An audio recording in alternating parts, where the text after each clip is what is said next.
Amesbury High School varsity football. Tonight's game featuring the Amesbury Indians versus the Saugus Sachem.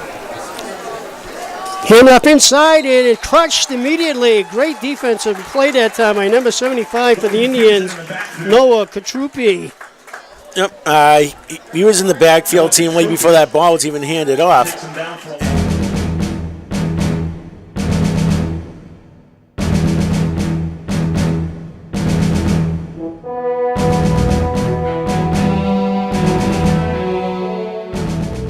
2 men in the slot to the left, 2 backs for the Sachems. Back to pass is Nicholas. Looking downfield, is going to air it out. Beautiful pass, and it's going to be picked off, I believe, by the Indians. And yes, it is down there. Number 18 for Amesbury, Patrick Birmingham. Yep, so, Saugus had a 3rd and long, had to put it up. Kind of just hung the ball up there, let the defender get back because Saugus had a step on him, but Birmingham was able to backtrack and basically play it like an outfielder.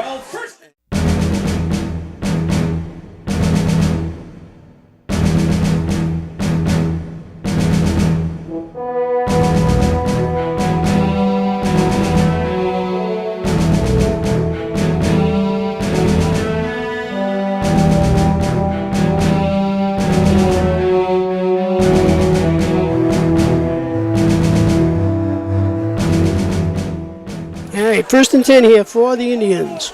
Full house backfield again. Bennett barking signals. Hand off to nobody. Bennett looking to pass. Fires it out here. Complete over to number 42, Cantania. Cantania down inside the 25-yard line. Yeah, about 35-yarder right there. And if he can continue to get loose and get open, they're going to keep throwing to him. Might loosen up the offense a little bit.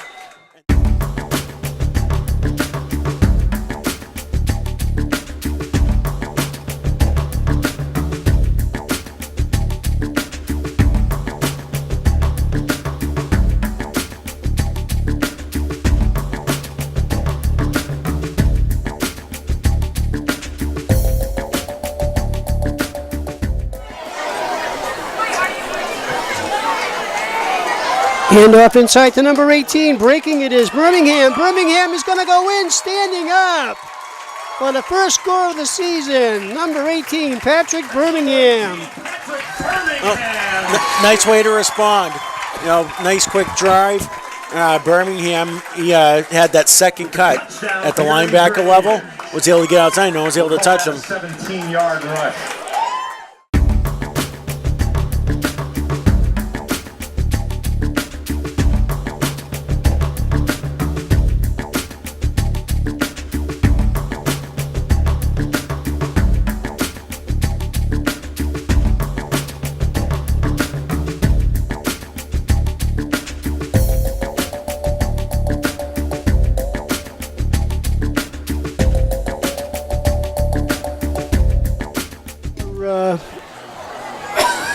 Saugus, Gene, who just scored the touchdown. Nice kick. Again, the kickoff is bobble coming around the right side. Couple of tackles. There's a few blockers downfield. Coming down the sideline all the way into territory. Troy Hamill.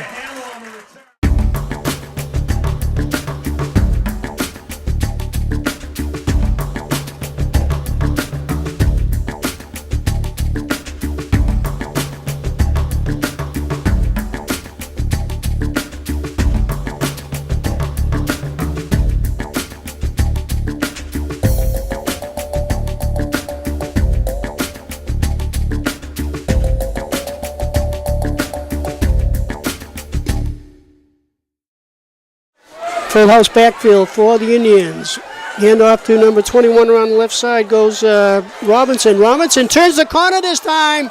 Still on his feet into the 25, 24 yard line. Robinson turning the corner.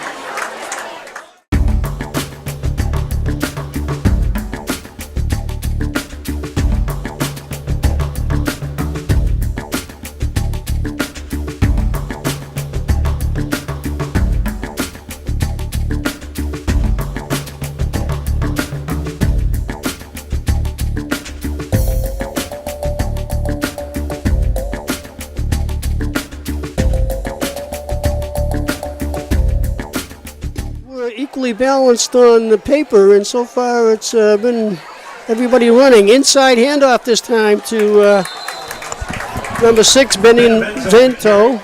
Positive yardage.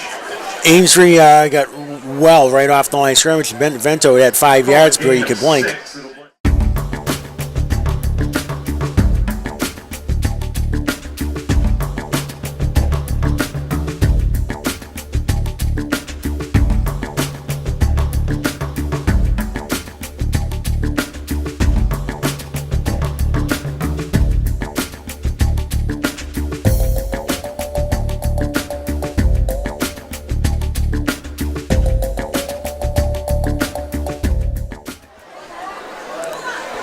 Nicholas looking to pass, loose ball. Nicholas is dropped in the backfield. Great burst through the line of scrimmage that time by Amesbury's defense. Yeah. Looked like, I think that was Kotrupi in the sack there. He had some awesome penetration early in the game as well.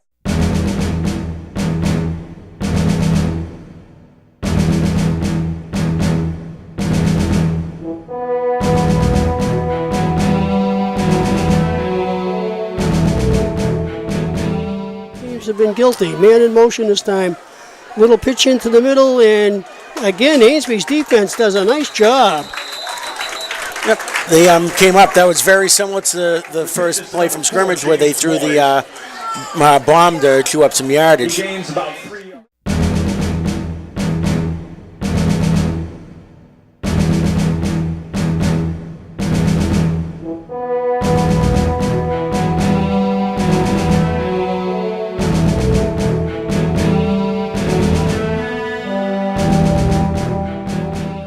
Bennett back at quarterback. Handoff inside to number 21 for the Indians, Robinson. A nice little piece of yardage. Jack Devereaux was able to get low and just kind of trip him up before he could really get going, but he still got, looks like 5 or 6.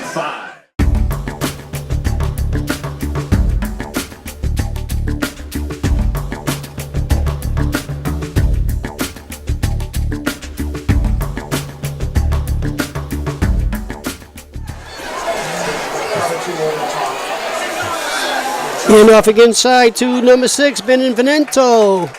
Nice piece of running, almost another 10 yards. That's tough for a defense just to see fresh legs after fresh legs after fresh legs coming at you. 9 on the play.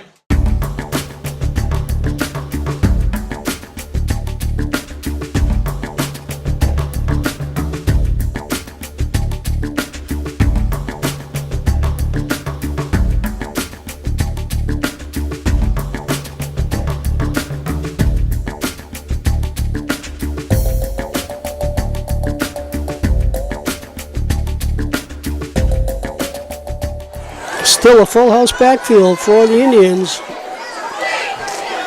Bennett hands off to the first back through. Running through is number 23 for the Indians, Brady Dorr. And Dorr's going to be in for the touchdown. Brady Dorr on a 25-yard scamper. All right, there.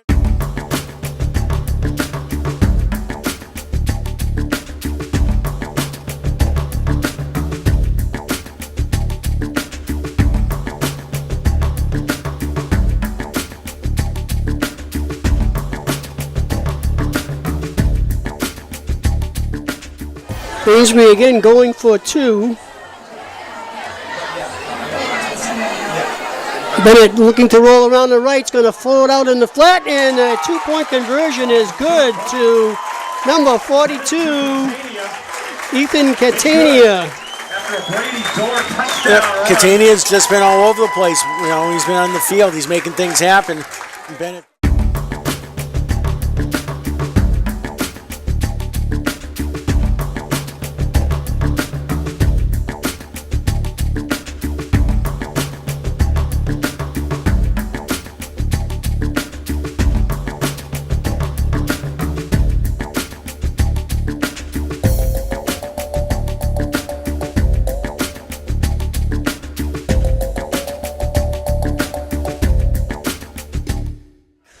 Passing formation. Nicholas is going to look over here, quickly drops it out. A good inside block, but some good pursuit by the Indians. Number 48, Troy Martin, riding the horse down to the ground on that one. Yep, basically one of those little bubble screens. You get the 3 guys out there, throw the quick pass, and get the other 2 out to block. Martin was not fooled, and I was able just to fight through the debris to get to him.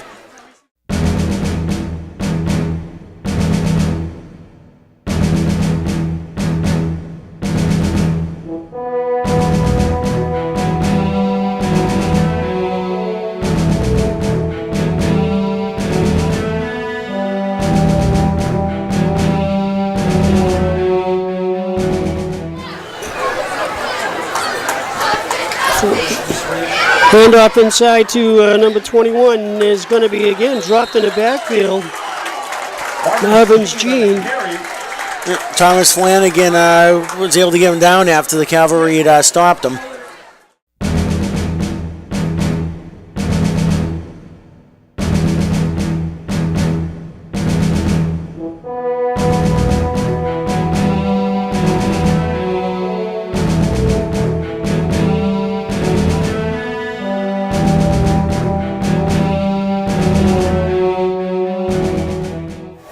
Troy Hamill deep again for the Indians.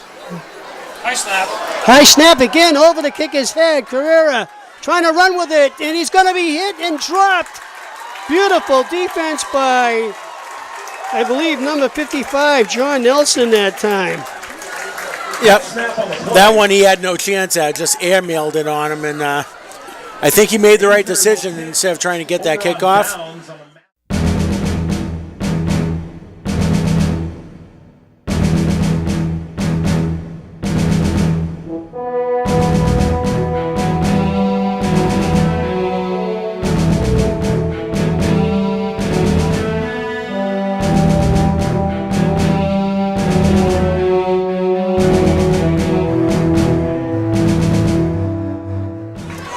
See what happens.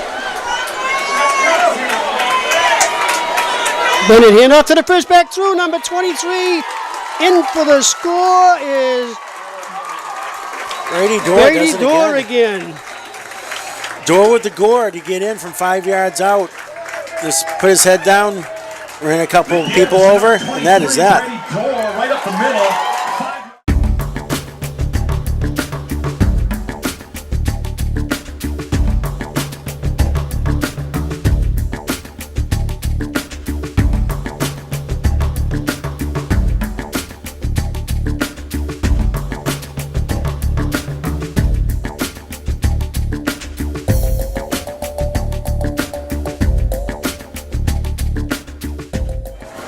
Bennett the quarterback. And outside again to Birmingham, 21. Robinson, rather, around the left side. He'll be in for the 2 points.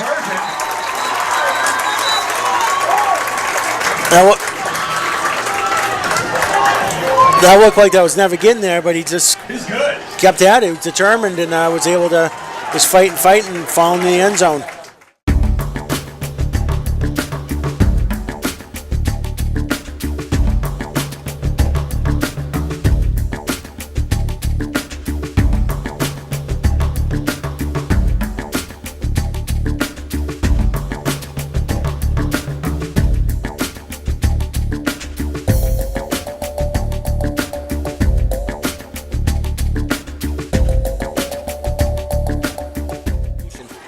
Short to do the kicking. Nice kick again by Short. This time picked up by, looks like number 4, Moisey. Moisey is hit, and that one will probably make the highlight film. Troy Hamill, open field tackle. Usually it takes a couple guys on special teams. Nope, he just squared him up and grabbed him and threw him to the ground. James Moyes on the return. That would have been 2 points in amateur wrestling.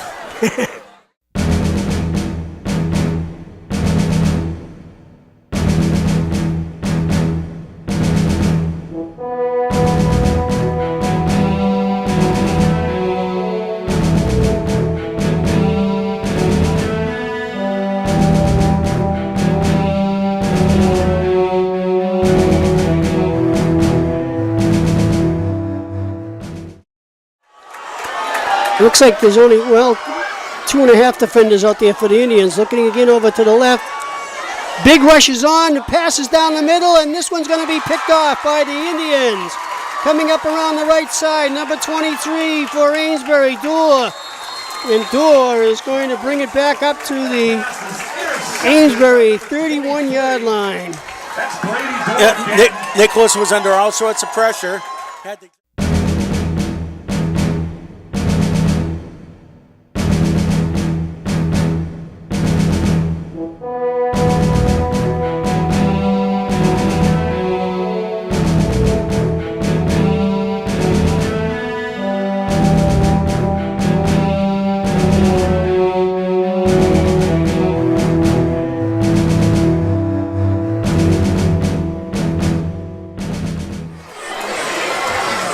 This probably will be the last play of the first half. Inside handoff, crashing in through there and driving forward for some excellent yardage.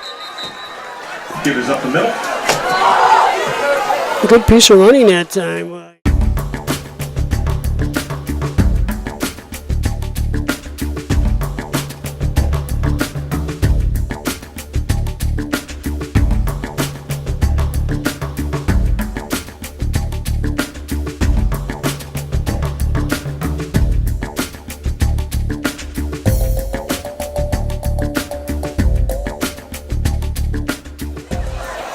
Long count, you're going to do the handoff. Inside blocking, and again a nice piece of running by number 21, Jacob Robinson that time. That'll take time down to 0. So this will do it for the halftime. Going into the halftime locker room. The score, Amesbury 22, Saugus 12. A quick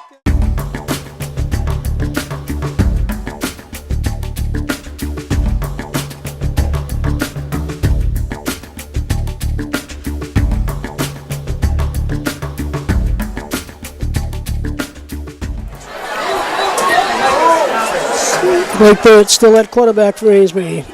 Hand off to nobody. Bennett looking to pass. He's going to air it out here, and it's going to be complete down the side to Hollisley. Hollisley still on his feet, trying to get away from some attackers and driving forward. Brilliant piece of running on the end of that reception that time. Austin Hollisley. Beautiful piece of running. Nice call again on first play from scrimmage. Yep, that's a grand tradition of the tight ends wearing number 8 here.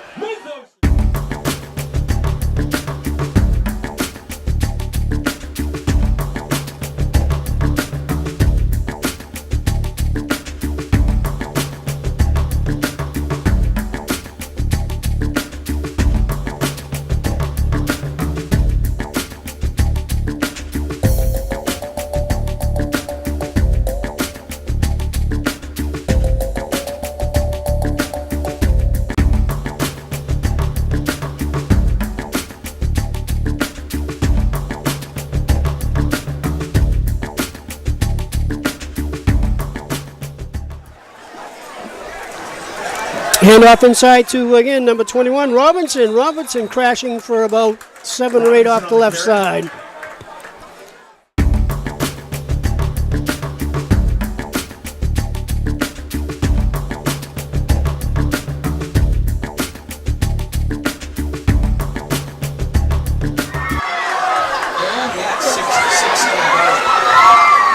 Bennett keeps it, dumps it off in the sidelines here to number 10, I believe. Bennett's pass complete to Patrick Birmingham on the left Birmingham on the side, number 18. Nice catch. So that'll bring it first and goal to the 5-yard line.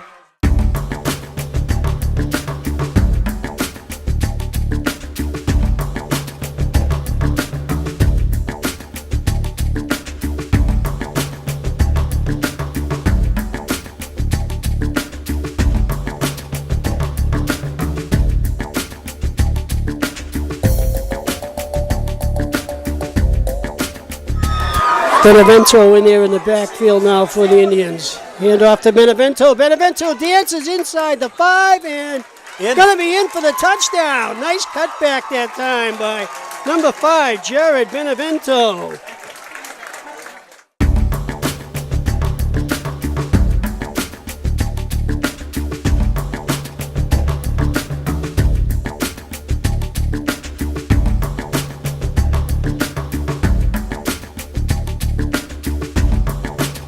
As I said, offense by committee here. And up inside to number 11, Donovan. Donovan's going to crash in for the 2-point conversion. That's Kyle Donovan on the carry. He's in. 2-point conversion is good. After a 5-yard Donovan in for 2. It's all mellow yellow for the Indians right now.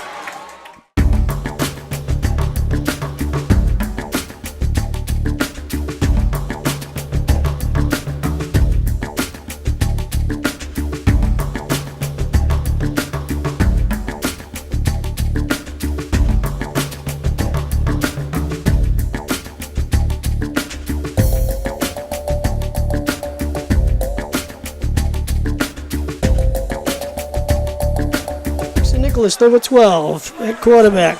1 lone back, 3 potential receivers. Handoff inside and wrestle to the turf. Now, this makes you wonder how desperate Saugus is going to be.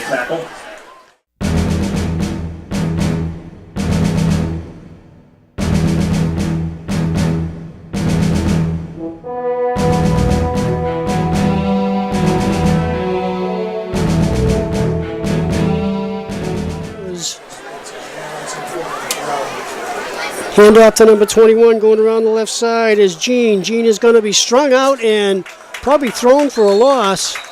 Good coverage by the Indians on the far side.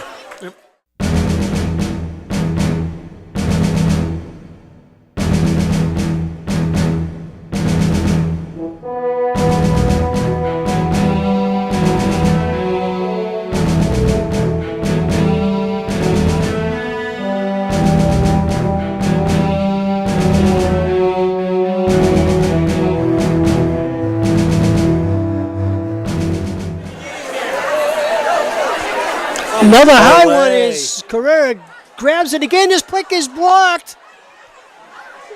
It's going to roll for Amesbury. The pick kick was partially blocked that time. So Amesbury finds itself in superb field position here. 1st and 10 on about the 15-yard line.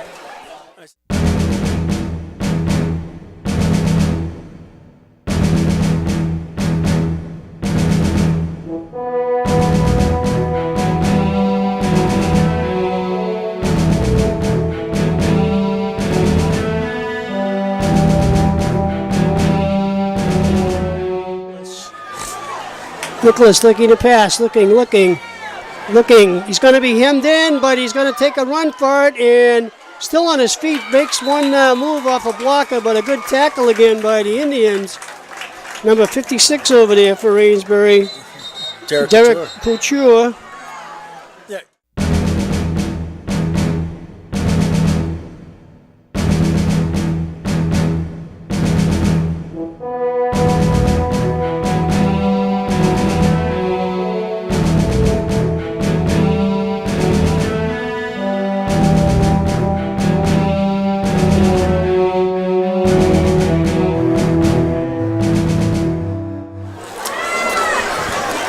Second and 4. Quick bubble screen out here again to the outside. This time it's covered nicely by the Indians. Loose ball, but referee says the ball was down.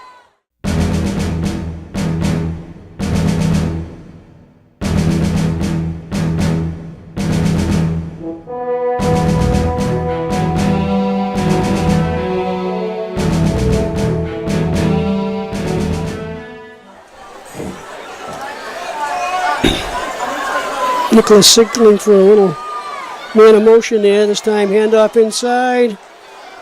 And again, good pursuit by the Indians. The hole opens, but it closes pretty quickly. Yep, you got a combination of Trey Martin and Matthew Schiavelli there. I don't know if he made it.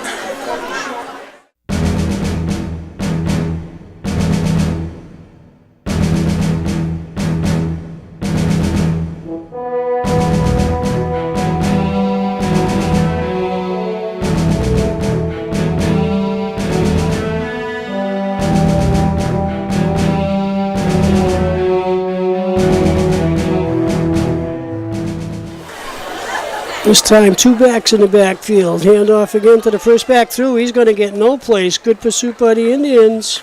They shut that one down very quickly. Marvin's Gene back in the game. Yep. Benvenuto, among others, in on that one.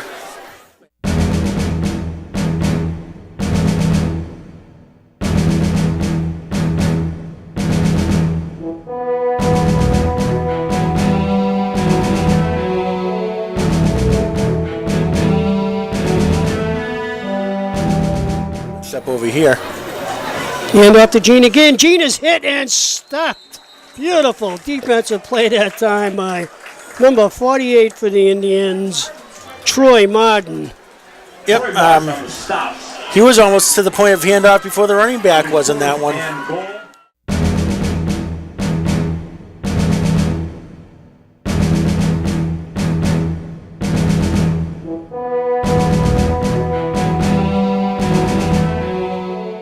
In the backfield, looking to pass again is Nicholas. He's going to fire it out there. Almost picked off, but that was another close play over there. It looks like Tucker Mullinan on that one. Number 42, Cantania on the defense. So Amesbury will take over.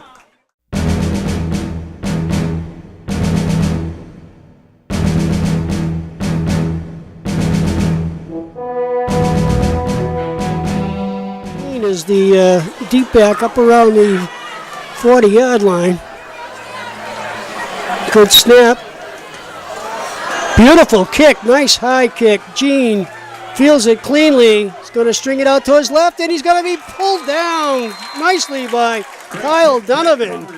Kyle Donovan on the tackle. Yep. Well, Donovan with some superb coverage that time as he strung it out and put the final touches on that one.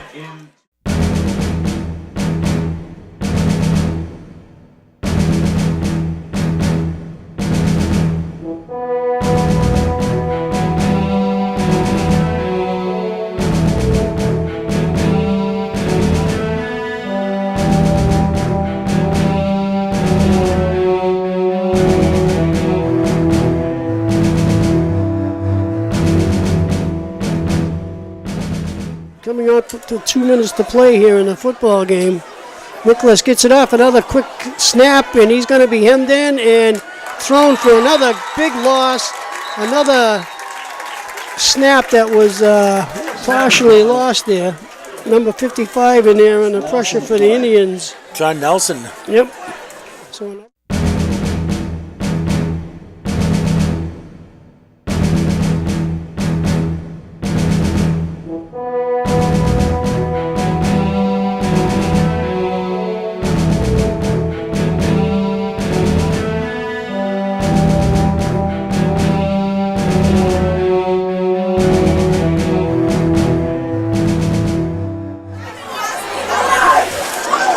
Nicholas looking to pass again. Get some protection. Fires. Almost picked off again over there by, I think. Is that Catania again?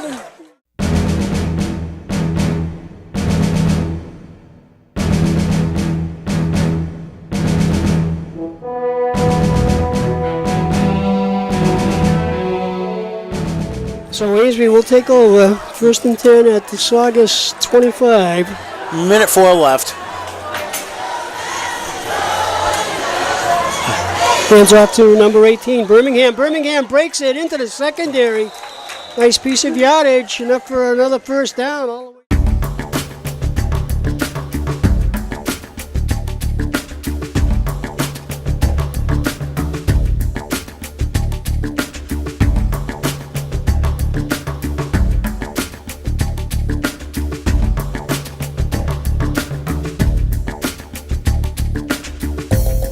Looks like Amesbury's just going to run it out here with 33 seconds remaining in the football game. They're just going to sit on it, and that should do it. So a convincing victory here for the Indians tonight. 30-12. That was a complete game. Absolute complete game.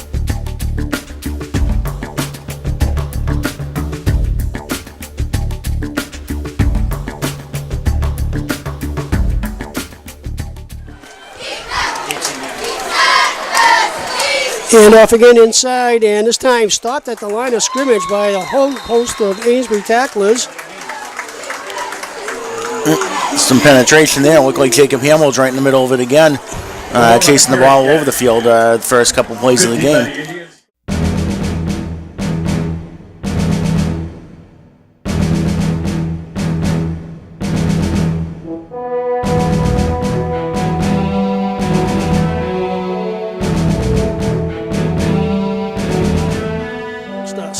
Looks like it's already starting to come.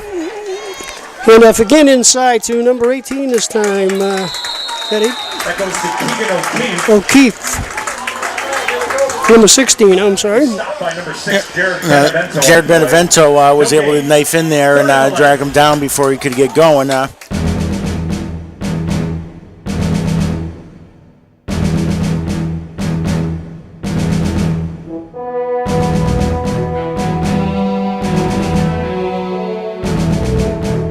3 potential receivers on the near side, 1 on the far side. Flaherty back to pass. He's being pressured. Flaherty is going to be hitting the backfield. Loose football. I believe Pentucket recovered, but give some credit to the Amesbury defense that time.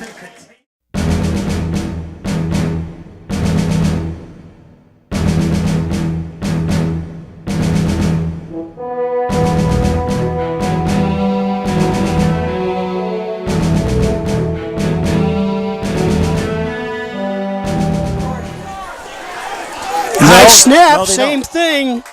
Number 27 with it. The ball is partially blocked off to the side. Again, some good pursuit by the Indians.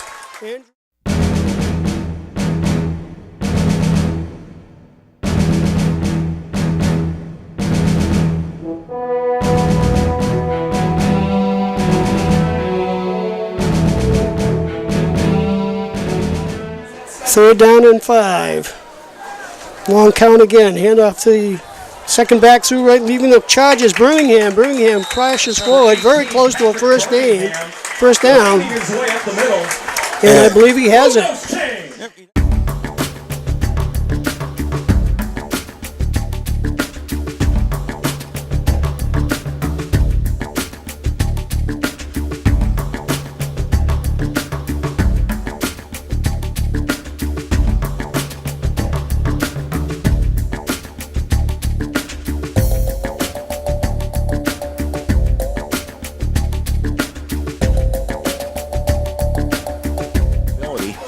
Gus Flaherty at quarterback. In motion goes Joyce. Handoff inside and great pursuit and a fumble in the backfield. Amesbury recovers inside the 10-yard line. Like Griffin Short.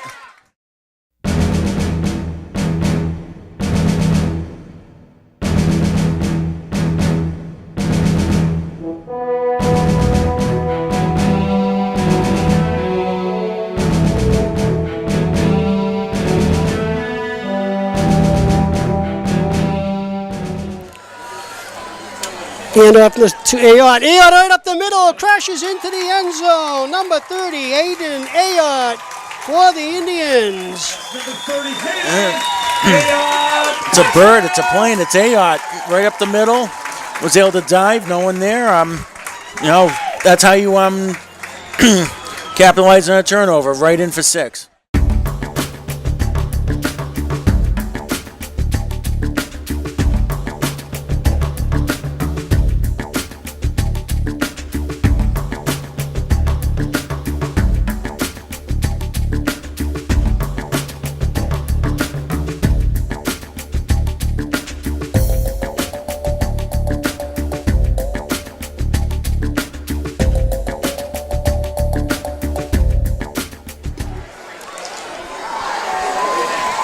Hand off this time to nobody. Rolling to his left is Bennett. Bennett's going to keep it, looking for the end zone, throws it up, and that'll be all for naught. So Amesbury will come out with a 6-0 lead. Crosses the goal line. He is in for the 2-point conversion. Oh, they said he got the ball extended. Well, I'll take that back, folks. 0 with just over 5 minutes in the first.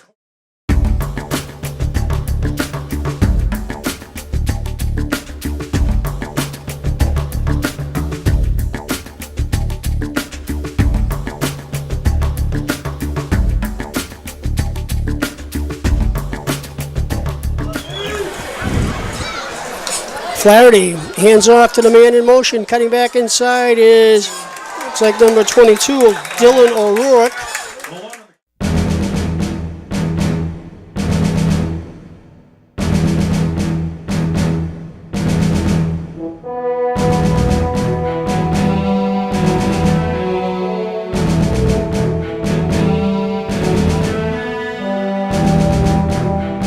So first and 20 from the Amesbury 47.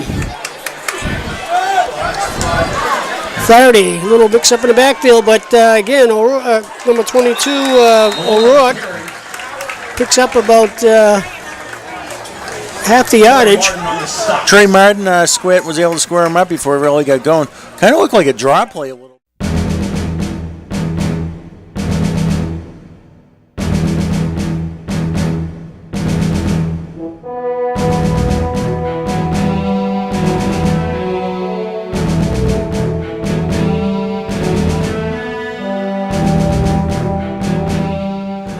Sachem's 3 receivers to the top side. Pass formation. Flaherty's going to drop back. Looking, fires downfield, and it's picked up by the Indians on the far side. Coming back all the way over here is number 9 for the Indians, still on his feet, and Tucker Mullen with the interception. Well, I think he felt some pressure on the backside there. Didn't really need to get rid of it that quickly, but he threw, and Mullen was able to step right in front.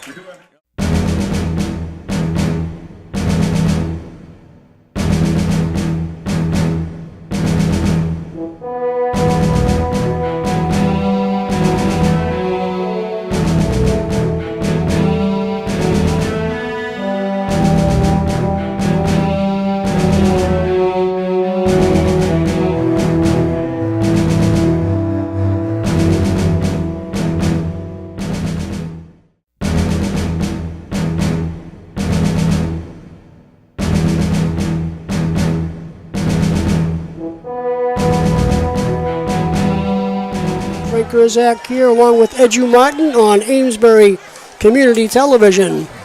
Handoff to around the left side, and a big hit over there again by the Indians. Looks like number 22, Dylan O'Rourke. Yeah, that's what you would call a vicious hit there. Looks like Matthew Schiavelli hammered him down for no gain.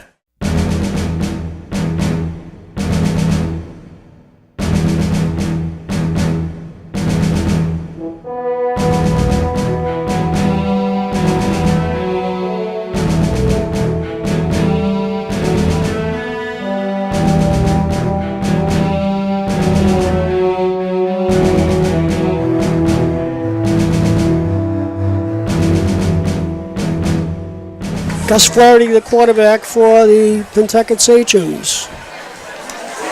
Man in motion, gets to nothing, and again, Amesbury clogs up the middle. And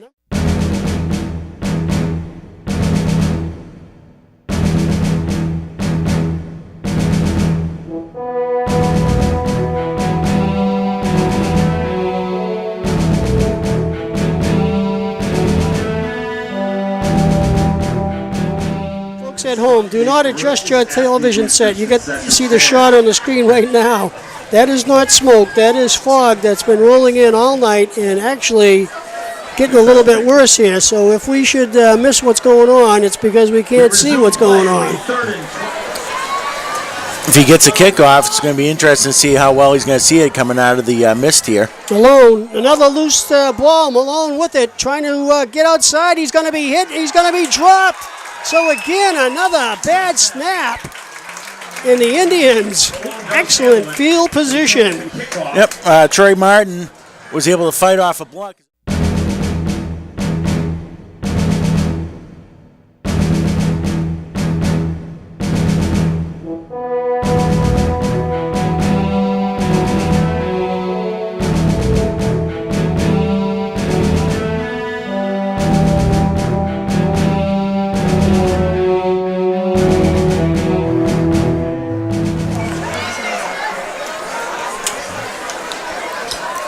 Hand off to nobody. Bennett fires over here into the short side, and let's see if they're going to say he completed it before he went out of bounds, and he did. So the pass is complete.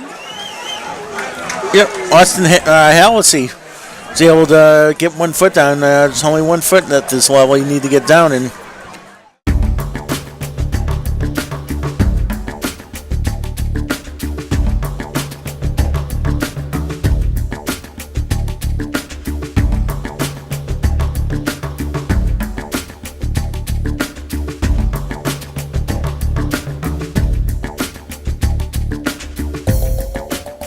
Second and about 3 from the 5-yard line.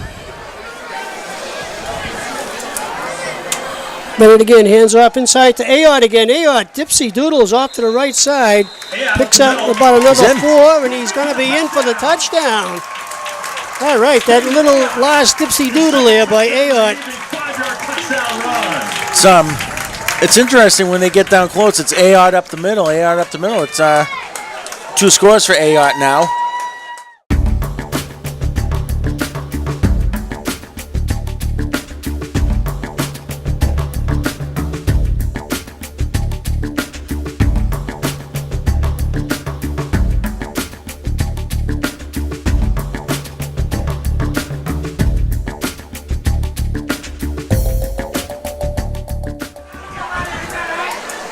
And Donovan, hand off to Donovan. Donovan around the right side, and he's going to be in for the 2-point conversion.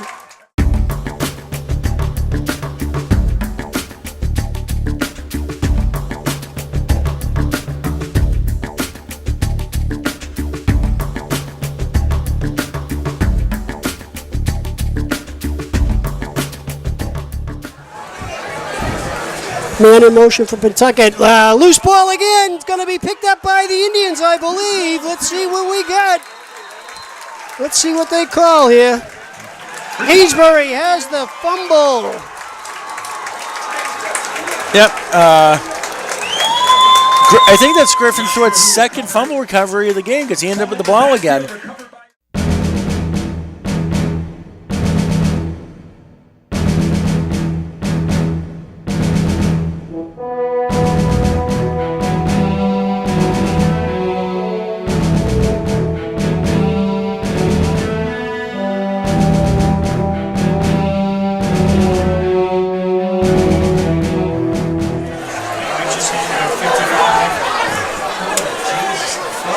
Hand off to nobody. Bennett looking to pass. Little jump shot off the side to, looks like Donovan. Donovan going to be up. Nope, 21. I'm sorry. I got half the numbers correct. Robinson over there. A lot of simple misdirection is going to go a long way.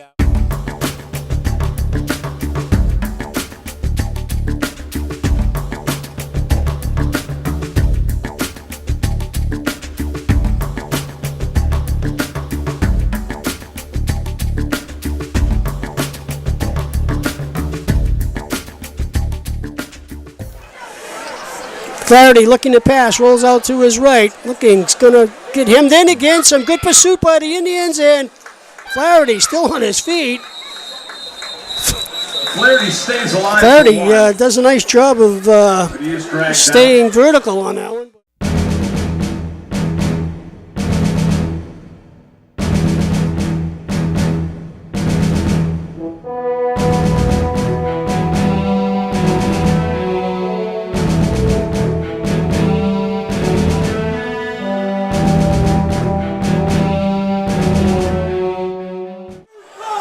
The deep back for the Sachems. In motion goes O'Rourke. Oh, pass and hit in the backfield with a great tackle by Catania. Yep. Looked like the 2 blockers just ran by Catania to try to get a block on the secondary.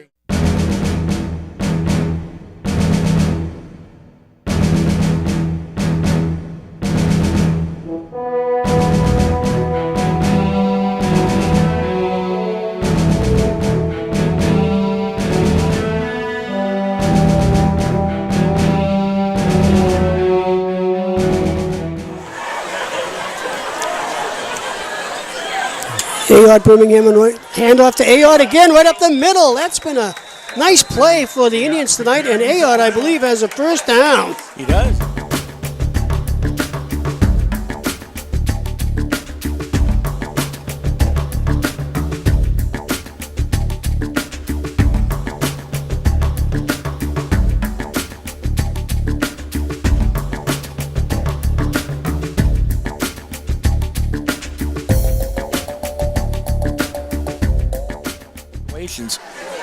Hamill at quarterback for the Indians. Hand off again to number 21. Off the right side is Robinson. Robinson with another first down. Good piece of running again. Jacob Robinson lining his way up the middle.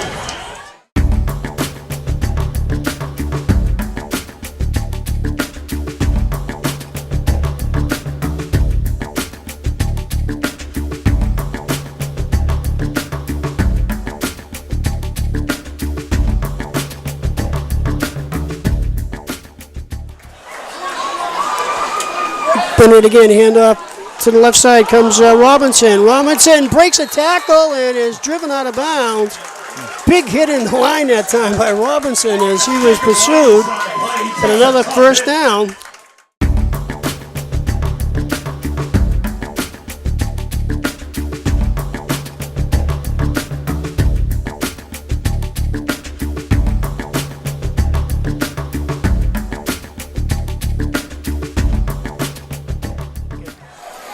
Bennett in at quarterback.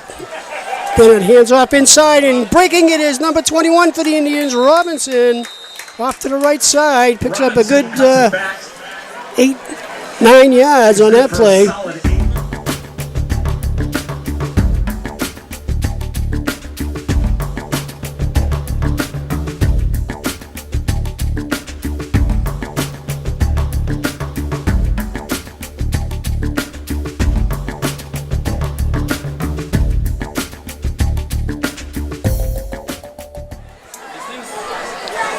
Door. And off outside again and driving for some yardage. I believe that's number 23, Door. Let me see if I'm correct here. Nope, I'm wrong. It's number 18, Patrick Birmingham. Yep.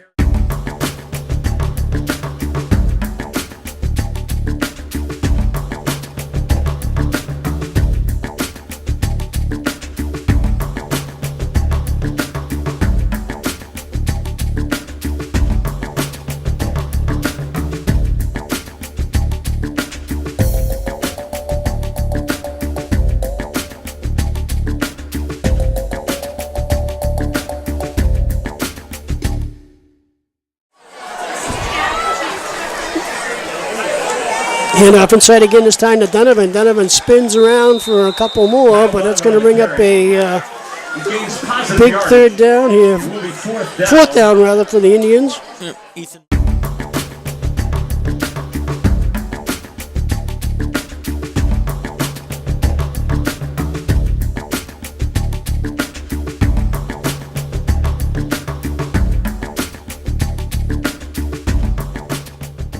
The Pentucket 45. And off to Ayotte. Ayotte cracks into the secondary there, taking players with him. A whole host of tacklers and a whole host of pushes. He's up the middle. So Ayotte again. I think his advantage, Edgy, was his speed off the blocks there. He's really hitting that hole. Yeah, he's exploding out of his stance. And by the time the first hit, he's got momentum. And it's taking a village, or I guess the Sachem's taking a tribe to pull him down.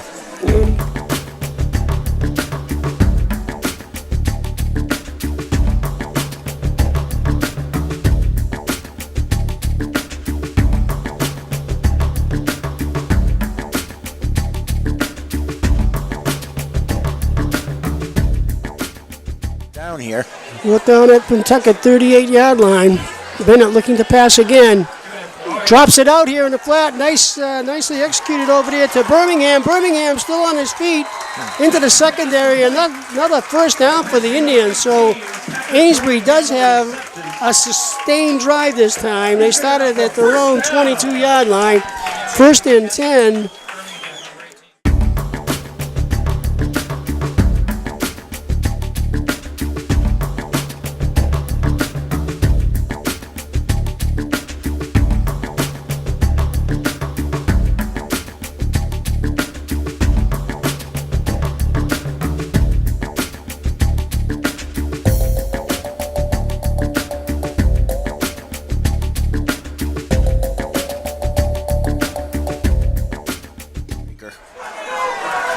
First and 10 at the 15. Handoff inside again, and breaking it at the secondary is Robinson. Robinson crashing forward close to another first down. So some tough yards that time by Jacob Robinson.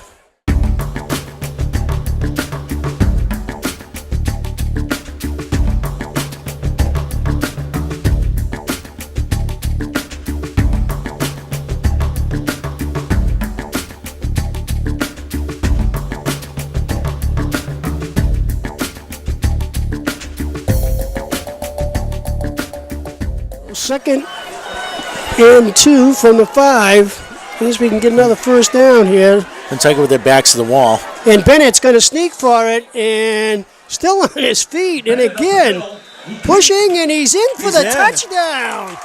Unbelievable. Great effort by Bennett and the entire offensive line and the entire offensive backfield. Yep, that was just a convoy. By the Amesbury line.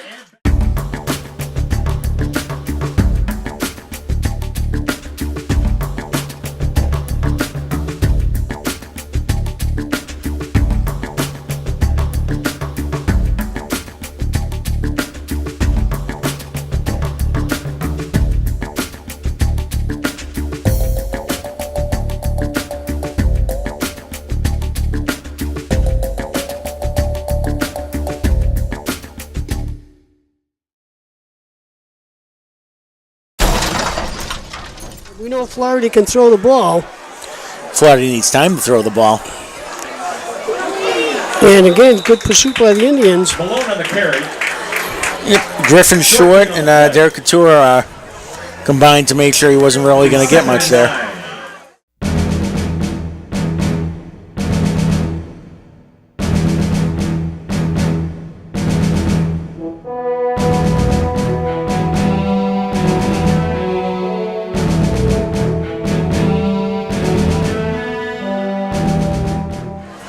All right, 2nd and 9 for Pentucket. Flaherty looking to pass, rolling out to the right. Good pursuit again by the Indians. Flaherty's going to keep it and ducks his head down and almost gets it ripped off that time by number 54 for the Indians, Chabelli.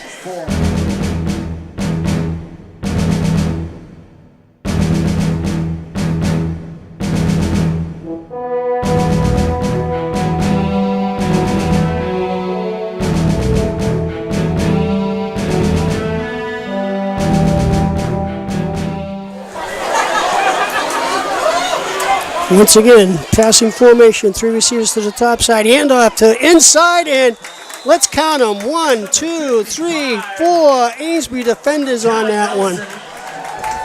Yep. John Nelson leading the charge.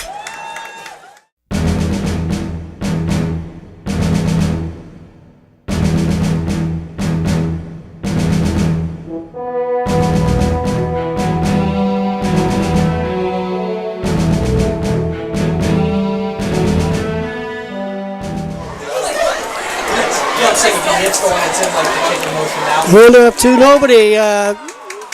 Still with the ball is, Flaherty. Derek Couture.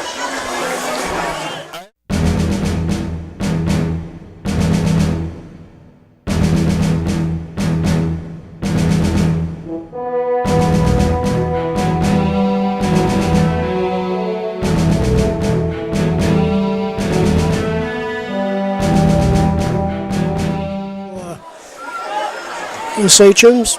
In motion goes O'Keefe. Hand off to O'Keefe. O'Keefe is going to be stopped after about a yard 2 gain. Carry to the right side.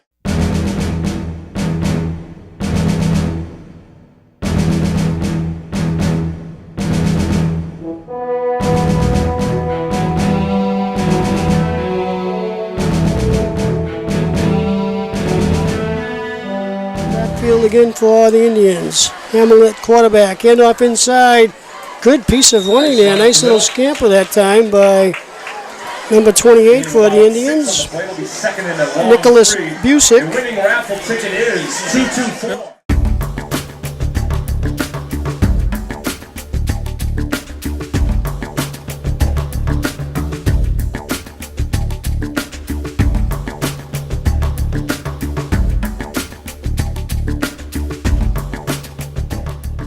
backfield there for the Indians. Hand off to Tabor. Tabor cuts it to the left side. Goes forward and picks up a couple, 3 tough yards. Very close to a first down.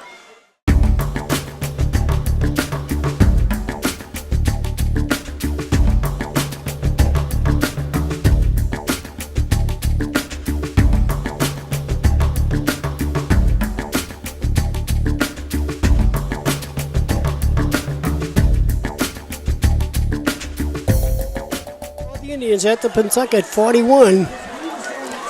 Hamill hands off to number 5 in there. Again, Griffin short this time. It's number 5, Griffin short up the middle.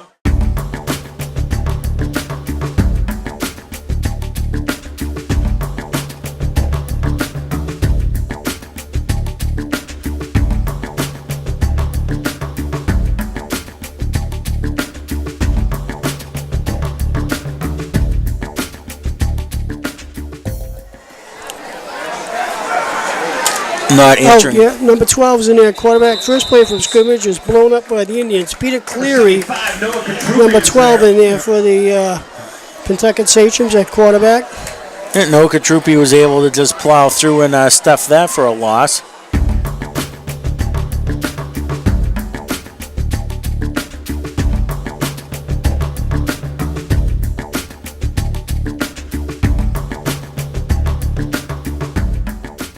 The play will go on.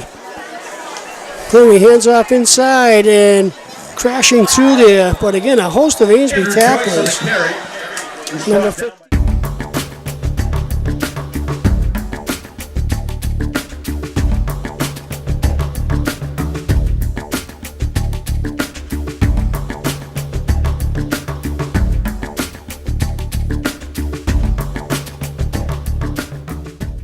Friday night special. Or was it Friday Night Lights? Tonight it's Friday Night Fog, actually. Yes. That's what we have here. Bennett will be content. Take another knee. They may have to, I don't know, that might just about do it.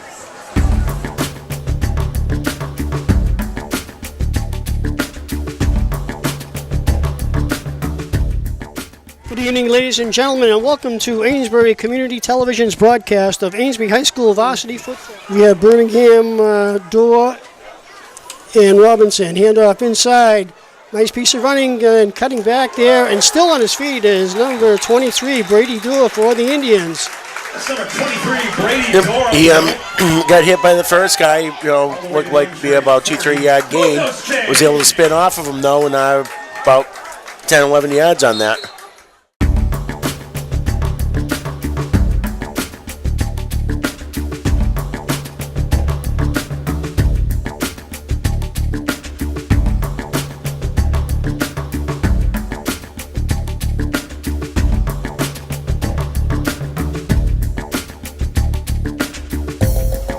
From their own 40-yard line. Handoff to the second back through again. Number 18, Birmingham busts into the secondary. Another first down for the Indians. So 2 quick plays from scrimmage. Amesbury picks up on 2 plays, 2 first downs. Amesbury's firing off the line really quickly here. I'm opening a hole.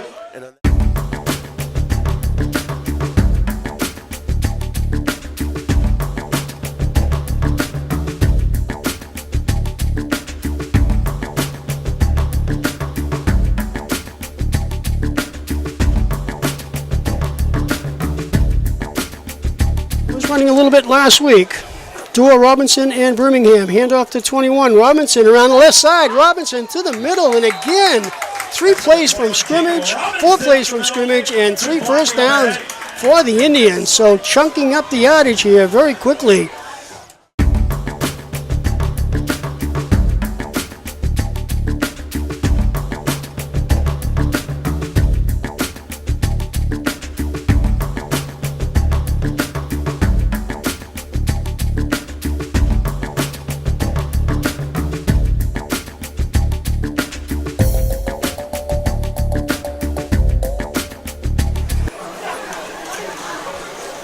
Bennett hands off to nobody, looking to pass over the right side. He's going to keep it. It's going to have enough for the first down, I believe, as he's driven out of bounds.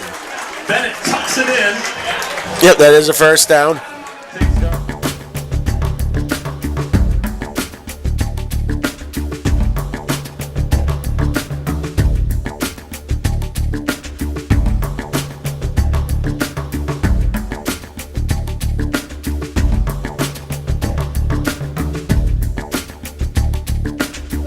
10 for the Indians from their own 19-yard line. Hand off inside to Dorr. Dorr crashes down inside the 5. So Brady Dorr doing a nice job. Amesbury is First and goal. simply racking up the yardage here. Those are nice.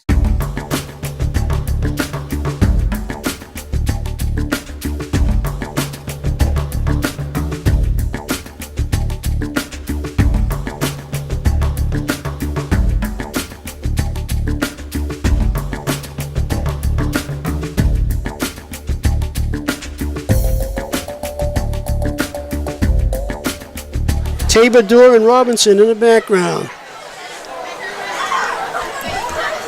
Hand off inside, and in for the touchdown is number 23, Brady Dorr. Up the middle, 5-yard touchdown for your Amesbury. That was just handed off and plow through.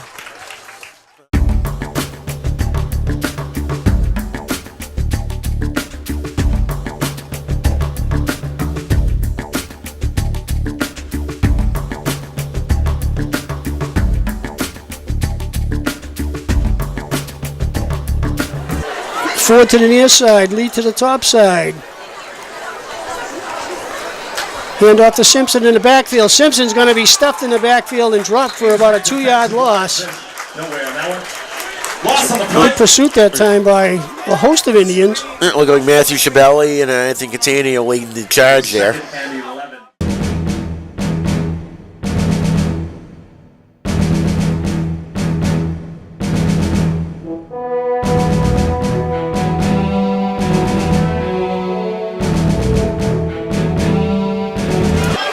Simpson the lone back. 2 receivers to the top side this time for Linfield.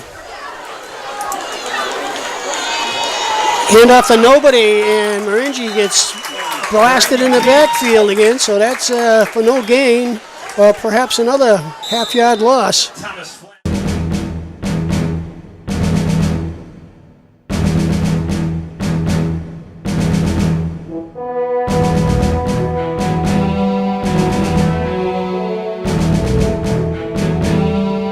In the long 11 for Linfield.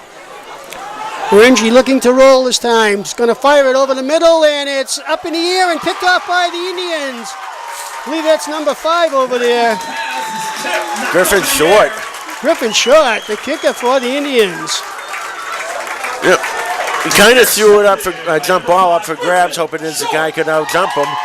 But the defender was able to tip it up. I had tip drill, and Short was able to come down with it.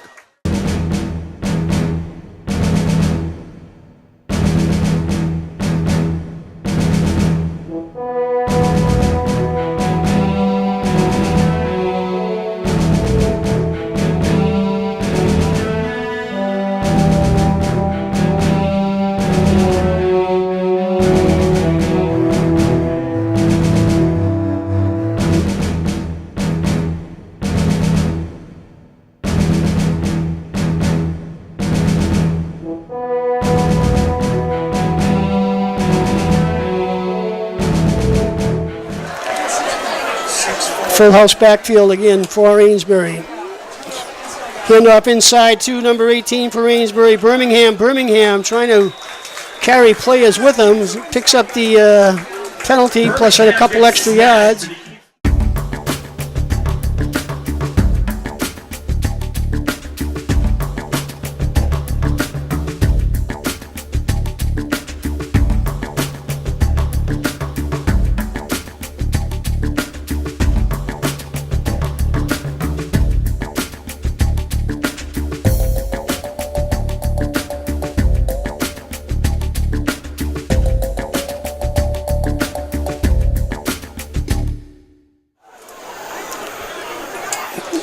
Good snap. Nice kick by Dorr. Lee's going to call for it, and it's going to be, oh, he hung on to it. Whoa, he was smacked. Blake Bennett on punt coverage. I'll tell you, Lee was lucky to hang on to that one.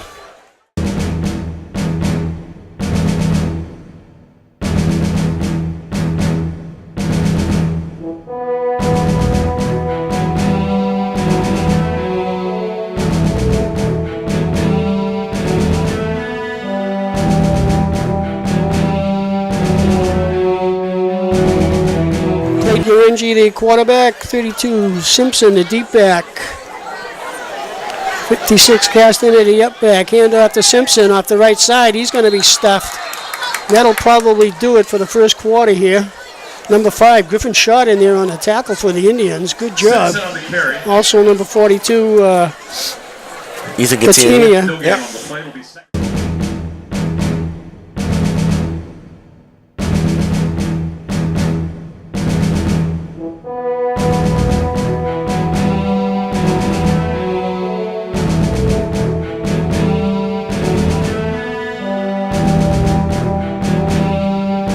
Simpson, the lone back. Rengie loses the ball, and he's going to be loose. Going to be picked up by the Indians. Number 74 for Amesbury picks up the fumble. Jared Schwitt, who is starting tonight for one of the injured new Amesbury players. Yeah, he's in for Jacob Hamill. And that was a calamity for Winfield. The bad snap.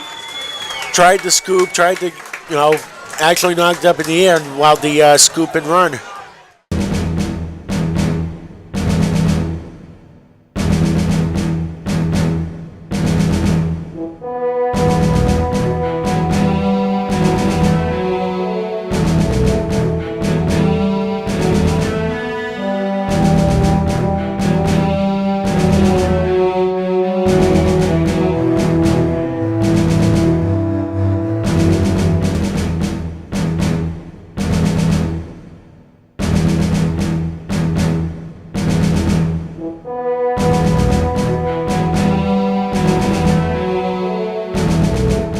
Backfield, Anthony Flamaro passes out there to the side, and good pursuit by Amesbury that time.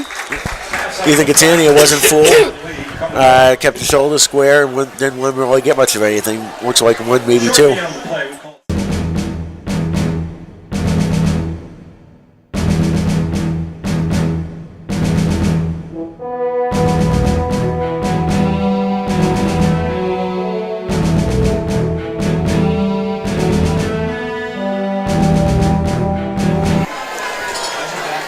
Good snap this time. Good kick. Hamill's going to take it on the fly up around the 35, 40-yard line, dancing down the sideline, and finally takes out the Downsman. Yeah, the chain gang there. Wow. Nice run back by Hamill that time as he picked that one up around his 35-yard line. He takes out Jancy in the process.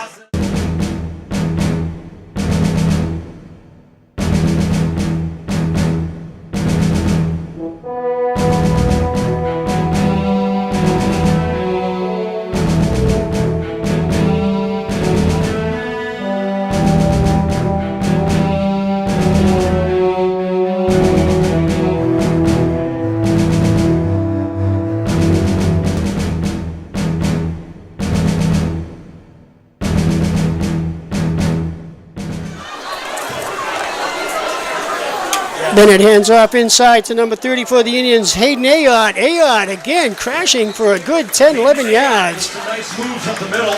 Another first down for Amesbury. So it's funny, so far this year, the smallest back has been the most effective between the tackles all year.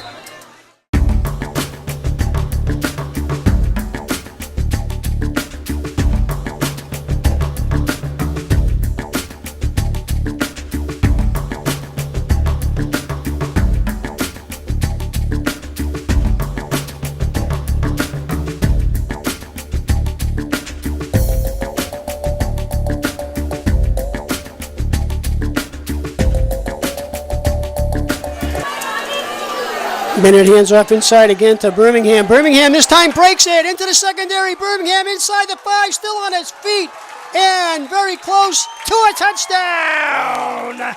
Number 18, Patrick Birmingham. Well, he carried 2 defenders into the end zone from 5 yards out. Looked like he was going down. Nope. Refused to go down. Refused to stop till he had 6. What do we give him? 28 yards on that one? 28. Yep.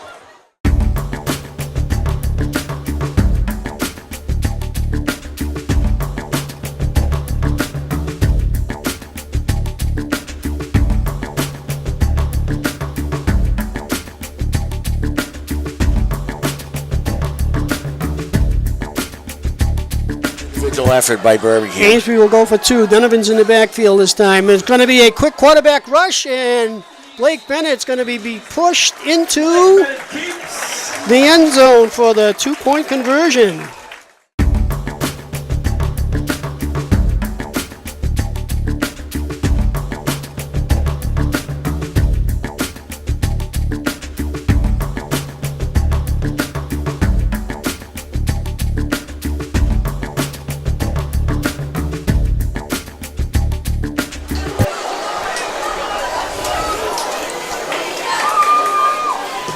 Shot scribbles this one. Actually a very effective kick. Bobbled over here by Floramo. Floramo spins off a tackle, is hit again and dropped. Good pursuit by the Indians. Up around the Linfield 26. Gathers it. They just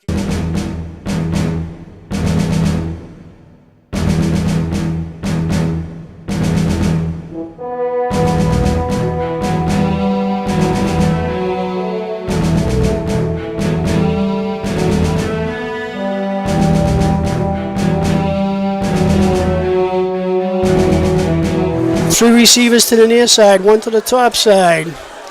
Luigi looking to pass again. This time he's going to be hemmed in and slammed to the turf by number 79 for the Indians, Thomas Flanagan. Big hit by Flanagan. Sack in the backfield. There is a flag on.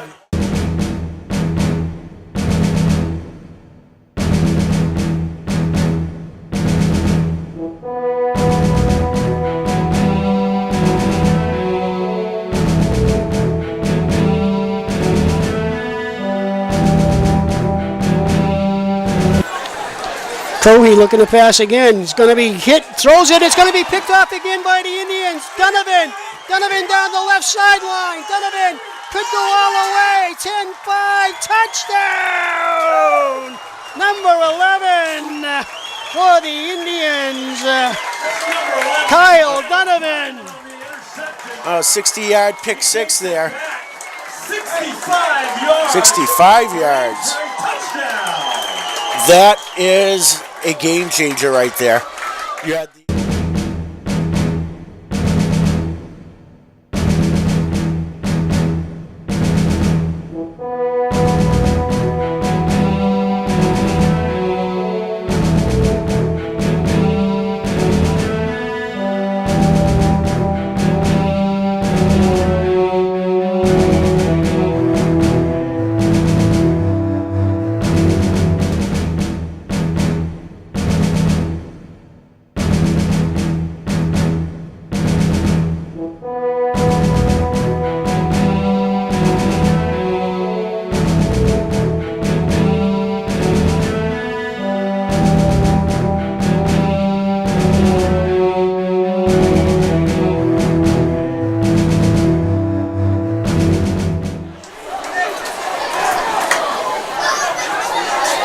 handoff to 18, Birmingham. Birmingham crashing inside, and it's going to be in for the 2-point conversion.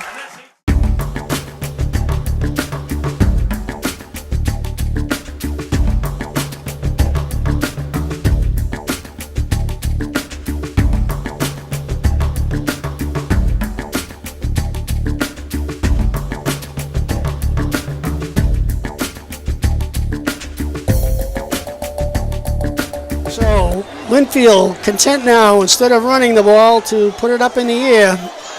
3 receivers to the top side, 1 to the near side.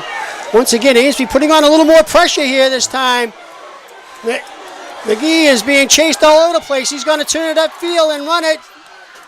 Going to be short of the first down, but we'll give him 5 yards. 5-yard gain after about a 40-yard run.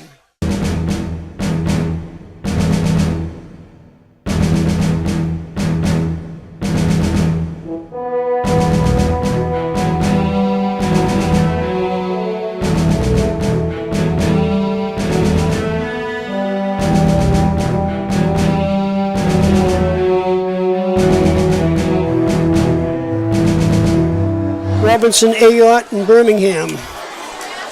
Handoff to,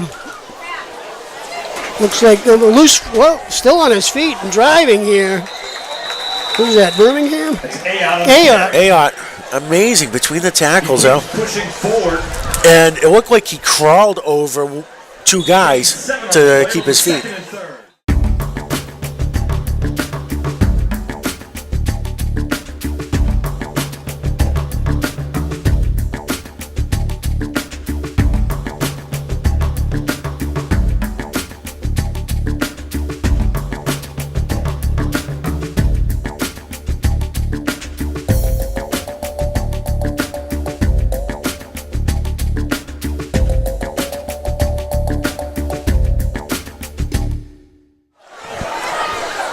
Own 40-yard line.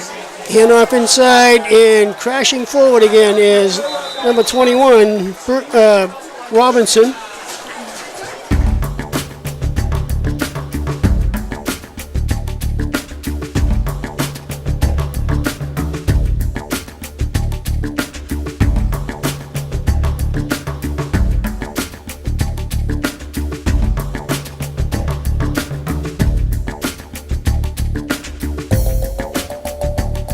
Be interesting place for play action here.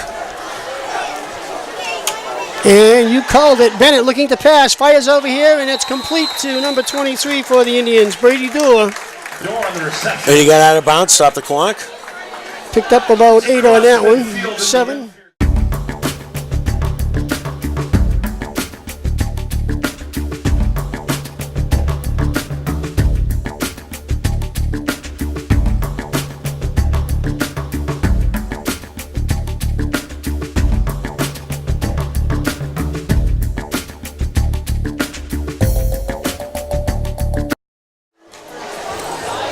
Let's see what Amesbury decides to do.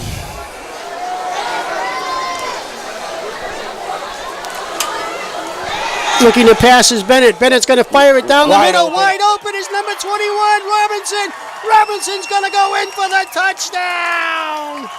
Unbelievable, wide open that time. Jacob Robinson. Another great long pass play. Amesbury has rarely thrown the ball down the middle this year. They've also been, throwing outside the numbers for the most part. He was just unfettered right down the middle.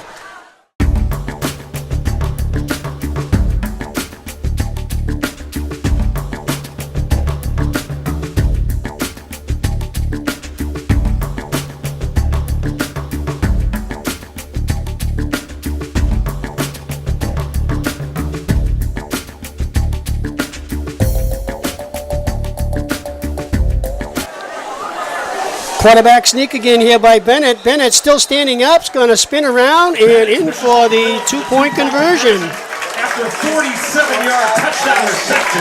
It's interesting they keep running that quarterback sneak. They must see something in the defense that, leaves that wide open.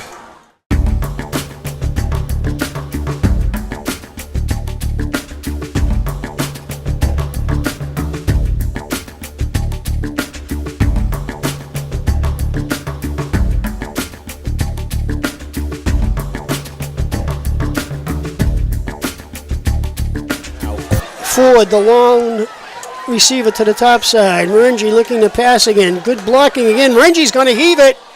Throws it up in the air, and it's going to be knocked down again by the Amesbury's defense. 1, 2, 3, 4, 5 Indians in the vicinity of that pass.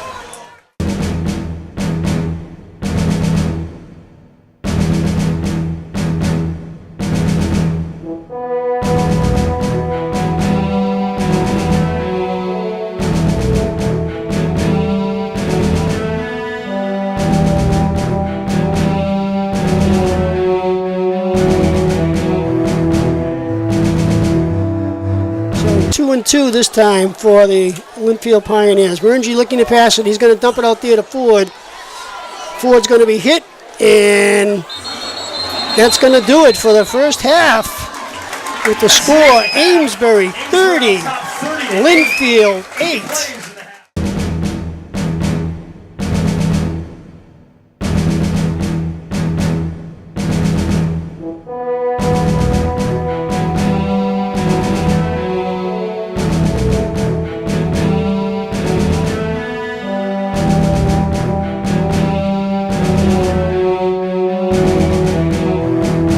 Yeah, good to see Logan Burrell's back in action for the Indians. Simpson again, this time hitting the backfield, and you mentioned the tearaway jerseys. There were none. Good hand tackle there by Troy Martin. Yep, he got that shirt tail and just held him, waiting for the cavalry to come.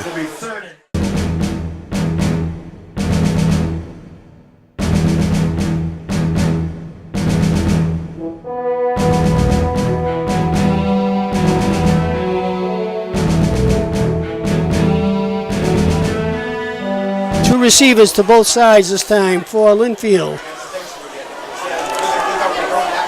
Pass out in the flat and hit immediately by It was Troy Hamill on the hit. Yep. Good coverage on the play. Pass.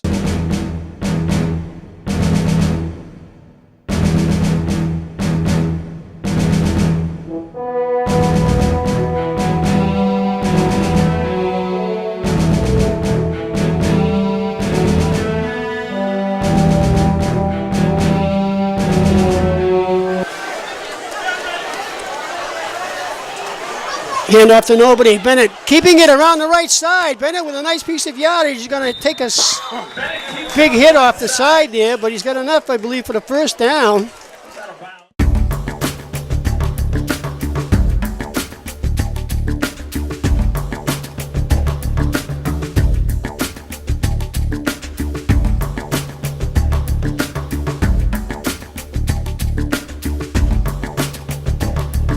Donovan in the backfield now for the Indians. Hand off to number 18 off the left side, Birmingham. Birmingham crashes for another solid 5 yards.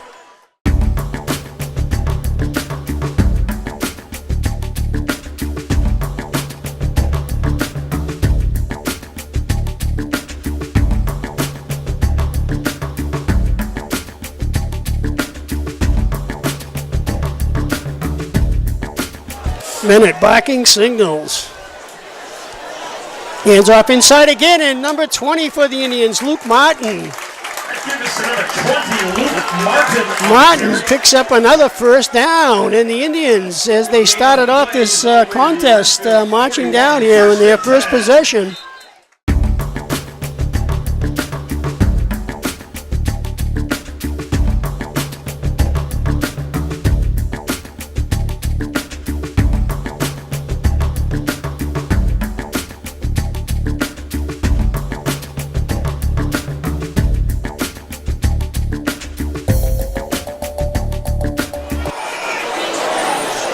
Quick quarterback sneak again, and Blake Bennett crashing ahead for a strong 5 yards. Number 75. Well, I think it's the way they come off the line that, they kind of come off around the center, and they're able to just get that push and get those yards.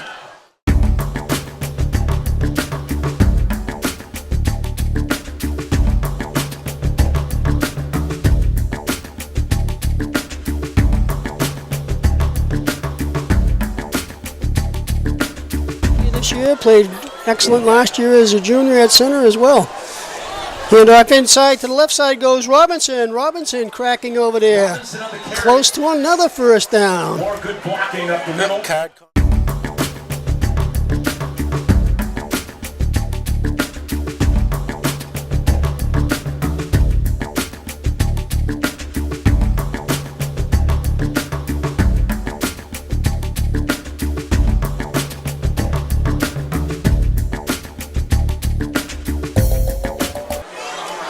Faringi hands off to nobody's hitting the backfield and dropped. Great tackle that time by Logan Burrell. Welcome back.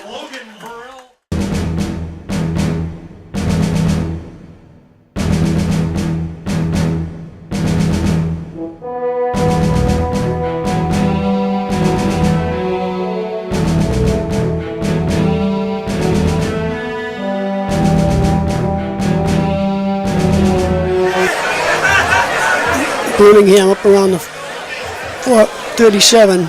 He's going to take it on the fly. Birmingham looking for some blocking. Right up the chute. Here comes Birmingham cutting to the outside looking for a block. Birmingham still on his feet inside the 10-yard line. Still going. finally dragged down from behind. Beautiful return. Yep. There is a flag.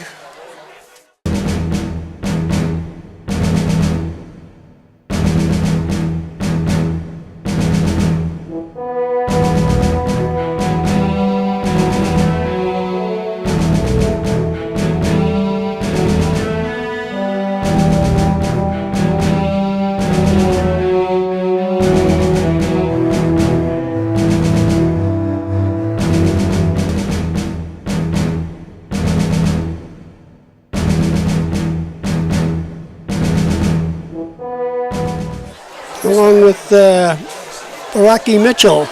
Cohey hands off right up the middle and crunched at the line by a tribe of Indians. Yeah, Thomas Flanagan leading the way. He was the chief on that play, but they just snowed him right under. Flanagan's playing also an excellent game today, both offensively and defensively for the Indians.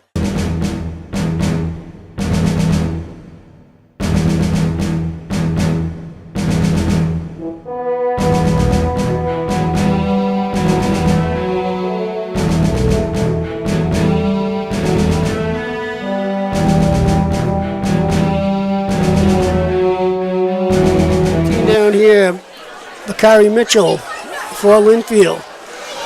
Cohey looking to pass. He's going to run. He runs into his own man, and he's going to be stopped and dropped. Good defense in the secondary. Matthew Chabelli.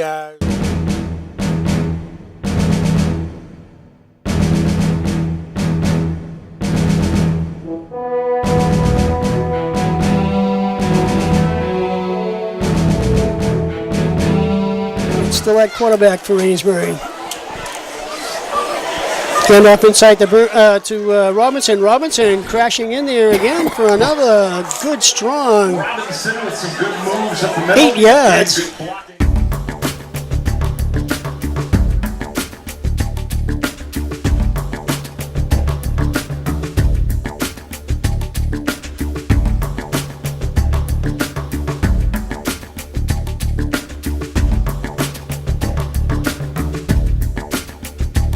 And looks like Busick in there too.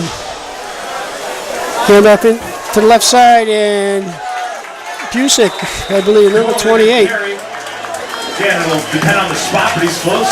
Yep. Nicholas Busick in there now.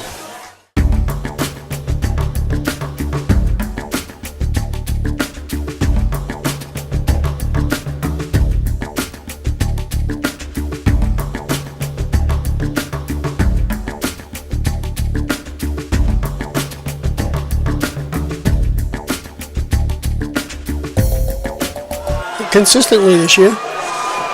Another quarterback sneak, and I don't know if he's going to get this one. He breaks it out to the right side. Bennett still on his feet.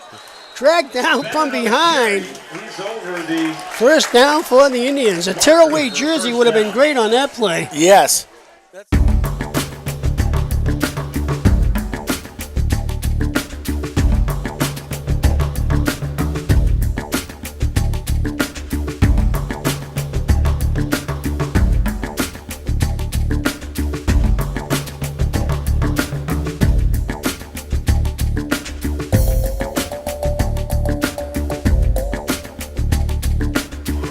That's that. And that's going to be the football game as time runs out here on the Linfield Pioneers. Amesbury with a convincing 30-8 victory. Gentlemen, and welcome to Amesbury Community Television's broadcast of Amesbury High School varsity football. Tonight. All right, so 1st and 10 for Triton. Handoff inside, loose football, and it's going to be recovered, I believe, by the Indians. A big pileup.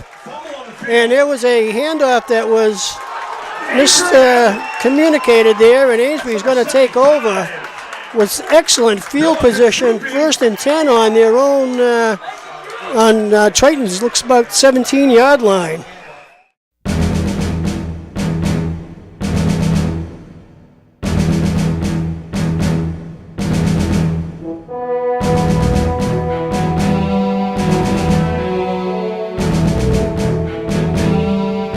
Birmingham, Ayotte, and Robinson in the backfield for the Indians.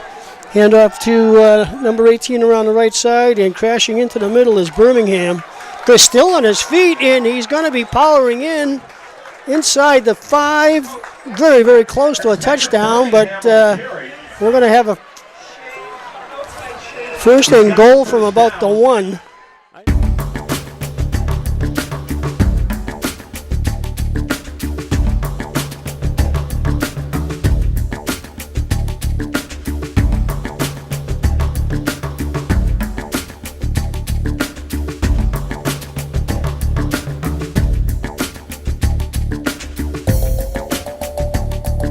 Blake Bennett at quarterback, calling signals. Bennett hands off to Birmingham off the left side. Birmingham is in, standing up. So number 21, Robinson, Jacob Robinson, I'm sorry. Yep, and that was one of those plays where not a lot of room. He didn't need to dive, didn't need jump anything. He was able to pretty much walk right in. They opened up a freeway lane for him to score.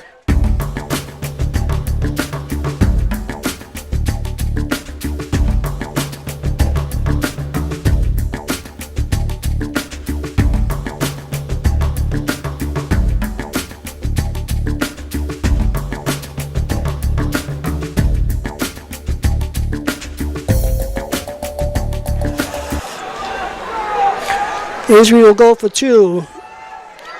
Bennett still with the ball. Bennett looking to go in, cuts back and walks in uncontested.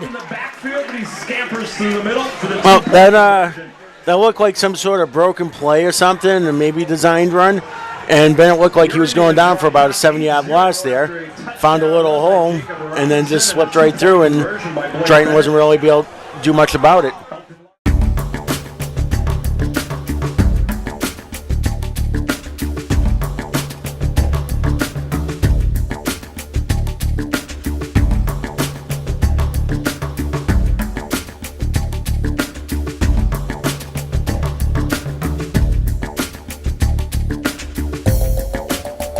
Six minutes straight up pretty much remaining here in this first quarter.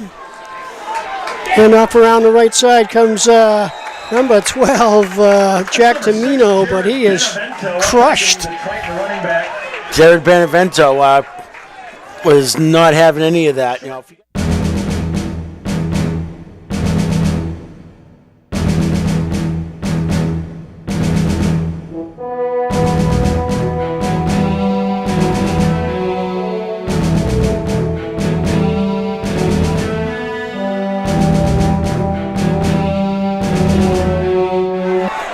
Full house backfield still for the Indians. Hand off to the first back through and crashing in there for some nice yardage. Number 6, Benevento.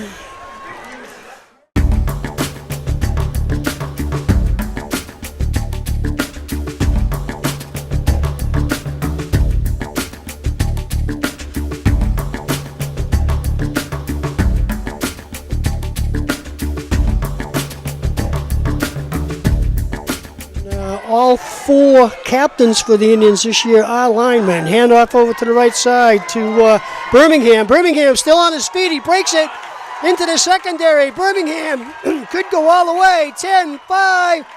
Touchdown. Number 18, Patrick Birmingham.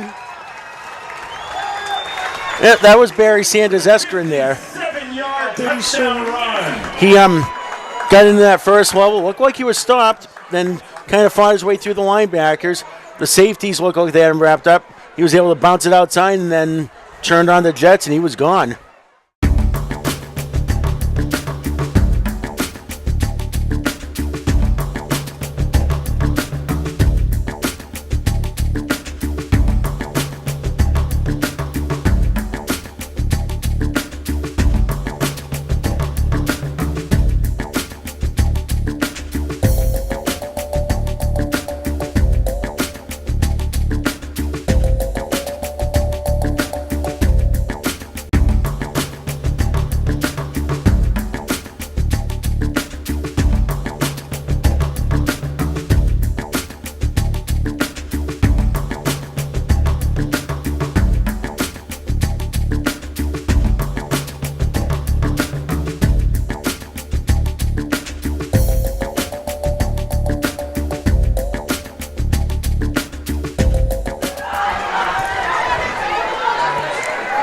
And up inside to number 9 for the Indians. And again, in there for the 2-point conversion is Tucker Mullen.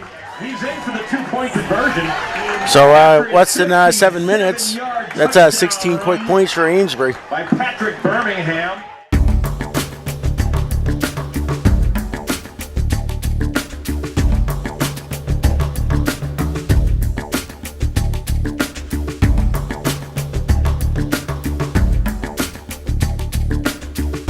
Tremblay and DeLuca in the backfield. Cameron Gilroy blocking signals. Hands off to Tremblay. Tremblay is pushed back. He's going to lose a couple yards on that play.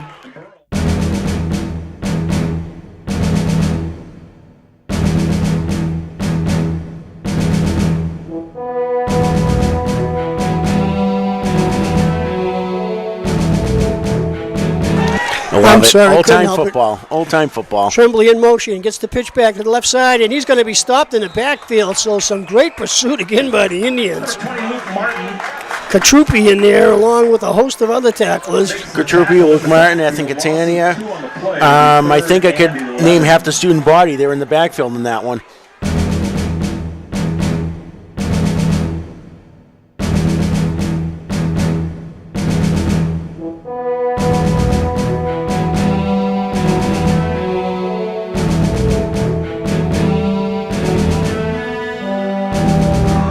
Second and a long 12 here for the Indians. Bennett barking signals, hands off inside and running through the middle of the whole thing and still on his feet and driving forward is Benvenuto. Benevento. That's number 6, Jared Benevento, refusing to go down. That was a tough run.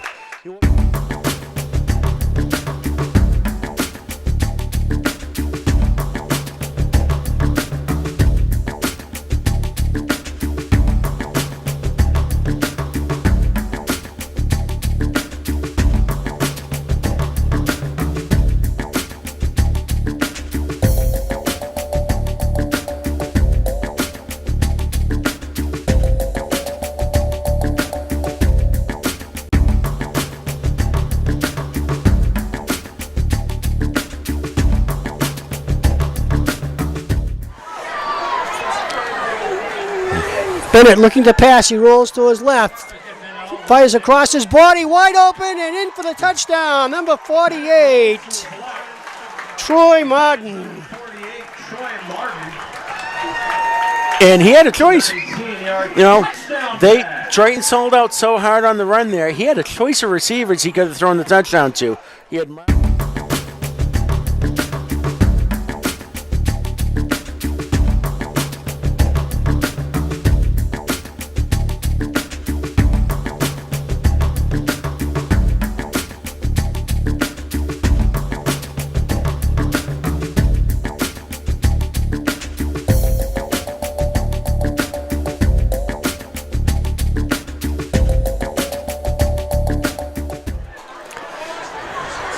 Hamill in there at quarterback. Hand off to number 9 for the Indians and stopped. But no, he's in. Tucker Mullen. So Tucker Mullen gets his second 2-point conversion. He's good for the 2-point conversion.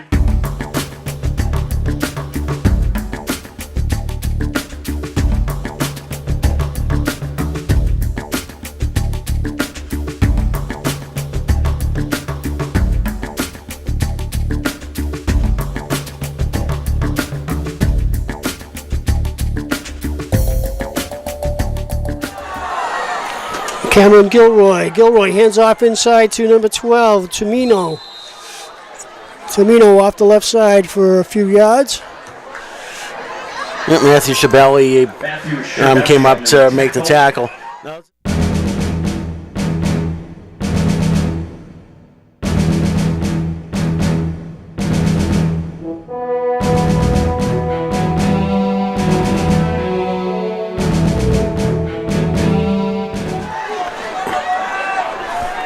Cameron Gilroy directing traffic. Another loose ball, and looks like Amesbury may have recovered it again. The bottom of the pile over there, number 7, Logan Burrell.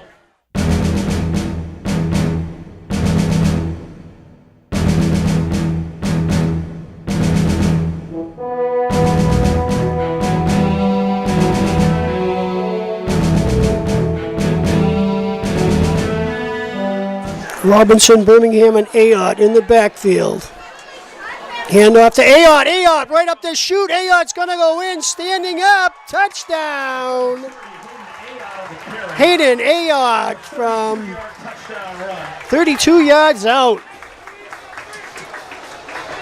And Ayotte, we've been talking about early in the season, had been the, even though he's, little smaller than the other running backs, the in-between tackles guy, grind it out, he just takes off.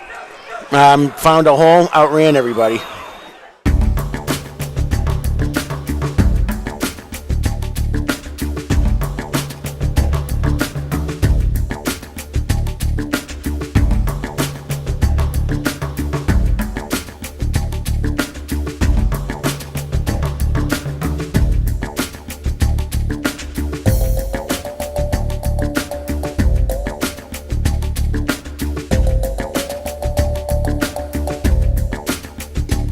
Hayden Ayotte. Amesbury looking for two. Hamill hands off again inside to nobody. And still with it, and he's in for the two-point conversion. Hamill, great fake again into the line of scrimmage that time by Hamill.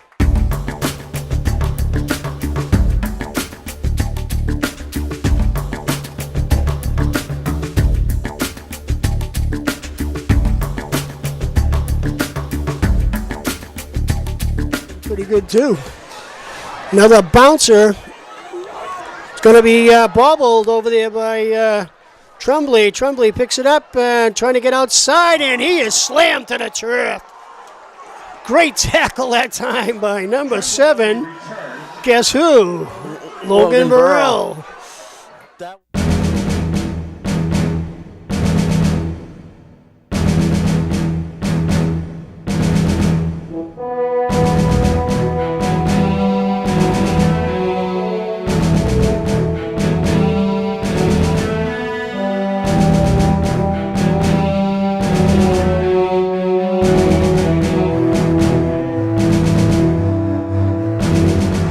Not necessarily in a punt formation. Looks like they may go for it.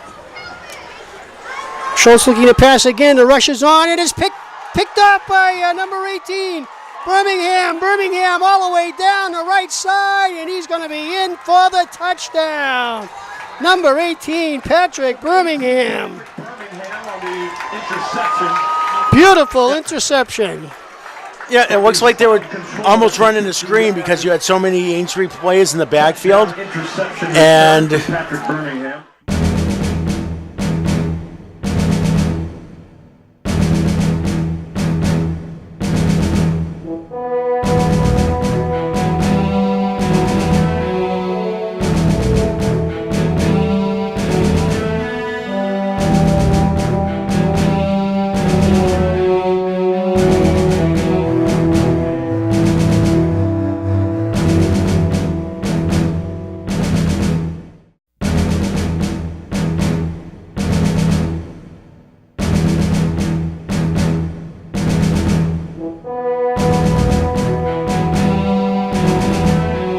With 6:44 remaining. Bennett backing signals PAT. Handoff inside. Number 6 in. Standing up is Jared Benevento. He's good for the two-point conversion after a 50-yard touchdown interception return.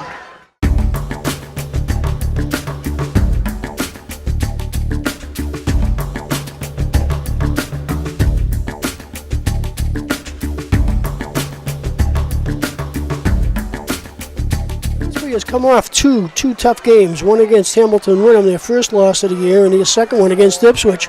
This one's going to be strung out, and number 10 that time, Cameron Gilroy.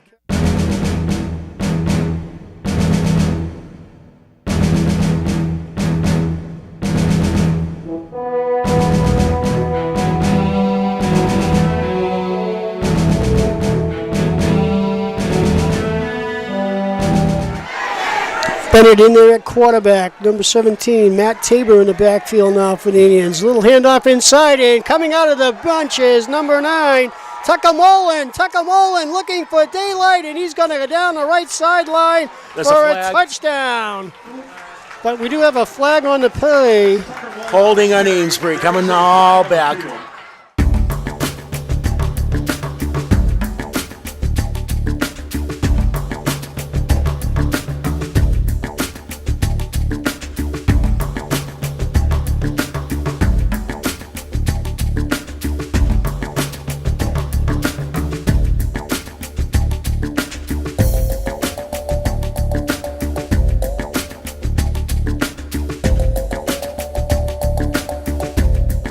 first half, racking up this lead on the sideline right now.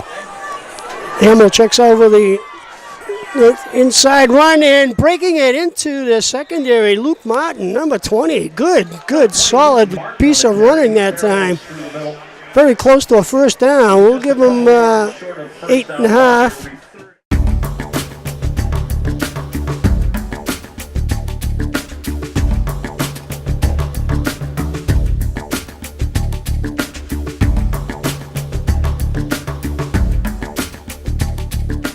So Cameron Gilroy in at quarterback for the Vikings. Man in motion goes Tremblay. Hand off to Tremblay, and he's hitting the backfield by number 48, Troy Martin.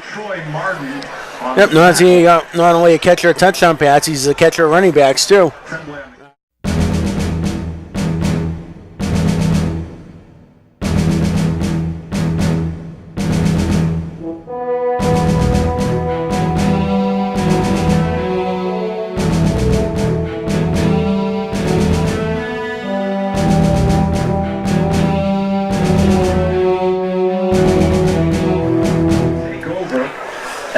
So Troy Hamill will be in there for quarterback. We'll try to pick up the backfield for you here. Looks like Griffin Schott, number 5, is in the backfield, along with number 12, Jeremy Lopez. Hand off to number 12, right up the chute, breaking it into the secondary. On his horse all the way down. Great speed. Jeremy Lopez is going to be in, standing up. Great piece of running that time by Jeremy Lopez. But we have another penalty flag on the field. Wow. That was a 65-yard run. Yeah, it looks like heading on back, though.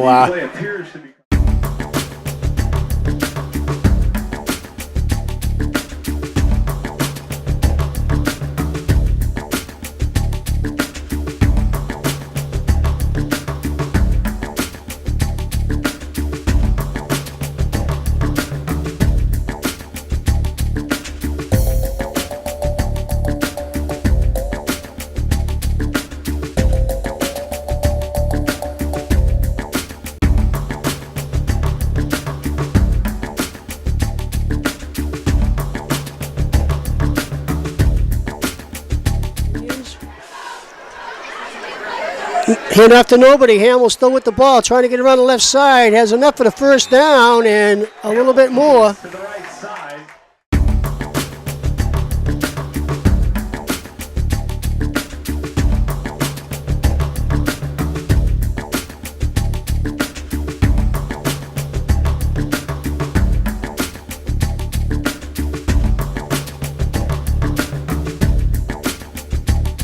Run a little more this year than we've seen in the past, but he's still not a running quarterback.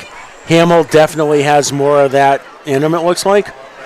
Hand off to Lopez again. Lopez looking to go to the outside, back to the inside, still on his feet and is cracked down from behind. So Lopez doing it again. Nice piece of running by Lopez. And I think he made one cut too many there, because if he stayed with his cut to the outside, I think he had some room there.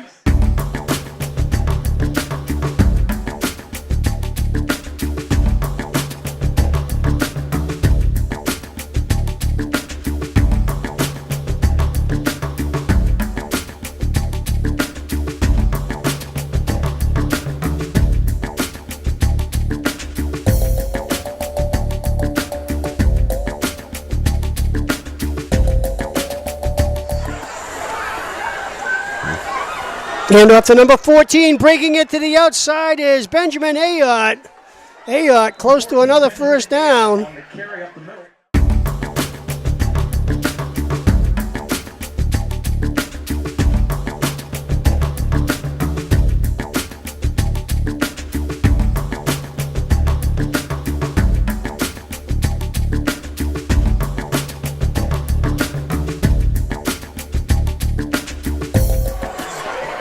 So fourth down here for the Indians, and they'll go for it.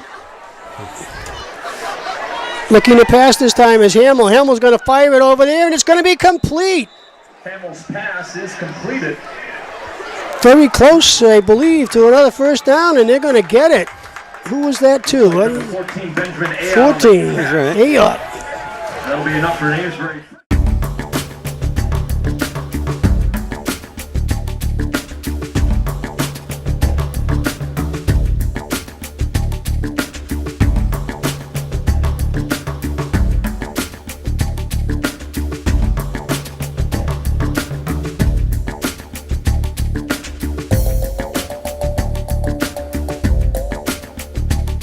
First and 10 up around the 15-yard line. Hamill barking signals is going to keep the ball. Miss handoff again. Hamill breaks it to the outside, and he's going to walk in standing up. Again, possibly another broken play at the line of scrimmage. Hamill put the ball out, then pulled it back in and ran it in from 15 yards out.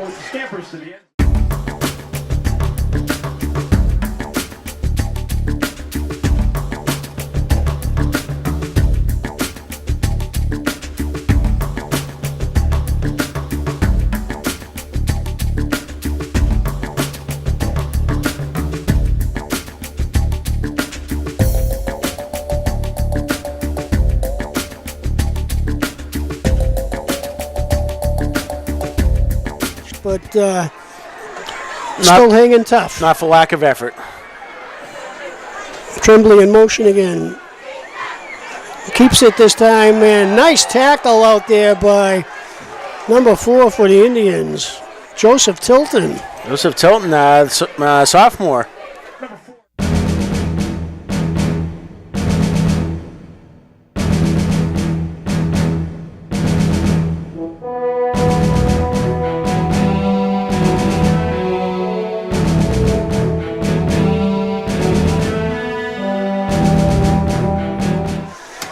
So an all-around tremendous effort tonight by the Amesbury Indians, 46-0 victory over the Triton Vikings, and pitching a shutout. That's second shutout of the year, I believe, by the Indians. Is that what, Pentucket, right? Pentucket 22-0. So actually the rival rivals, Pentucket and Triton, were both shut out this year by the Amesbury Indians. Ladies and gentlemen, and welcome to Amesbury Community Television's broadcast of Amesbury High School varsity football. Tonight, Caponitas, the quarterback. Dussault, the running back. 2 receivers to the top side. Hand off to nobody. Pass over the middle. It's knocked down and picked off by the line of scrimmage. Going down, number 42 for the Indians. Could go all the way. Touchdown on the interception by Ethan Catania for the Amesbury Indians. That one was knocked.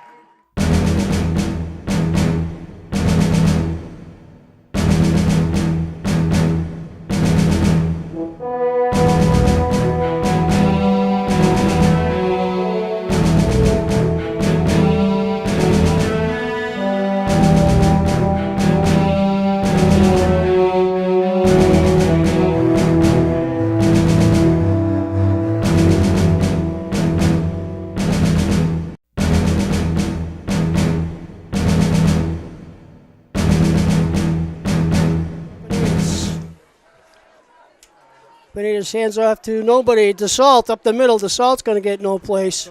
So the center of the line right now, Amesbury's doing a pretty good job bottling things up. Yeah, Noah Katrupi, Logan Burrow, among a host of defenders in there that just mostly shut that down.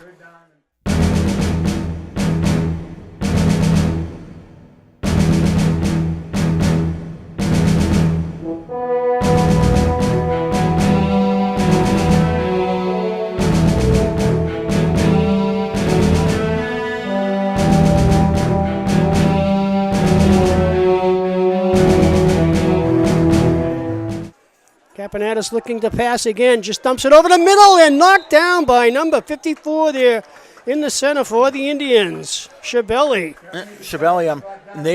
It was noticed that they look like there's some sort of screenplay on.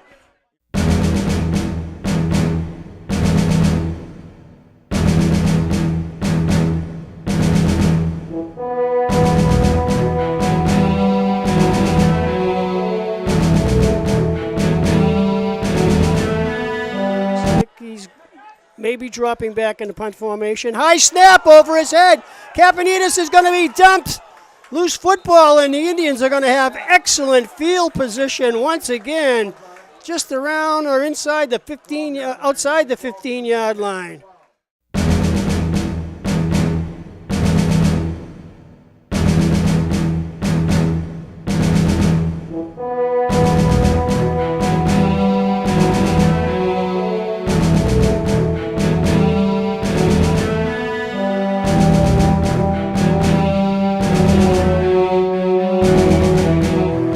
Hands off inside to Ayotte. Ayotte straight up the chute, still on his feet, driving inside the 5-yard line, down to about the 3 or 4. See where they mark it.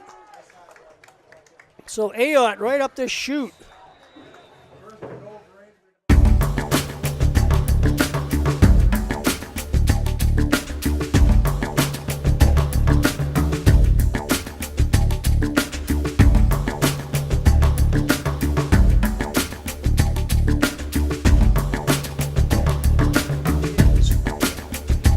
Bennett hands off to number 21 in there, excuse me, Robinson.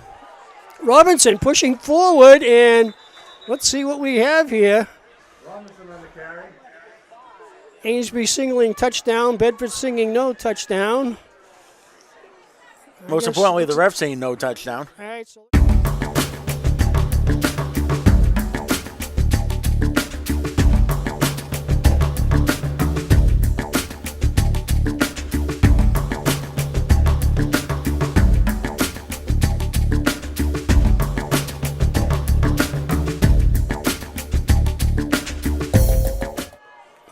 Blake Bennett at quarterback.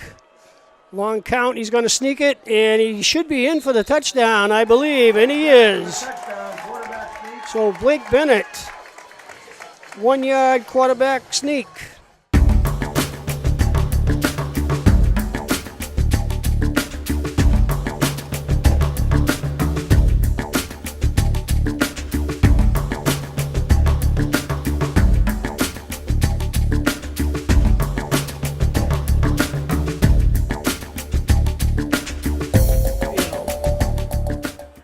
Handoff this time to nobody. Bennett still with it. It's going to cut inside, and I believe he's in for the 2-point conversion. And he is. So Bennett with the 2-point conversion.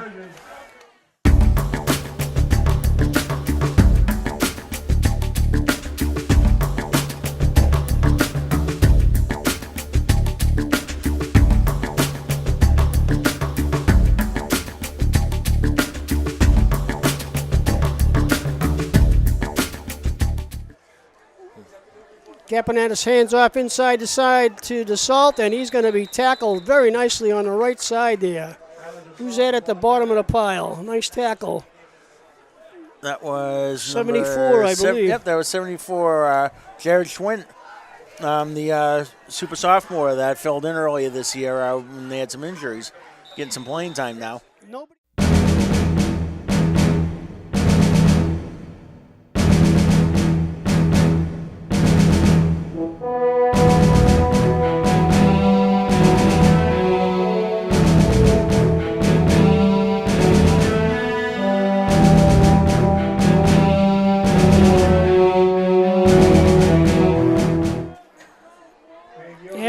Bedford ready to kick off here.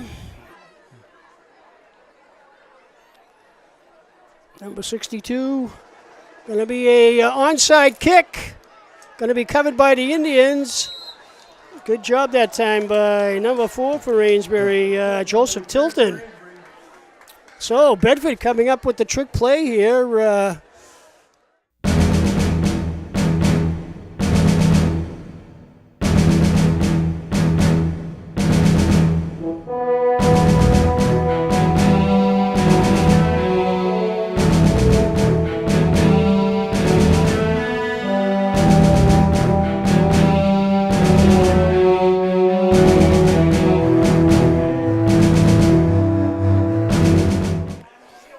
So Amesbury really hasn't had to have much of a sustained march here as they've gotten the ball in excellent field position, actually all 3 times. Handoff inside and breaking it into the referee is Benvenuto. So Jared Benevento. Oh, tough place. The umpire is right behind the line of scrimmage, and sometimes you got to take some knocks there. That was the first play. Amesbury's running their own half of the field all game.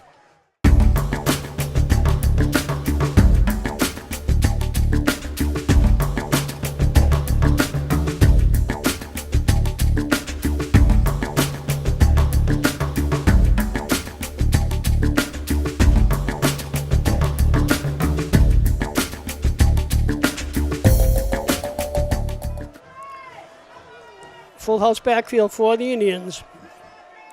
Handoff here to the right side, cutting in and looking at some daylight is Birmingham, as Birmingham breaks it into the secondary. Very close to a first down. It'll be about a yard shot.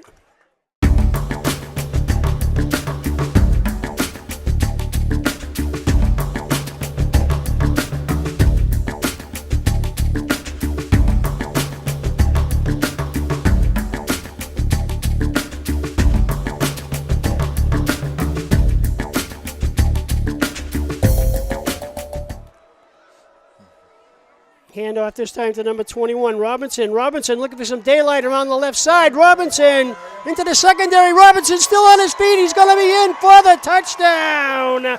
Number 21, Jacob Robinson. That's unfortunately coming back, I believe. I think Ben Veneto got him on a clipping call coming around the corner.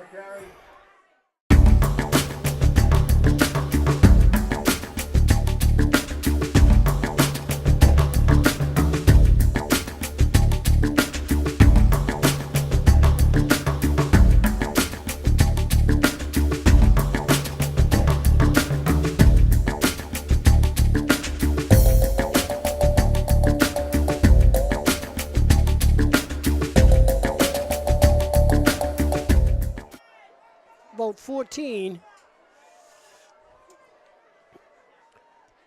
Bennett looking to pass, rolling to his right, flips it out here. Nice catch again by 21 Robinson as he gets spun around.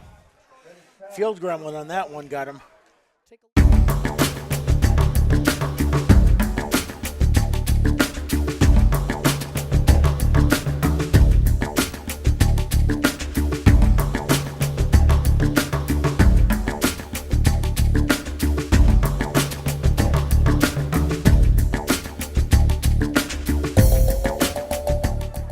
So this will be 3rd and a long 2 for the Indians.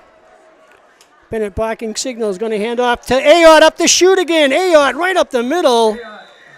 Enough for the first down and some more. So Hayden Ayotte, the 2 carries that he's had tonight, 3 carries tonight, all been up the middle, and he's got some good yardage.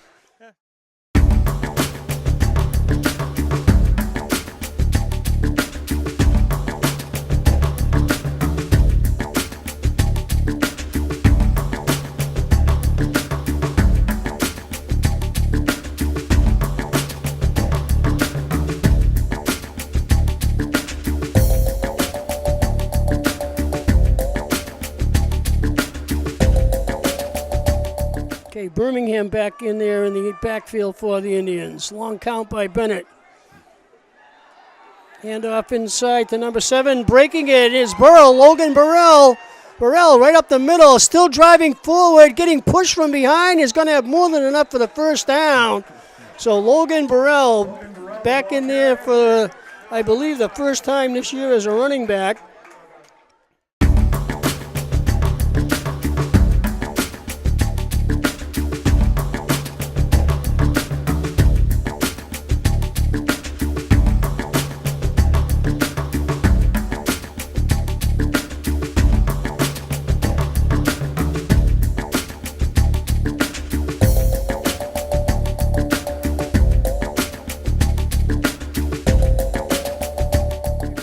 Side. Apponatis going to hand off again to DeSalt, but this time DeSalt's going to be buried by number 48 that time, Troy Martin. Yeah, what was interesting too, Amesbury was very aware because if that was a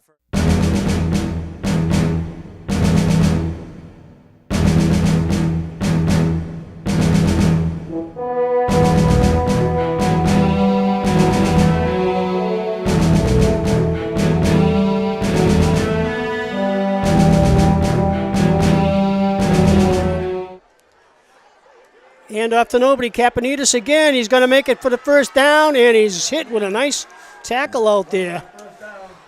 Luke Martin on the tackle there.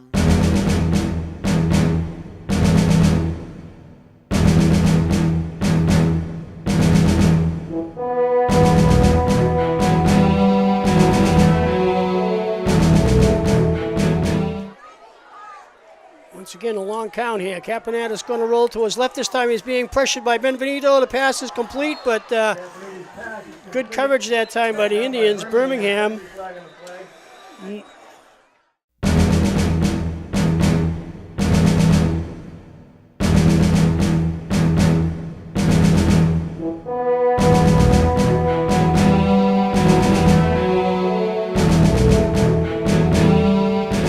Giotto. He didn't kick it last time. They tried an onside kick. Looks like this time he's going to go for it. But going to be another onside kick. And let's see who's got it.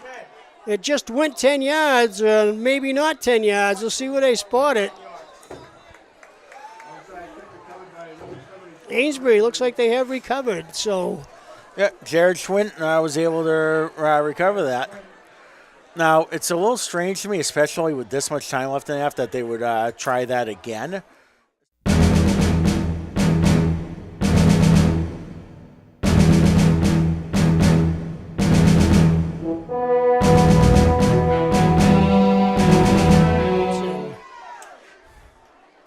Handoff inside again to Robinson. Robinson looking for some daylight. Gets back to the line of scrimmage and picks up a couple extra yards.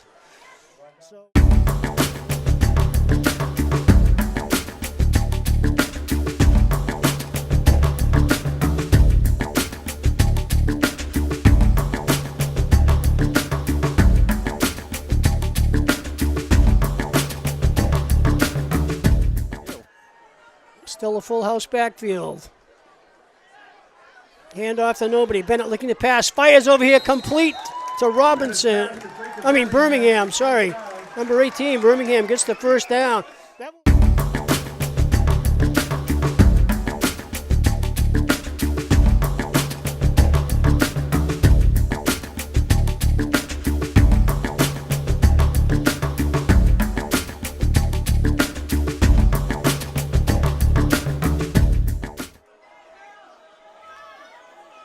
Hand off to nobody, looking to pass. Bennett fires over the middle, and we're going to have some interference called, I believe, against Bedford that time.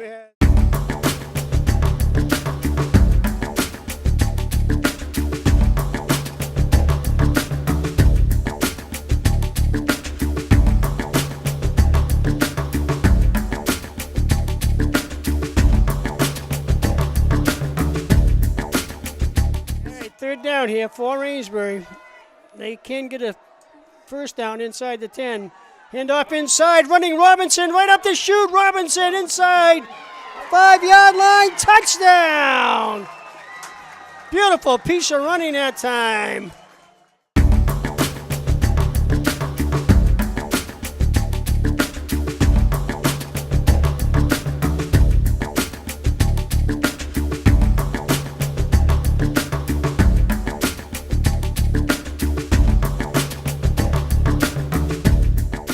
Dussault goes in motion to the left side. Kapanitis looking to pass. He's going to air it out here all the way down, and it's going to be off the fingertips. Great battle out there between Birmingham for the Indians and Brandon Jones for Bedford. That's been going on all night. Yeah, that's been one heck of a battle out there. Jones versus the secondary, essentially Jones and Birmingham. One thing.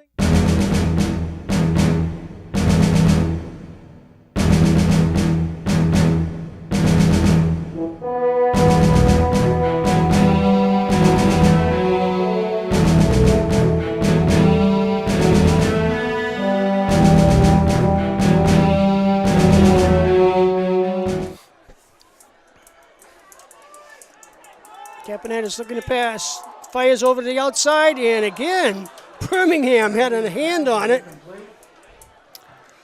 Oh, he's been all over the place, and I know it wasn't Jones, but Birmingham and Jones. It's been like a heavyweight title fight out there.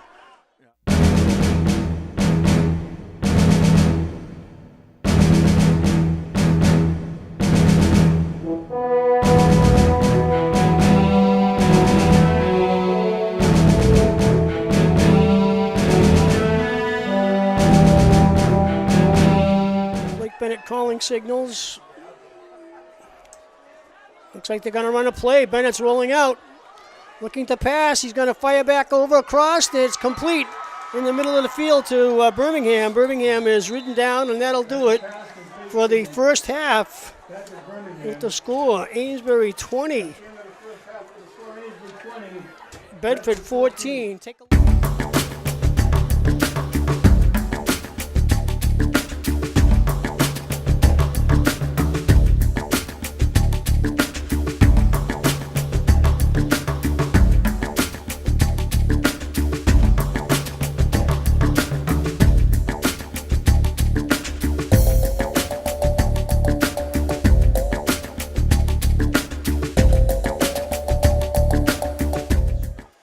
So Hamill's going to check in.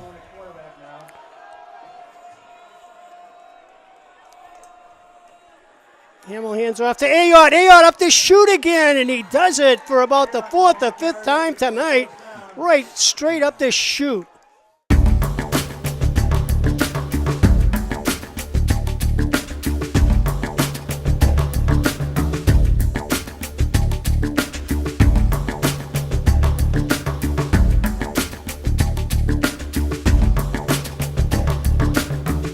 Hamill still at quarterback for the Indians. Hamill keeps it this time. Had a block in front of him, still on his feet, driving forward. Picks up a nice 7 yards on that play.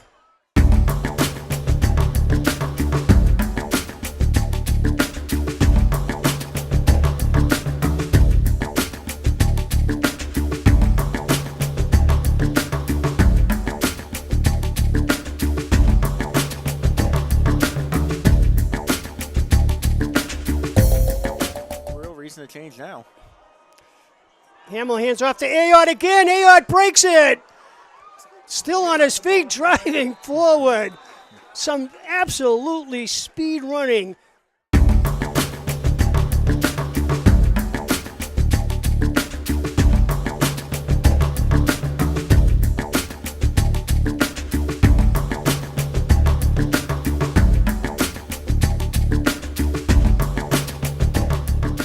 Benvenuto in there now with Burrell.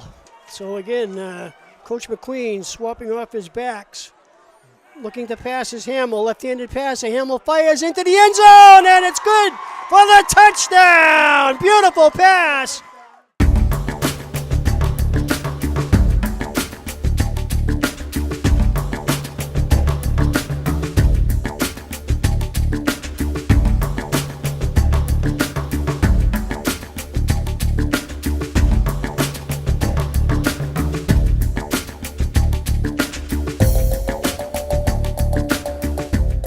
Bedford's going to throw the football.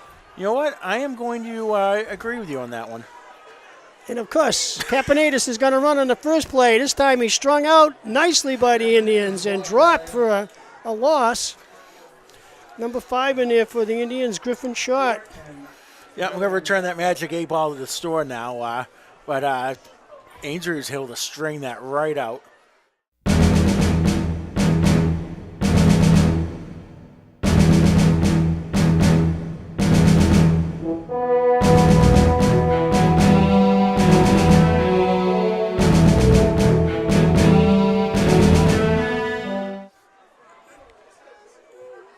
Amesbury putting a little pressure on across the middle. This one is going to be picked off again over here by number 56 for the Indians down the left sideline and knocked out of bounds. Derek Couture. Let's look.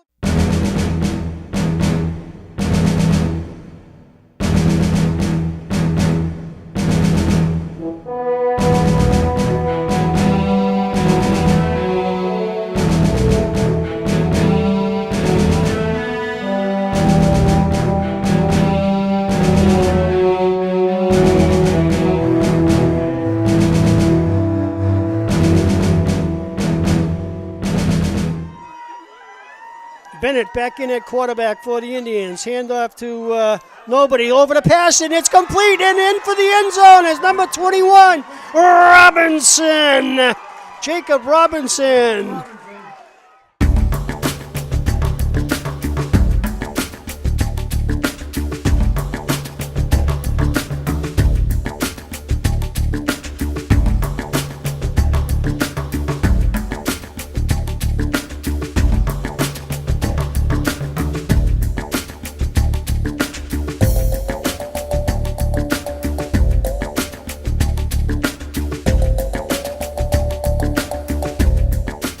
still looking for 2 points, which would be important here.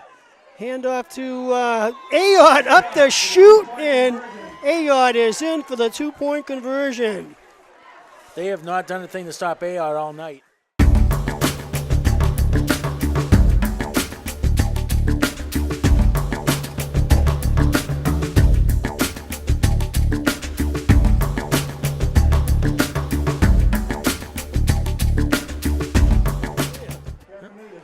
And you always see something that you haven't seen before. You know, you can watch all the film in the world, but if you do something new. Shot, another booming kick. Going to be picked up around the 10-yard line. It's going to be pitched back over to the other side. So another trick play here by Bedford, and dragged down from behind by number 51, Bradley DeZiglio. I thought he threw that forward on the second toss.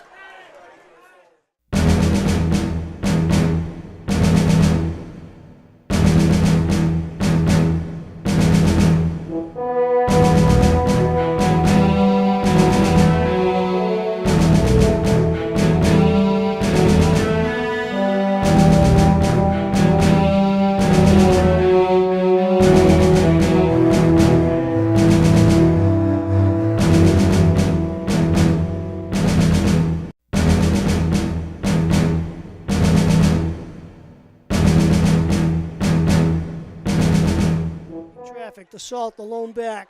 2 receivers to the top side, 1 to the near side. Caponita's ready to pass again over the middle, and that one's tapped, and that one's going to be picked off. They're saying that was down. That Oh, was number incomplete. 20 that time, Luke Martin.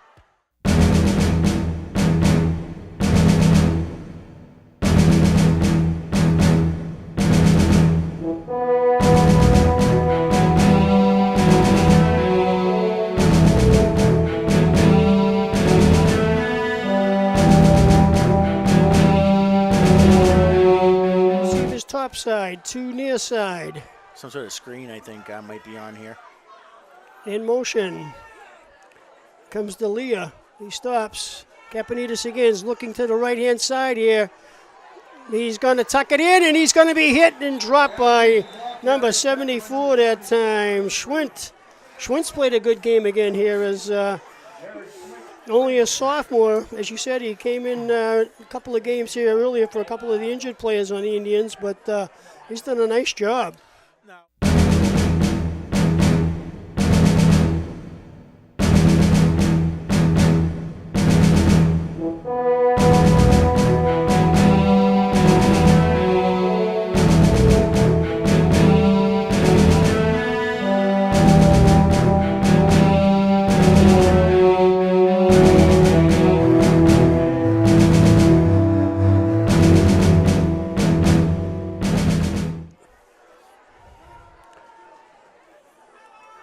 Hand off to the Salt will not get much again. So even though the Indians are basically rushing 3 linemen there, they're doing a good job in there. And the linebackers filling the holes.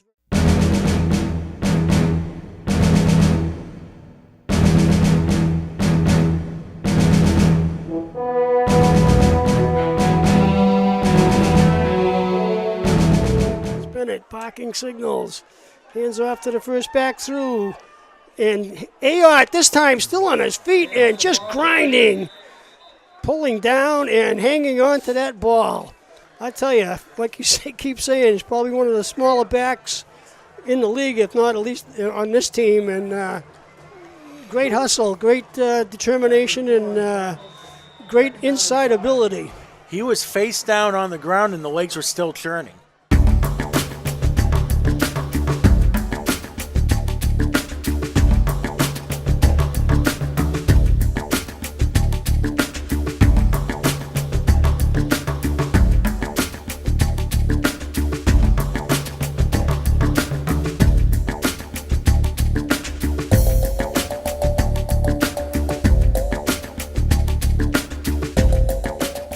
A tough 6 yards for Ayotte.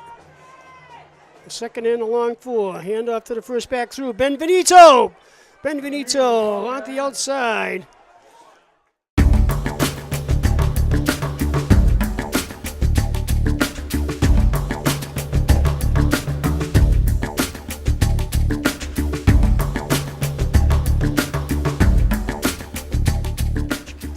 part of Buccaneers offense. This time inside number 9, Tucker Mullen.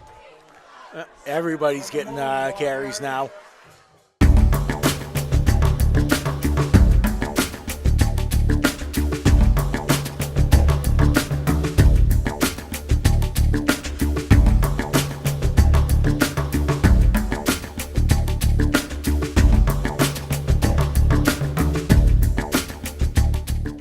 Mullen and Birmingham in the backfield.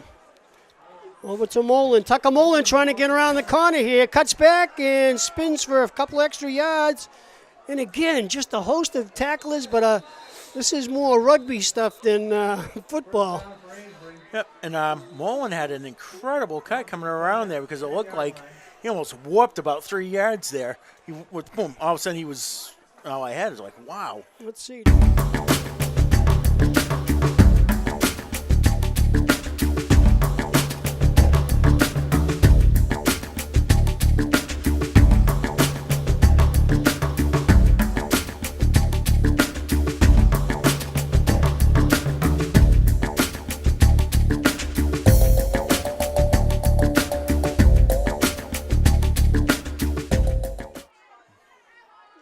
Bennett inside and crashing into about the 1 yard line. Number 18, Birmingham. I like that that draw trap type play where Bennett.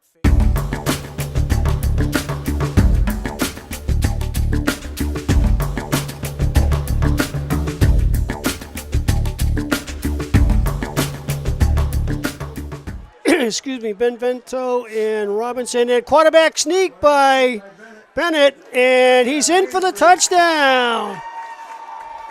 That was a good 2 or 3 yarder there too. It wasn't just the fall forward variety. We'll give him 2 yards.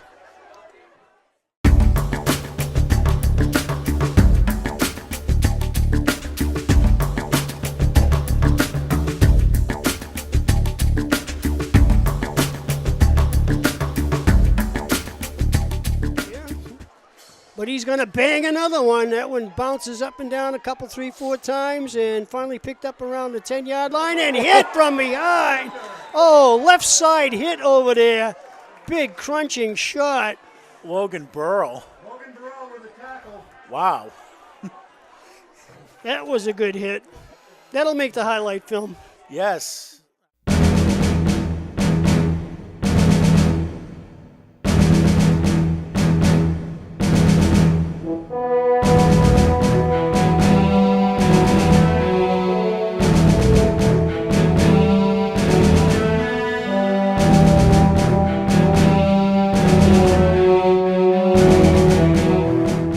Count. Mullen gets the call, cuts back inside. He's hit once, breaks a tackle, breaks another tackle, and is finally strung out and still driving forward. This is incredible run here. Tucker Mullen taking the entire Bedford team with him and the entire offensive line. Let's take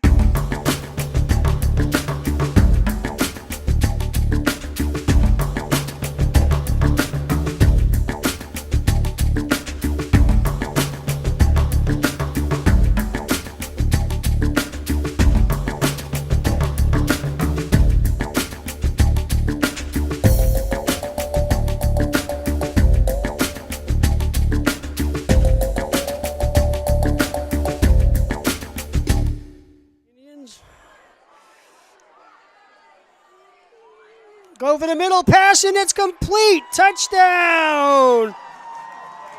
Beautiful play over the middle that time. Let's show that one again. Looked like 48. Quick count here again, and just a pop over the middle. Halsey from the other side.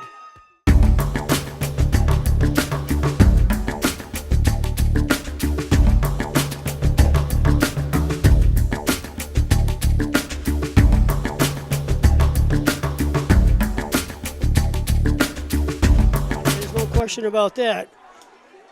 Kapanitis is going to keep it this time. He's coming around the left side. Gets a huge block, but is hit nicely by Birmingham.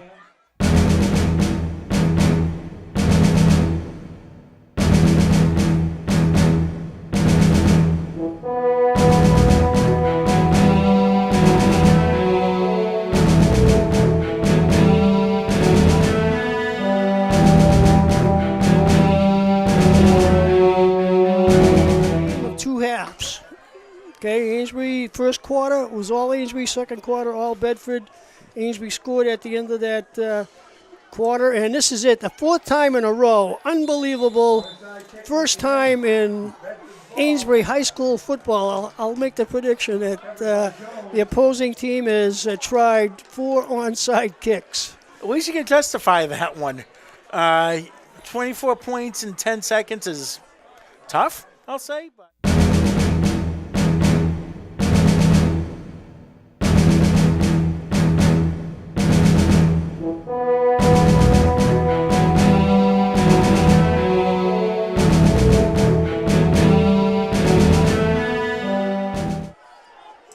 wait, Bedford got... Yeah, Bedford got the ball over the middle. It's going to be a dipsy doodle. Here we go again. Looking ladder. Coming down the sideline, and they're going to run out of real estate, and that'll just about do it. So Amesbury will come out of here with a tremendous 46-22 victory. Community Television's broadcast of Amesbury High School varsity football. Tonight's game is an MIAA Division V playoff game between the Amesbury Indians and the Saugus Sachems. All right, number 24 for Saugus Sachems, Martinez Moretta to do the kicking. It's a short kick, picked up by the up man again by the Indians, and almost breaking through there with a nice recovery there. Logan Burrell on the recovery. Yep, it was one of those, squib kicks, kind of a line drive, but he caught it instead of letting it go and bounce around. And just like last week, they're starting with good field position. They had one.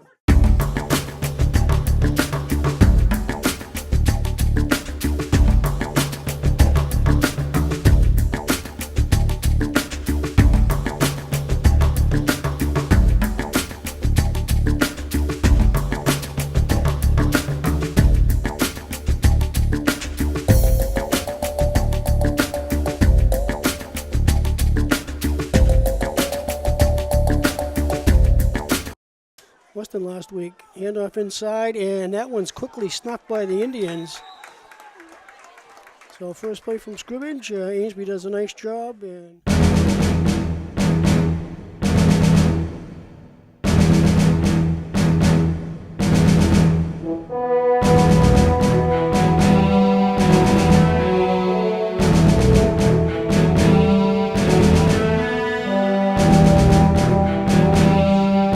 like a little motion there, but no call. And again, off the right side comes Gene. He's going to be stopped for a short gain.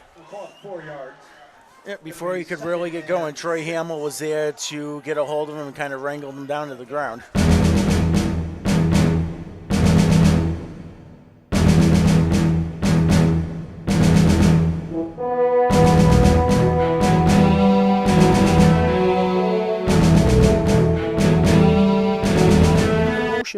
Coming across, handoff to Gene, coming the other way. Gene can be hitting back, and he's going to be dropped for a loss. So great pursuit that time by the Indians as Saugus comes with a man in motion, and then the handoff is back to the other side. But great coverage. That was a...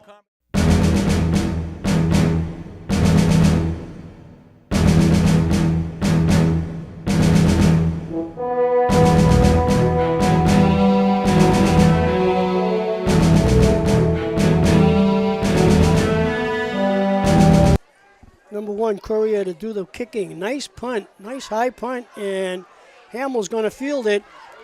Cuts back towards the middle, looking for some blocking to the outside. Hamill up the sideline, and a big block down there. And no penalty flags. Tremendous block on the sideline that time. Yeah, sprung him for an extra 15 yards there. There was a nice block coming around crackback here, too, to start the return.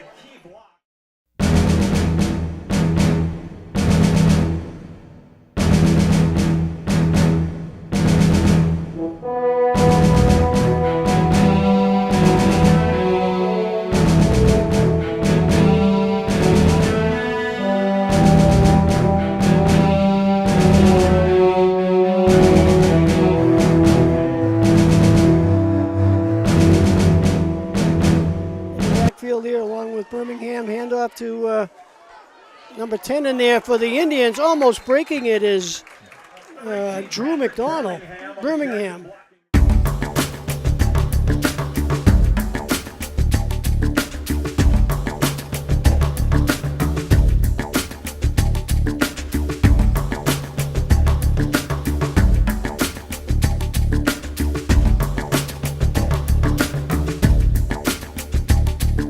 Right side. Hand off to the second back through and tripped up nicely by the Indians that time. So that's going to bring up a fourth and about 4 for the Saugus Sachems.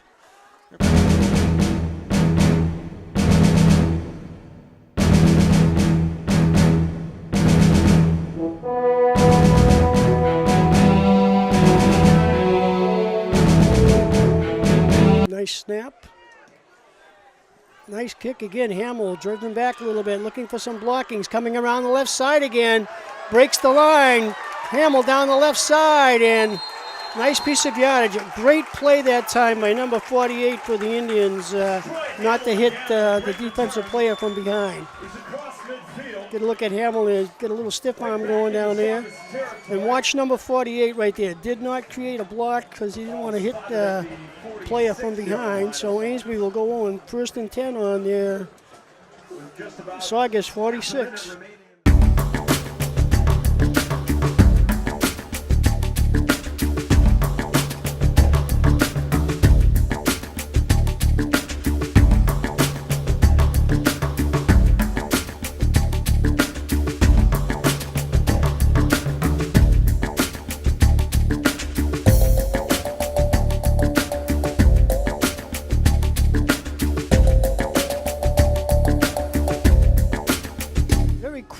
Very quick first quarter here. Only 25 seconds remaining in the first quarter. Hand off to nobody. Looking to pass, and over here in the flat, complete to Birmingham. So that'll be the Indians' first down. Good look at this play again. Nice fake into the line that time by Blake Bennett, and fires over here to Birmingham.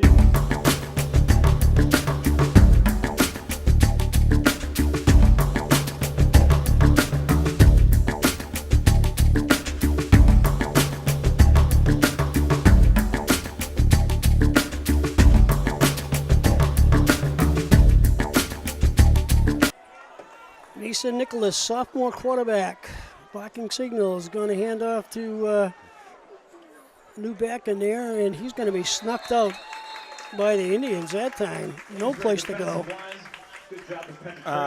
That was quite the broken play. That was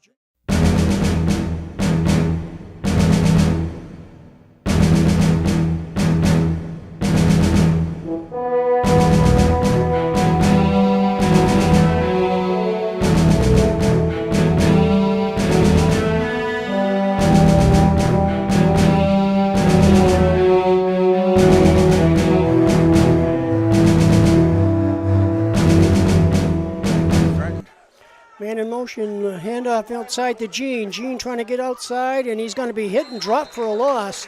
Great pursuit over there by the Indians. Number 6, Benevento on the tackle for the Indians. Get a look at this one again. Gene looking to get outside, and Benevento comes up. And shot also in there for the Indians.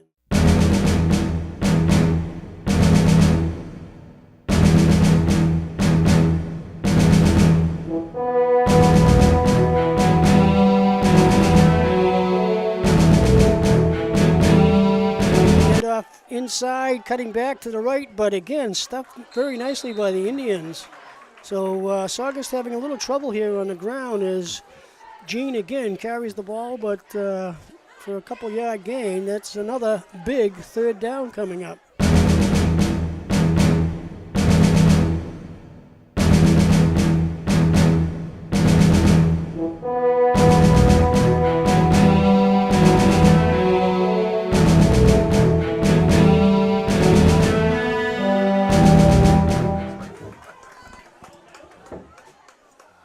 Handoff inside, straight up the chute for some good yardage that time.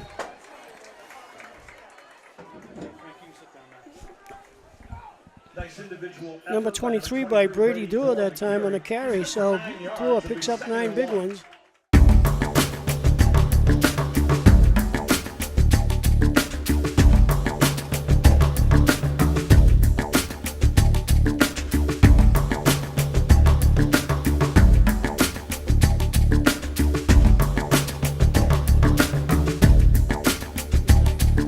.25 remaining here in this contest.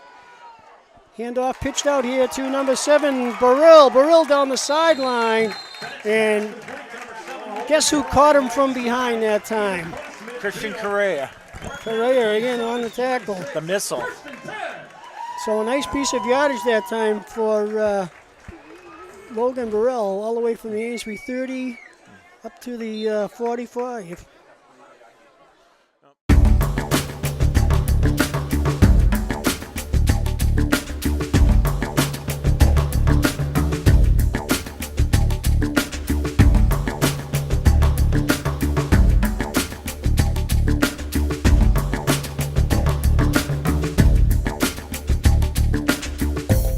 Full house backfield again for the Indians. Donovan is there, number 11 in the backfield this time. Handoff around the right side. Cutting back, a little bit of daylight is Birmingham. Ooh, looked like a late hit on that one, but once again, no call.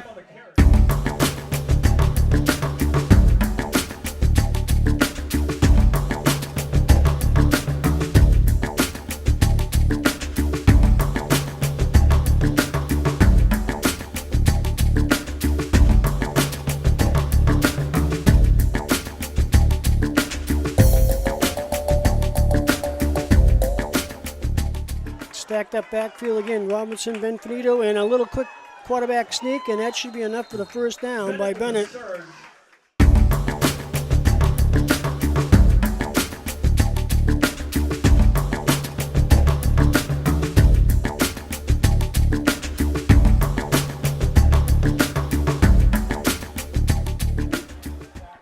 First and 10 for Amesbury. Handoff inside. Birmingham trying to break it, and he finally is caught from behind. But Birmingham crashed right up the slip. Let's take a look at that again. Birmingham, beautiful piece of running that time, and just got caught by.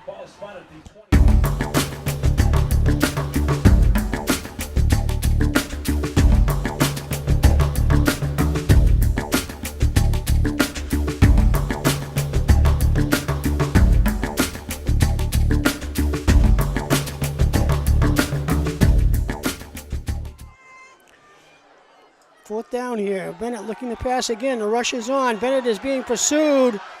Gets away from some defender. He's going to have to get rid of. Gets a block. Fires into the middle of the field. It's going to be complete, but we have a penalty flag. Let's see what happens here. Bennett going around 40 yards on that play.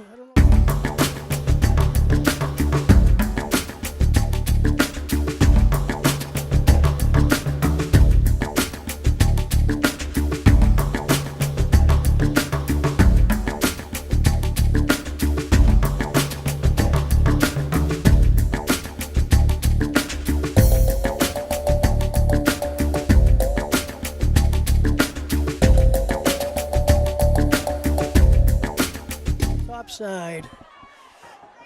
Nicholas hands off again in the middle.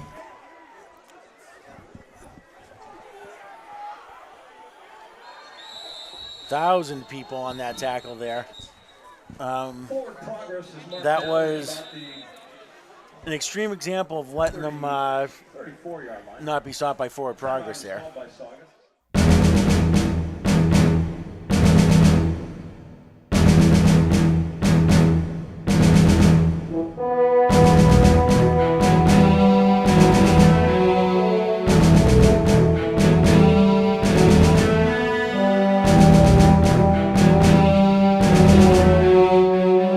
Attempt. This is the first one actual field goal at Landry Stadium this year. Yeah. Interesting. That's going to be number 24, Martinez Moretta. Kick is off and it is wide to the left. No good. Nope. So with the score. Amesbury 0, Saugus 0. Do a very, very quick, possibly quickest scoring summary of the year here, Edu. Nothing. There we go. There we go.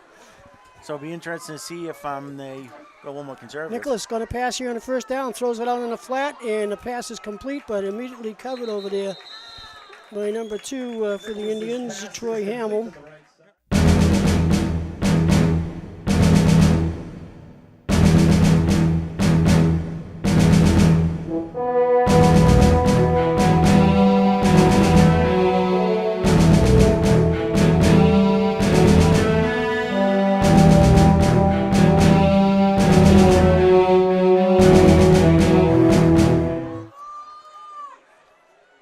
Handoff inside again, this time stopped again. Nice tackle that time.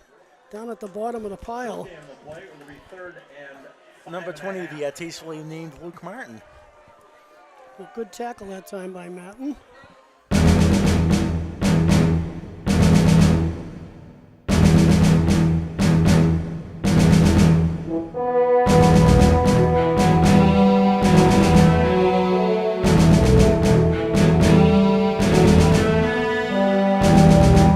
Another major third down. Handoff back inside and covered nicely again by the Indians. Keith Short in there wrestled them down, along with Thomas Flanagan. Yeah, Flanagan, Short. So I guess kind of outsmarted themselves a little bit on that one.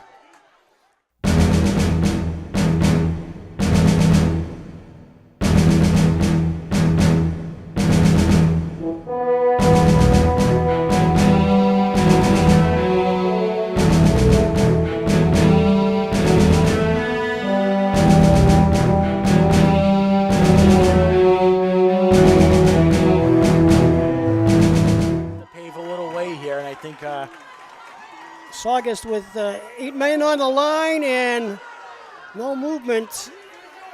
It looks like Bennett might have it. He's still on his feet and he's going to be through the line. And what do we got here? We have Bennett running over half the defense there. But the whistle blew. What's going on here? It looked to me like Saugus jumped, but... They definitely jumped, but I don't know if so his knee was down before he ran over a couple people, but enough to get the first down.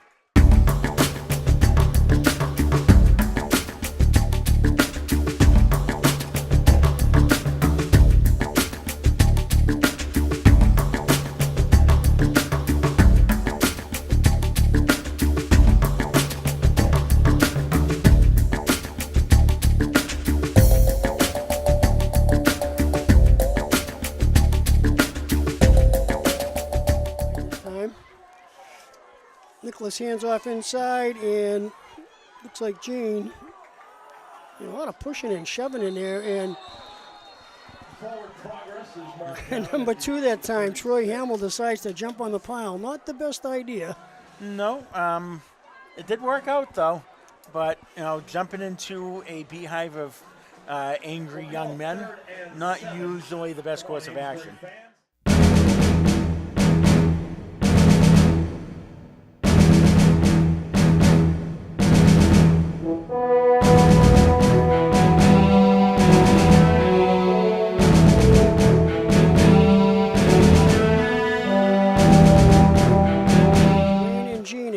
Backfield looking to pass is Nicholas. Nicholas trying to go around. He's going to put it down and run with it. Still on his feet and is hit and dropped with a big hit over there. There are multiple flags on the field. Big hit by number 56 for the Indians. Emery De Cruz is in there. Not De Cruz, I'm sorry. Derek Couture. There was approximately 80 different instances of holding in the backfield while he was scrambling. And it looked like a clean hit to me by Couture right there.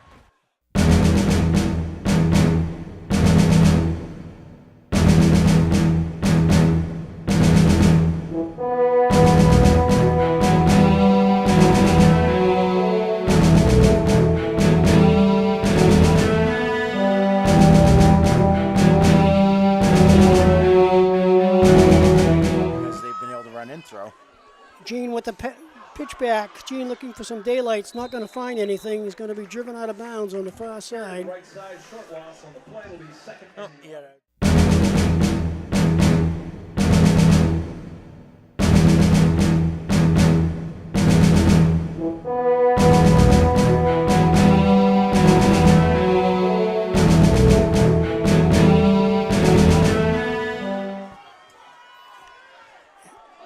Beautiful tackle off the right side that time by number 42, Catania.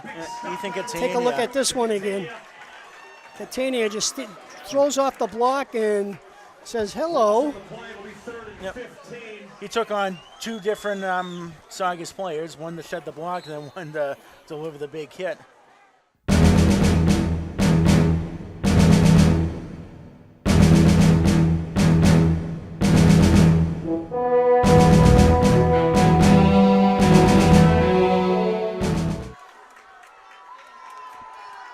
Nicholas looking to pass again. Got some great blocking up front. Here comes the pressure from the Indians. Nicholas is going to run with it, and he's going to be thrown down from behind.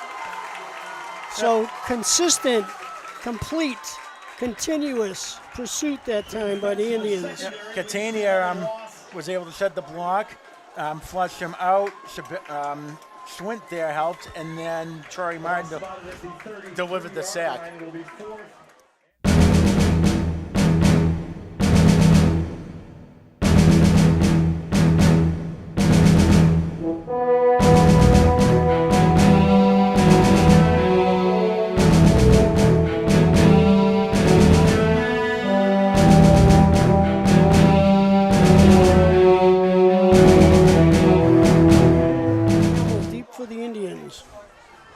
Be interesting to see if they come after this one, try to create a big play here. Good snap again, right up the middle, and the punt is blocked. Great call, Edu. Great call. Logan Burrow came untouched up the middle and rejected that. Right back into the punter's face that time. Great play that time. That's the big play that they needed to, switch the field position.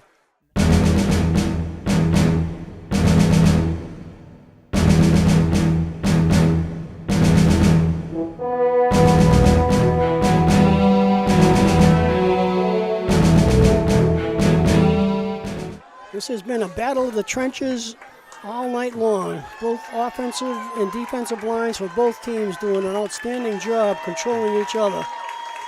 Hand off to 21, Robinson. Robinson cracks in there, very close to another first down. And he's got it. So Robinson with a nice piece of running that time. First major scoring threat by the Indians tonight. The block punt changed a lot of momentum there.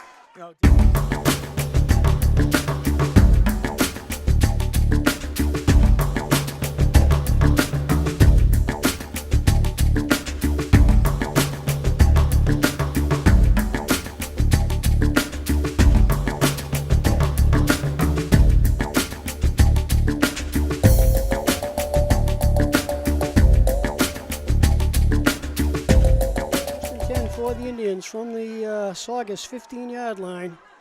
Benvenuto in there in the backfield. Hand off to number 18. Right up the chute goes Birmingham. Birmingham still driving inside the 10-yard line.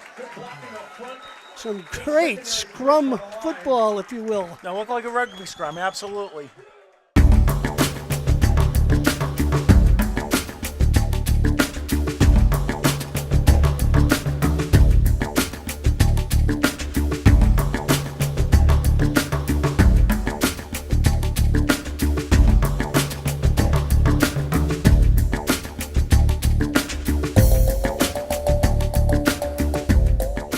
Field. Amesbury knocking on the door.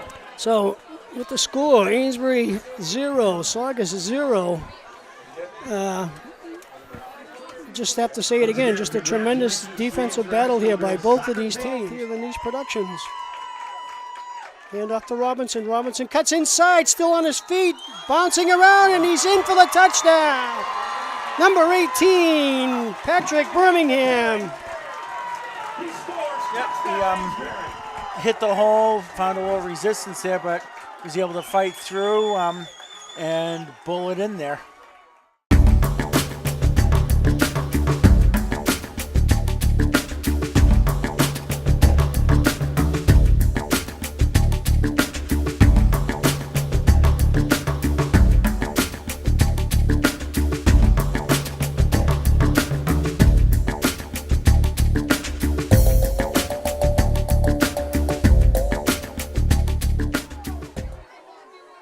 And up to the second back through and scooping in there, Jacob Robinson for the 2-point conversion. Big play for the Indians.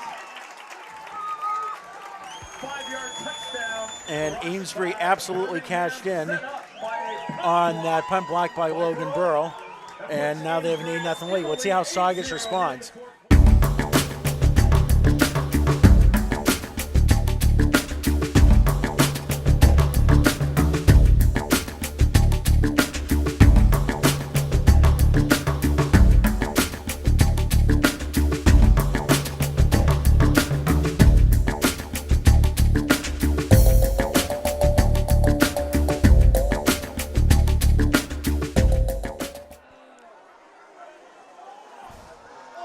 Short line drives one. It's going to be bobbled a little bit, but picked up around the 15-yard line. Coming off to the right side, and a nice open field tackle by open field tackler number 7, Logan Burrell.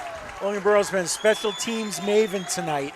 Matt Slater rejects the punt, comes down and makes a solo tackle. Did not let him get anywhere and keeps Saugus pinned down around the 30. At the 30? No, that is about the 20 or so.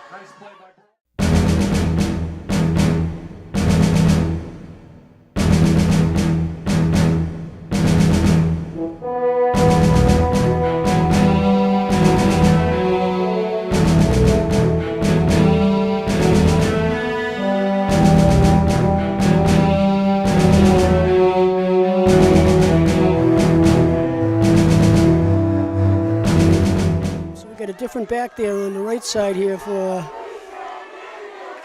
handoff to number 4 going around the left side, and he's going to be punched down. James Moisey. Boys on the carry to the left side. Got a couple of yards out of that, but Ainsley strung that out well.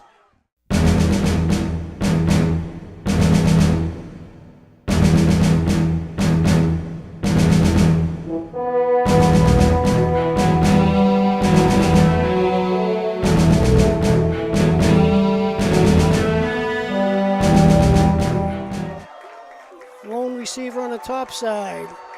Nicholas again looking to pass, going to lay it up there, and it's going to be picked off by the Indians. Number 27 for Amesbury. Down the field. 23, I'm sorry, Brady Dorr. Let's take a look at this one again. He floats it up there over the linebacker, but Dorr is there for the interception and gets a nice little run back out of it. We have multiple flags in front of us here. Now, let's see who this is going to be against. This should be a killer if it was against the Indians.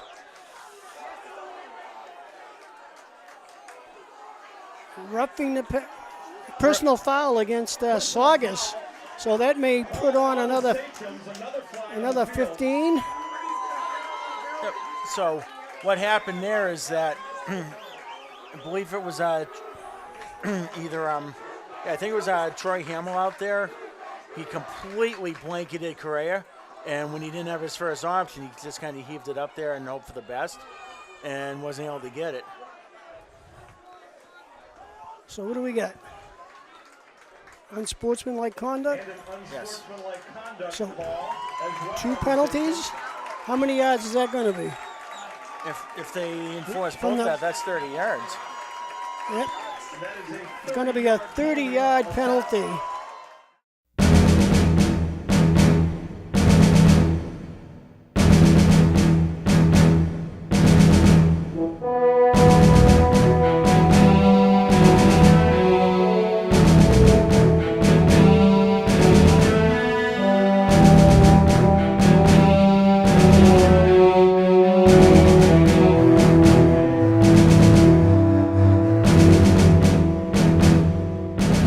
blown coverage can really change the field.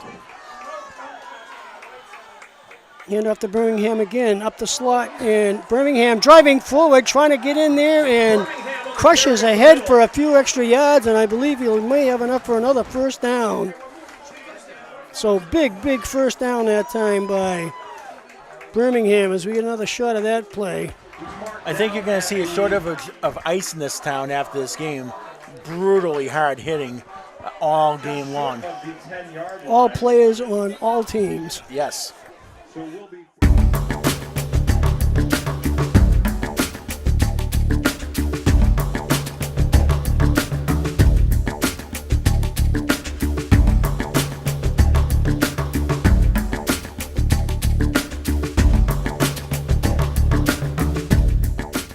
Blake Bennett barking signals for the Indians.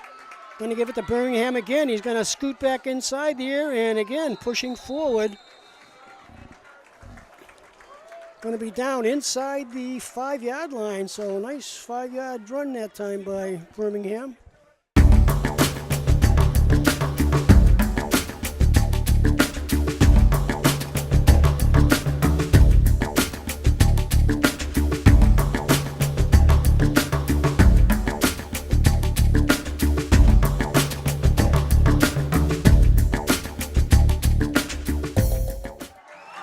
Got a first down inside the 1-yard line. So Amesbury has a big opportunity here to punch this in from less than a yard out. Interesting to see what they do here from right there. Birmingham been with 3-2, and another quarterback sneak, and let's see if they can push him in. The Indians are in for the touchdown.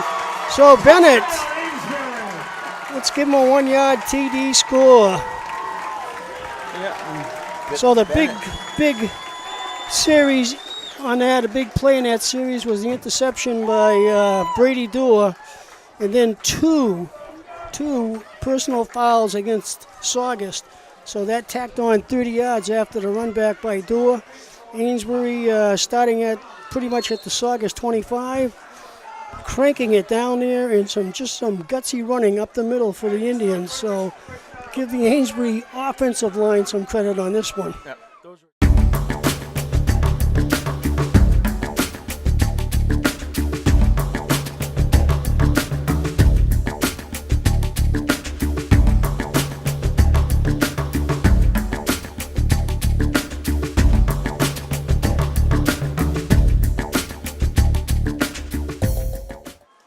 Yeah, right, shot.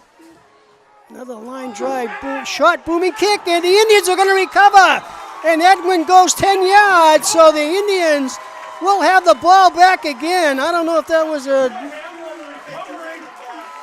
I think something was up there because on the kickoff formation, there was one player that was lined up and hanging back, trying to get a head start on that right side.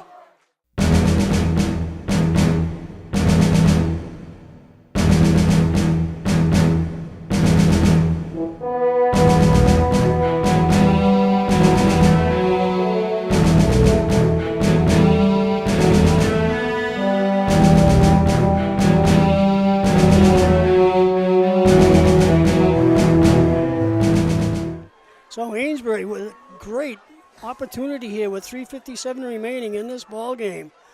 Looks like Bennett's going to roll to his right. He's got some blockers out in front of him looking for a block. Bennett is going to be dumped outside, and they're going to add on another 15 on that one.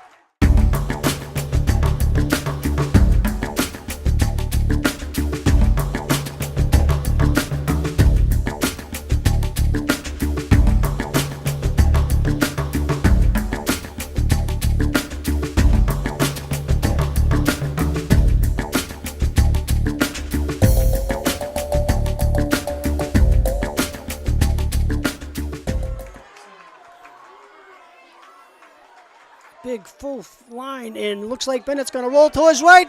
Fires it out there, complete. Beautiful catch out there by number 48 for the Indians. Troy Martin. Boy, what a fake. Saugus had 10 players up at the line of scrimmage on that one. They had to sell out. You know, they figured, hey, they're going to grind clock, and they got Martin open there. It's been there all night. Bennett's not, been able to really set and throw. He was able to get him there, and that almost certainly is your ball game.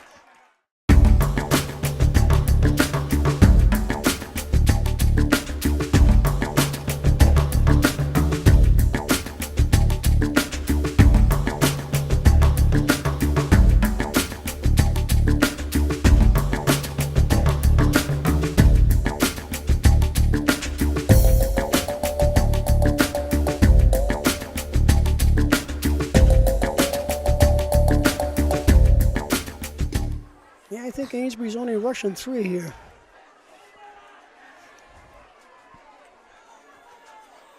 Third down. Looking to pass again is Nicholas. Nicholas is going to step up. Almost gets picked off.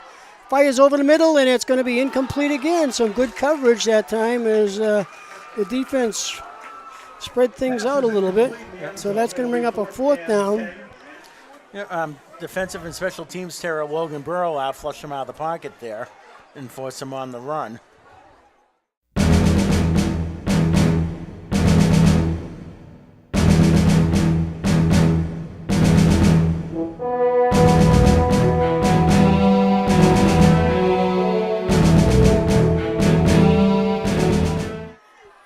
Four receivers, 3 to the near side, 1 to the far side.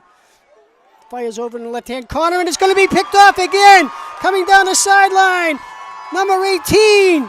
Here goes Birmingham. Birmingham on his horse. Birmingham, the race is on. He's going to slow down. Whisked by 1 block, gets another block, and he's finally dropped. What a great play that time by number 18 for the Indians. Patrick Birmingham. That one will definitely make the highlight film, folks. Yep, he threw the out near the goal line. Birmingham jumped it. Showed some, plays running back, showed some great open field running. And I'll give all the credit in the world to Logan Burrow, who came from way out there to get up there to throw a block or two and try to free him. He came at 100 miles an hour like a runaway Coke truck there.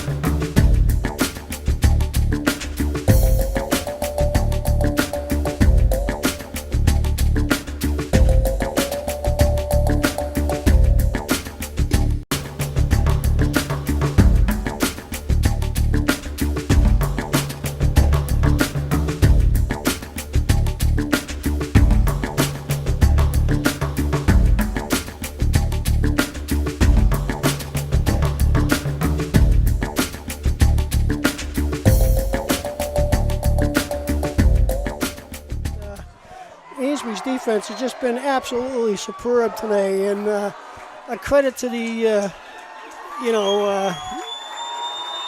people that are in there: Jacob Hamill, Matthew Schiavelli, John Nelson, Noah Katrupi, Thomas Flanagan. And what we Matt Schiavelli. What we talked about at halftime, the big plays were going to decide this game.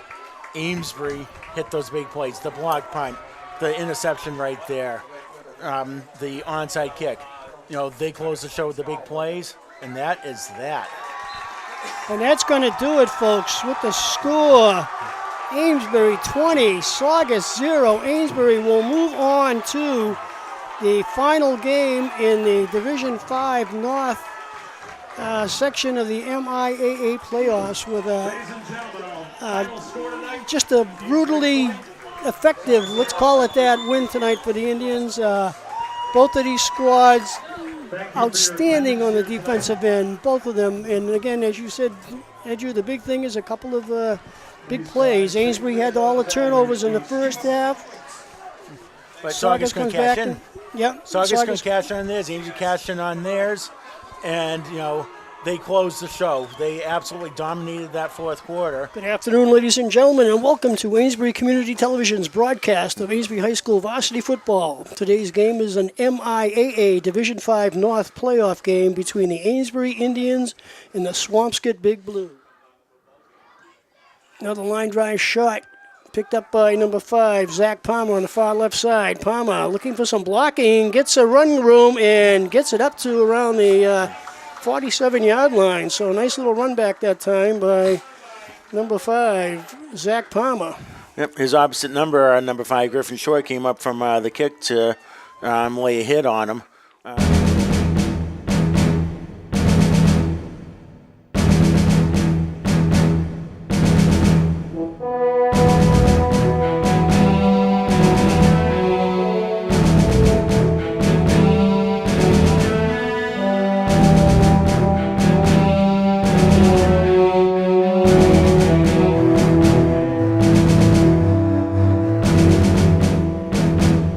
Big Blue, shotgun formation.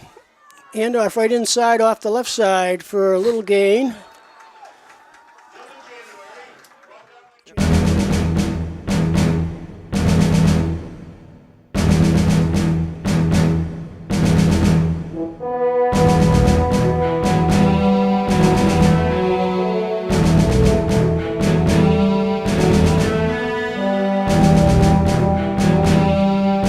Side pass formation here for Swampscott. Zana hands off up the middle, and Amesbury does a nice job crashing that one down. Yeah, So the whole line basically exploded off. 56, Derek Couture got in there. Troy Martin got in there. Noah Katrupi was in there. Running up the middle's not been something that's working for Swampscott so far. The line is holding solid. When they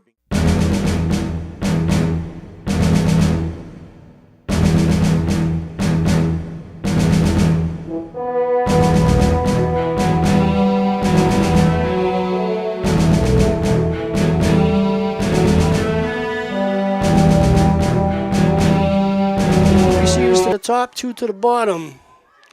Zana hands off again inside, and a good crunching tackle that time by the Indians. Yep, Austin Hallisey led the charge, and then it was finished off by Troy Martin and looked like Logan Burrow there too. I mean, they're real.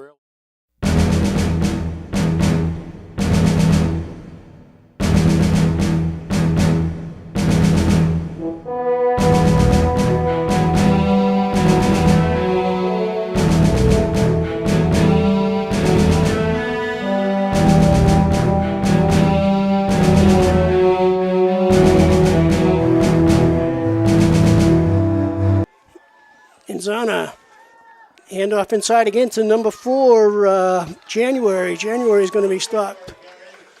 They'll bring up a big third down here. Second down, I'm sorry. Ethan Catania was able to get behind him there, drag him down before he could really get going.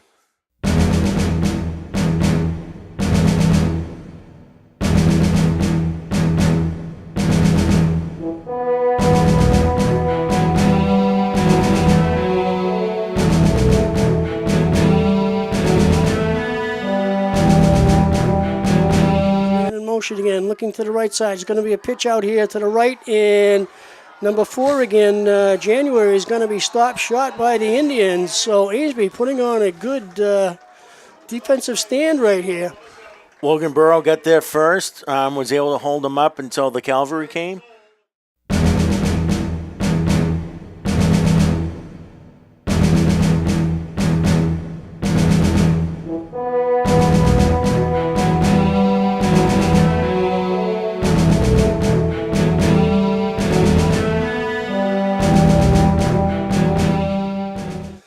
Going to be interesting to see if they do any sort of trickery on the kickoff. Nope. Coming over to the side here to Birmingham, up around the 19-yard line. Birmingham gets a nice block. Birmingham scooting up the middle, and the race is on down the left sideline, and finally driven out of bounds up around the Swampscott 40-yard line. Nice run back by number 18 for the Indians, Patrick Birmingham. Nothing fancy. He got that ball and stayed to the left, made one cut, and there was some excellent blocking. And number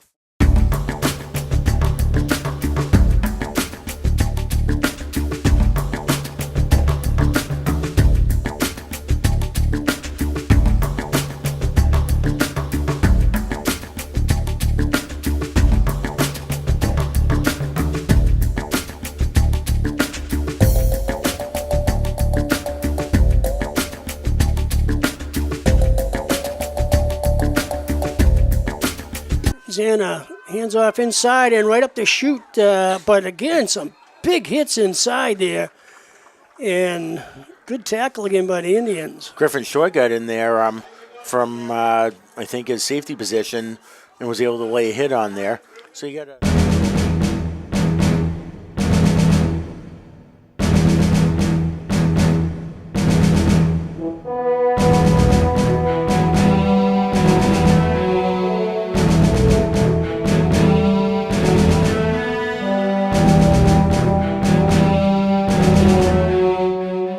Will run out with the score. Swampscott 7, Amesbury nothing, and Swampscott on the move here. A little bit. First and 10 for Swampscott up on the Amesbury 41-yard line. January, the lone back. Graham Inzana, the quarterback. Man in motion this time goes Oriaki. Inzana looking to pass. He's going to be dropped this time, and he throws the ball out of bounds.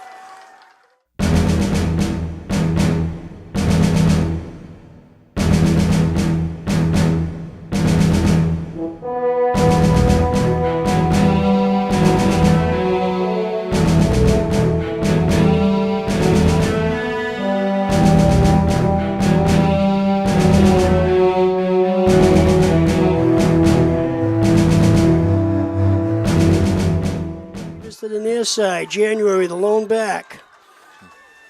January pitches out here to the right side. Got a couple blockers in front of him, but again, some tough running by number 4 for Swampscott. Dylan January, one of the co-captains. Yep, Kyle Donovan was able to get over there to knock him down, leaving a 3rd and long.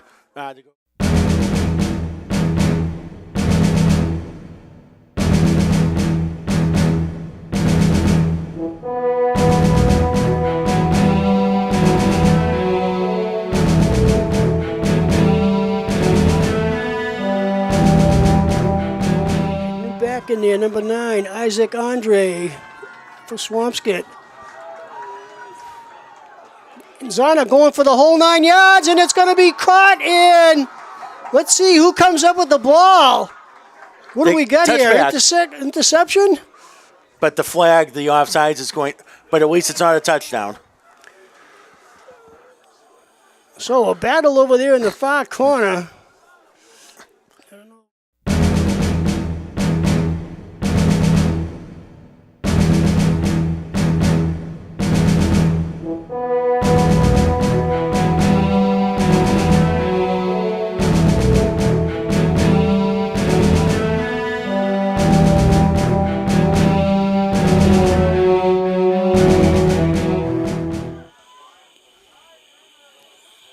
Kick comes over to Birmingham side, picks it up on the fly. Birmingham down the left sideline, looking for some blocking again. Birmingham scooting down the sideline, still on his feet, one man to beat inside the 30-yard line.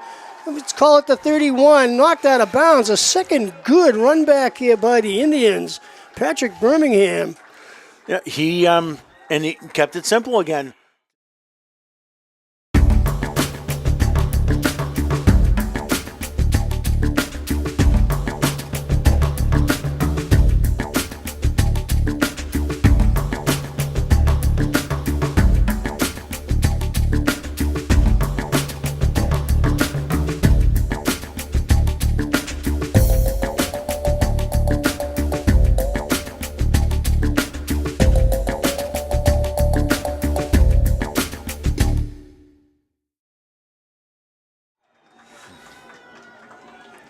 Hand off to the first back through, and in there, Burrell has got a first down. Still on his feet, driving hard off to the left side, and somehow the ball pops loose. That was a mess over there. Right, it looked like he was Number stopped 23, yeah, number 23, Brady Dewar. I thought Burrell had the ball and Dewar.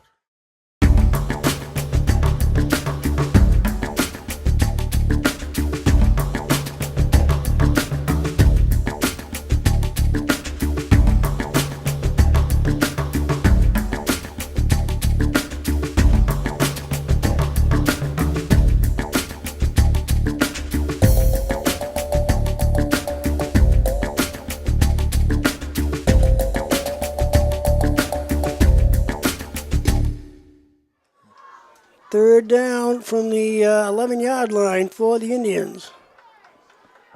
Hand off to number 23 off the right side goes Brady Dewar. Dewar very close inside the 5-yard line.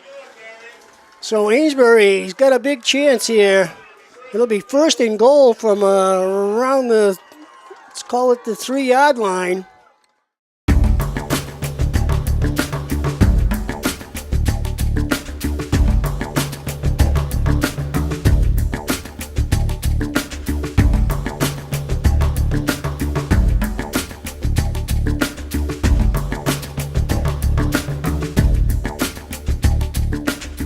Time is not a factor here.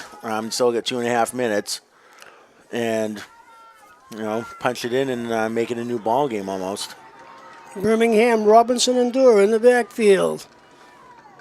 Long count by Bennett. And off to number 21 off the left side is Robinson. Robinson going to be stopped just shy of the goal line. Yeah, and I mean just short.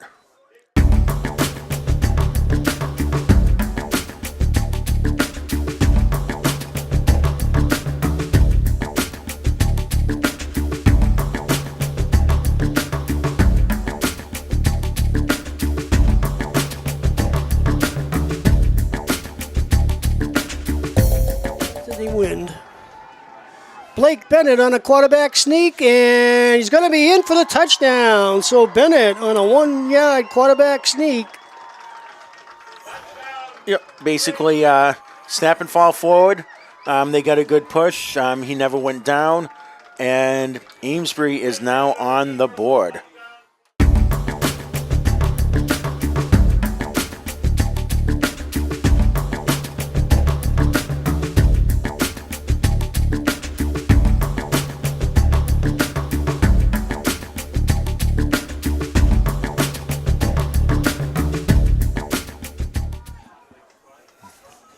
Zana, hands off, coming around the right side here, and strung out is number 4, Dylan January.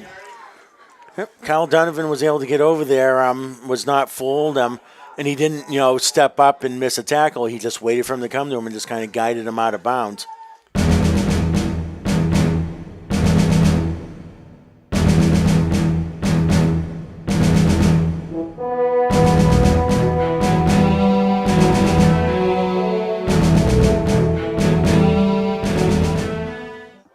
Zana, hands off to January. He's hitting the backfield and spun down. And that'll probably just about do it. And it will. So at the halftime, Swampscott 20, Amesbury 6.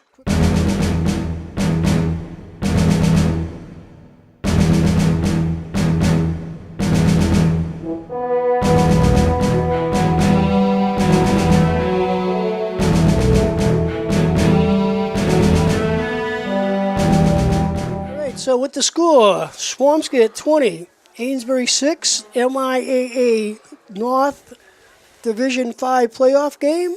We'll be back with second half action. Undoubtedly it's the biggest drive of the season coming up for Amesbury. Amesbury will receive up to the far left side. Again, another nice run back by the Indians. Like Birmingham over there on the far side. Yep. Looks like he just ran into a couple blockers, ran into a wall, but he was still...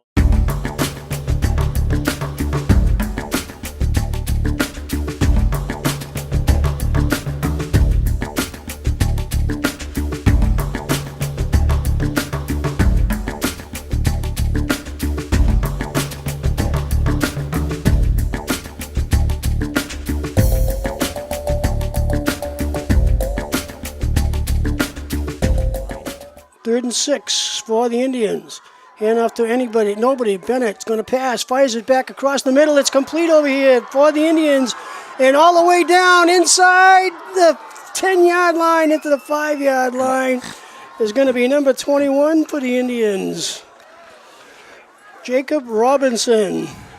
Plan B was to do the rollout to the left, throw back across, but he had two guys wide open there. And, we picked Robinson there, and he was able to almost get there. You're talking about a 53-yard pass there.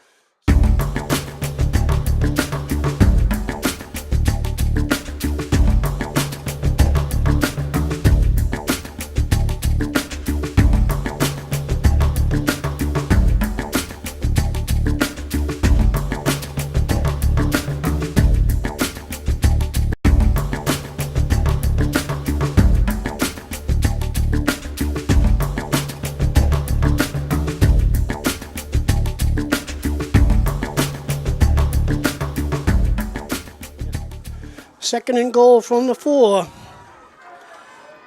Birmingham, Dorr and Burrell. Birmingham right up to shoot, and he's going to be in for the touchdown. Number 18, Patrick Birmingham for the Indians. I don't think you could have scripted that any better for Amesbury right there. They come out, they get a good return, run a couple plays, look like they're going nowhere, rip off a 53-yard pass, and then bang it into plays later.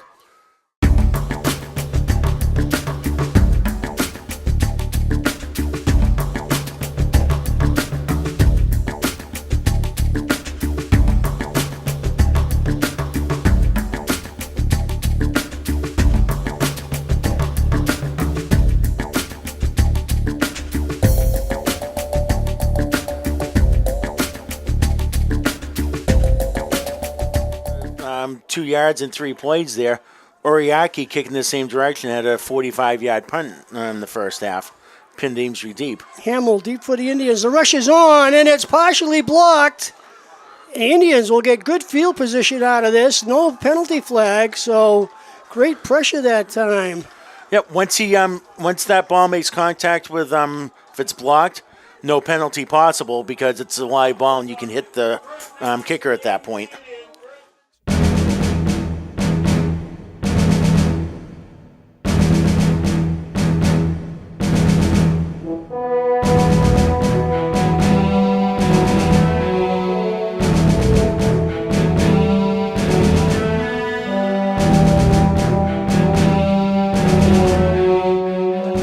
First and 10 for the Indians at their own 45-yard line, full house backfield.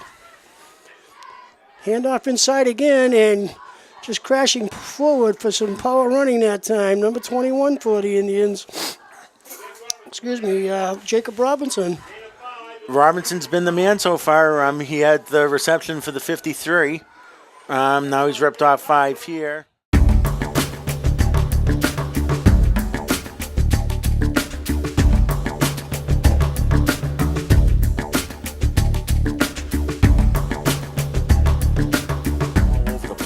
Big third down here for the Indians. Handoff to the first back through. Scooting in there, getting some yardage, and finally driven back. We'll see where they spot this. This will be very, very close to a first down, and they giving the Indians a first down. So great run that time. His forward progress got him there. They grabbed him and threw him back about 4 yards, but he got there first, and forward progress at the 45 for a first down and keep it moving.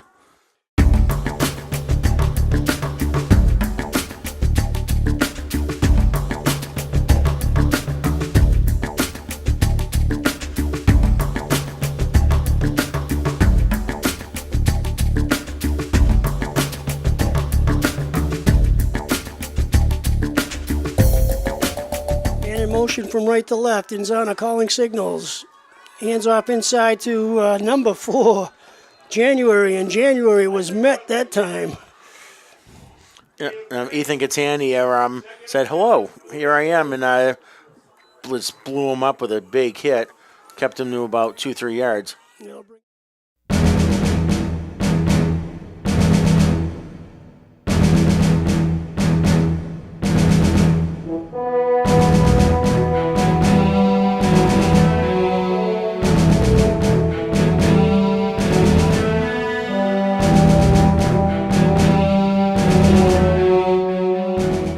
squib it again, try to prevent a return. And they do. Picked up by number 20 for the Indians, Luke Martin. Martin down the left side. Martin over midfield. Again, Amesbury has had some excellent field position from kickoffs and punt returns today. Yep. It helps when you have so many players that handle the ball and run the ball and catch the ball, that even on your special teams, your up backs have experience, moving the ball. Martin was able to, decisively grab that ball and know what he was going to do. And you got half a field now for Amesbury.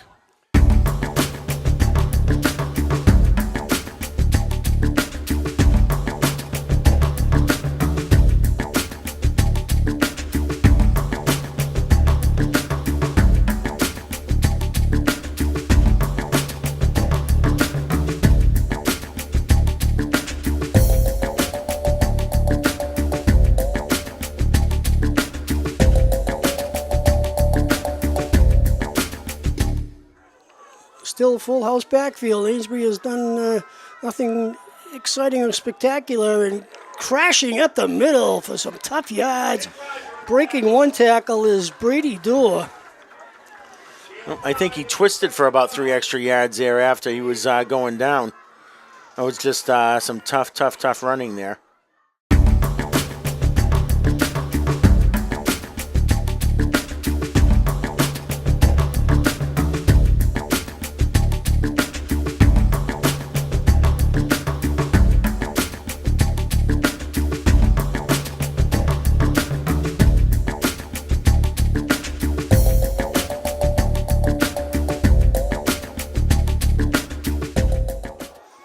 Second and 5 for the Indians from the 45-yard line. Up Swampscott. Handoff right up to shoot this time, and blowing through there, still on his feet, is number 7, Logan Burrell, for a great piece of inside running. Probably the best run the Indians have ran off up the middle tonight. Yeah, looks like Swampscott's getting a little bit tired on defense there, and they're finding, that they're firing off the line a little harder there, and they're able to create a couple more holes there.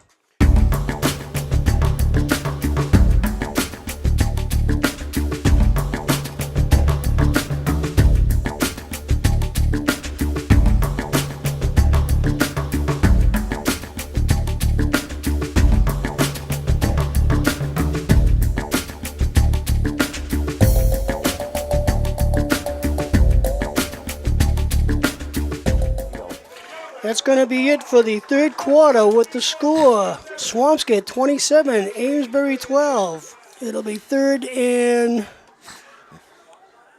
let's call it 5 from the Swampscott 27. So another big third down. 4 down territory, I'm sure, for the Indians. Handoff inside and dancing in there for the first down, and still on his feet, driving forward. Still going down and being pushed all the way down inside the 5-yard line, inside for the touchdown. Incredible play. Absolutely incredible. I can't believe what I just saw there.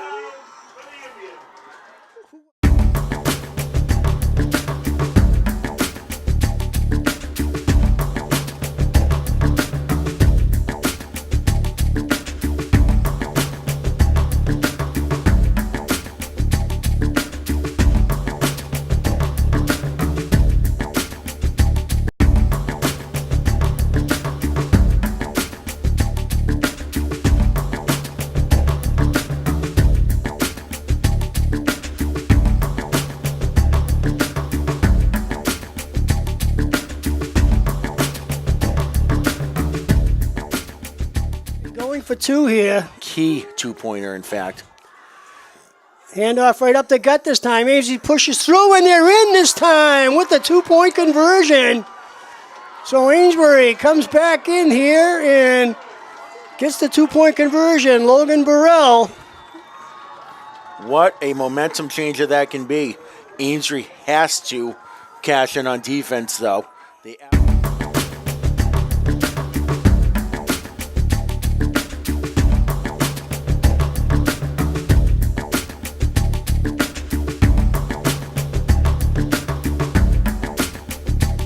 That Inzana can throw the ball. He has the wind to his back. Receivers will be looking into the sun right up the middle, and that's good for a yard or two that time by number 4 there, January. Yep, they were able to get off the line. The linebackers got in there, and it was a heavy gang tackle there.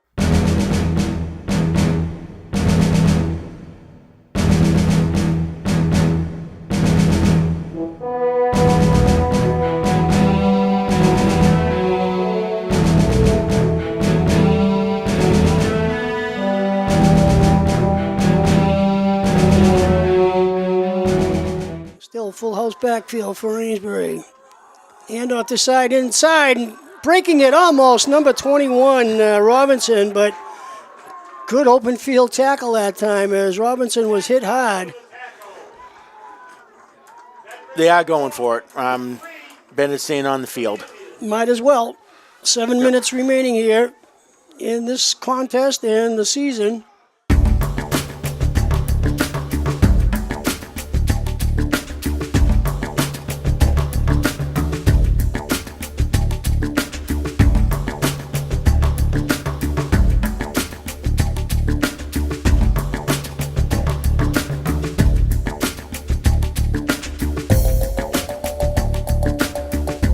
Fourth and a long 3. Handoff right up the chute, and again pushing forward, and let's see where progress is stopped. Looks like the official's going to say first down, and Amesbury, big 4th down, and they simply grind that one out again. Yep, save the season right there. Logan Burrell that time, number 7. Yep.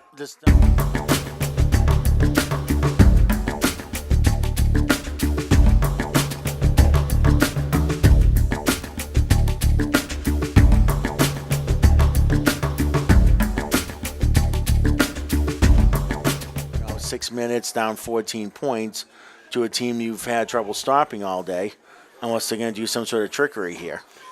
Augustin 23 deep for Swampscott. Anything's possible, and they were thinking about it, and here comes the run around the right side. Shot is going to have the first down. Still on his feet, Logan Burrell. Burrell breaks it. Burrell hustling down the left-hand sideline. Burrell is going to be stopped just inside the 5-yard line to about the 3. There was the play. You called it, Edu. Yeah, absolutely. Unbelievable. They couldn't punt there, and they didn't. I think Burrell, if he didn't have anything, he had the option to kick, but he saw that he had the room to get the first down. I don't think he ever imagined that he was going to be able to keep his feet, slip down that sideline, and rip it off for about 60 yards and put him.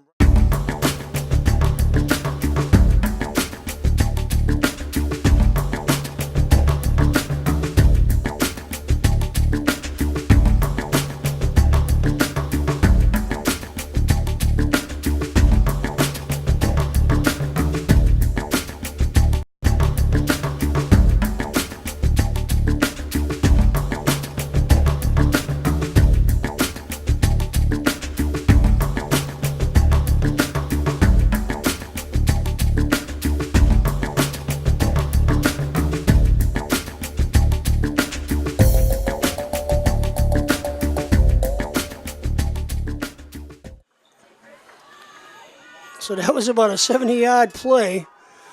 Bennett looking to pass, going to throw it out here to number 21, Robinson on the far side, close to another first down. And a penalty flag, going to be a late hit. He was well out of bounds, and he just threw him down. They're going to get the 15 back they got in the face mask there.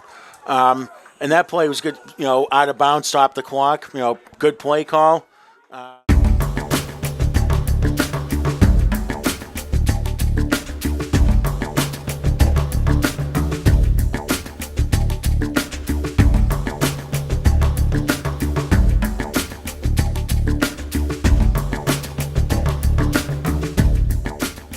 Amesbury, 2nd and goal from the 5-yard line. Bennett rolling to his right, is going to fire it over the middle. It's complete. Touchdown to number 42, Ethan Catania. So Catania comes out there and plays catch that time. Tight end on the right side. So excellent play call that time by Coach McQueen. Yep, I think he had the run pass option there that if Catania wasn't open, no one was open, that he was going to have the option to tuck and run. Pretty big 2-pointer here because...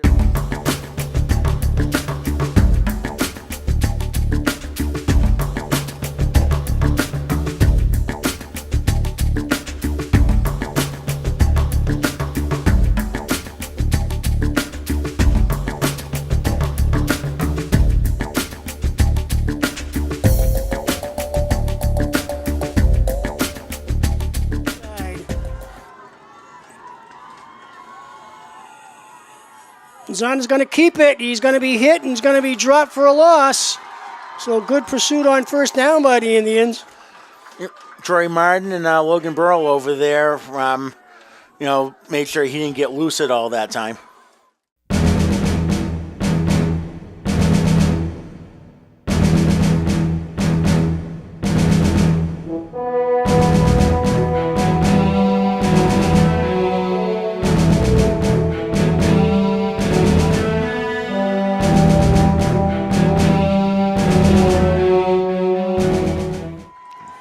In motion goes Palmer.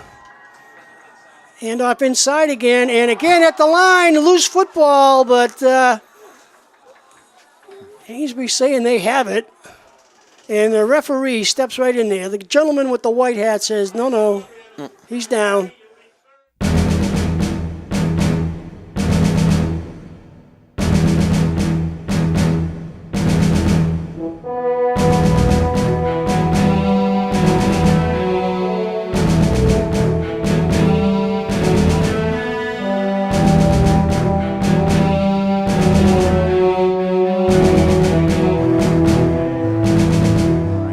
Minutes, 5 seconds remaining. In motion comes Palmer, this time from right to left. Inzania going to pass. Dumps it right off the middle there and cutting back to the far side and hemmed in and finally dropped. Good coverage by the Indians that time. Everybody played their position. Yes, they tried that middle screen that they've loved and adored. I think they went man-to-man there, and Catania was just there waiting for him. Hi, I'm here, and took him down, and I would be shocked if they go for it here. There's no reason for Swamps to go for it.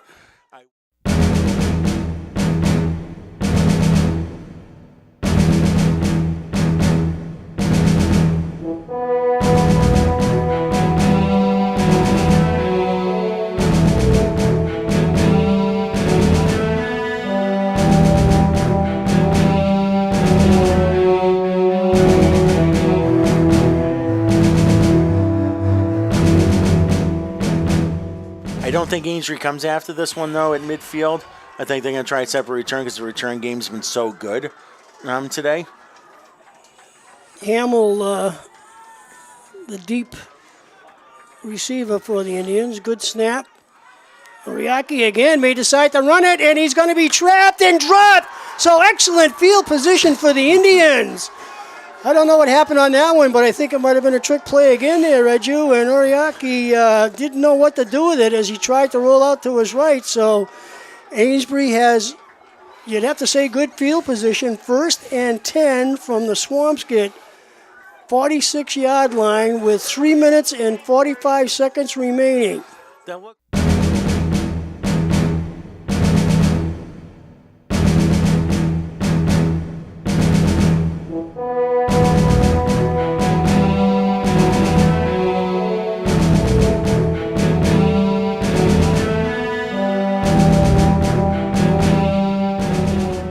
Also, using the formation that the Indians are using, Bennett has to run around a little bit as opposed to getting it from a shotgun formation, but that's what it is. Number 23 off the left side goes Doer. Doer has enough, very close to a first down. Let's see where they spot this one. I think they're going to spot him a little bit short. I would just plunge. I'd do the Bennett sneak here, that short. Get your yard and keep the drive going. 2:49 and counting here. 4th down, and let's call it a yard for the Indians from the Swampscott 41.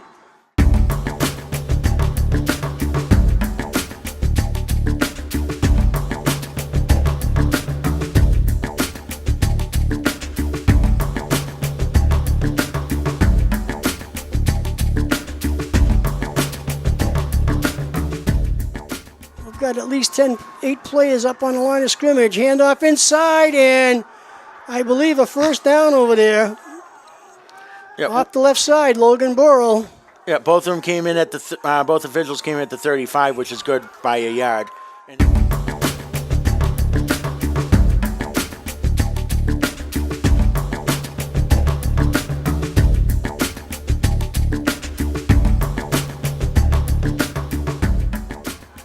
Burrell, Birmingham, and Dua.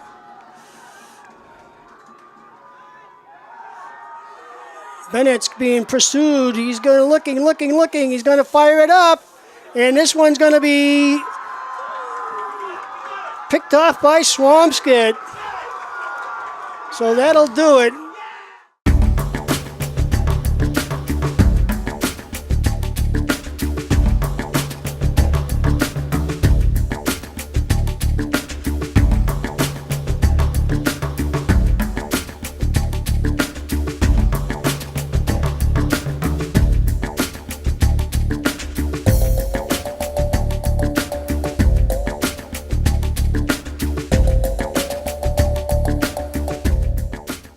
Do it.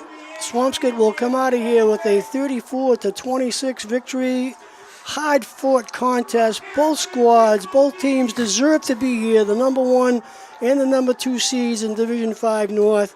And Swampskit just has that one extra touchdown under its belt and enough for the victory. One more big one coming up here, Reju. 12 days. 12 days. The eternal rivals come to town. That's right, and Thanksgiving game this year will be at Amesbury at Landry Stadium on 10 o'clock on Thanksgiving morning, so hopefully we'll see all of you folks out there. Good morning, ladies and gentlemen, and welcome to Amesbury Community Television's broadcast of Amesbury High School varsity football. Today's game is the traditional Thanksgiving Day game clash between the Amesbury Indians and the Newport Clippers. This will be the 96th meeting of these two teams. Bennett hands off to the left side, coming over here and looking for some daylight, and going to be shot, I believe, with a first down. Number 21, Robinson, on the carry that time for the Indians.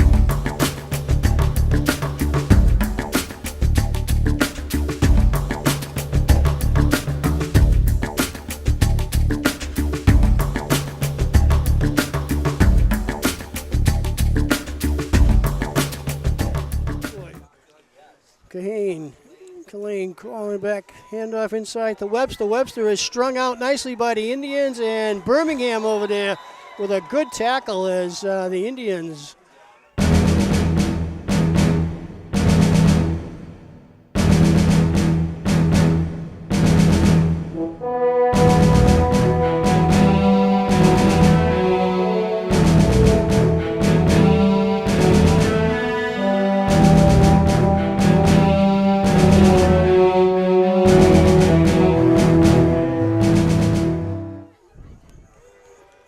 Fires out here into the flat and breaking a tackle, but the Indians cover it up. Nice time that time by Murphy, Thomas Murphy. They weren't particularly fooled by the screen. Tucker Mullen was there to snuff it out.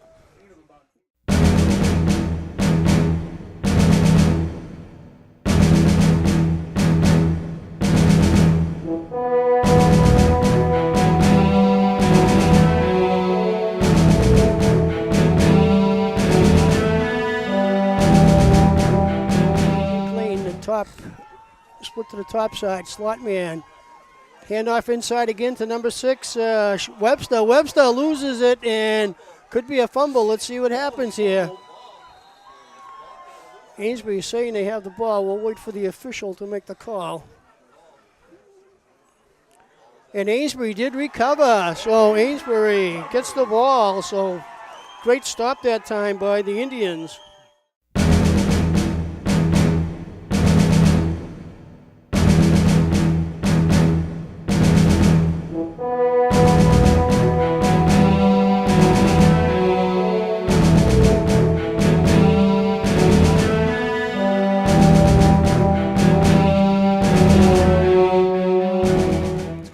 Another fourth down here, so Amesbury unable to get anything untracked.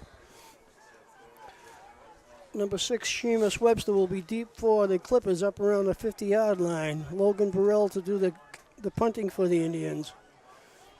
So 2 series of downs. Newburyport, give them some credit. They've done a good job defensively so far. Burrell's going to run with it. He's going to take it around the right side. He did this in the game against Swampscott, and another fumble, loose ball. Let's see who's got this one. Amesbury says they still have it. Looked like Hayden Ayod jumped right on that thing. So that's the second time we've seen that this year. We saw that in the MIAA playoff game where Logan Burrell on 4th down scampered around the left side, and this time he goes up on the top right side. So first.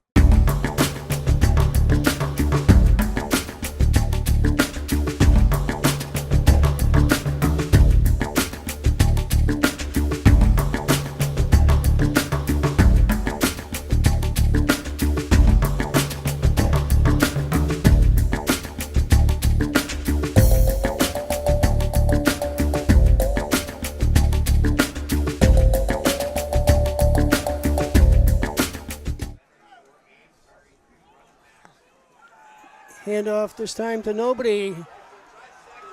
Good pressure, and Bennett still in it. Gets a nice block. Bennett's going to look downfield. Fires it over here. Wide open is number 6 for the Indians, Benvenuto.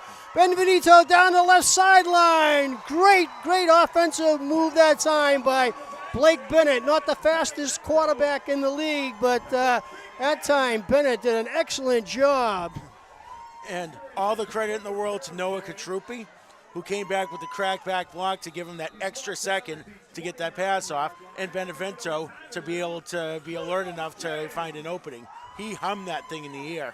That's about a 40, 45-yard pass play that time by Blake Bennett.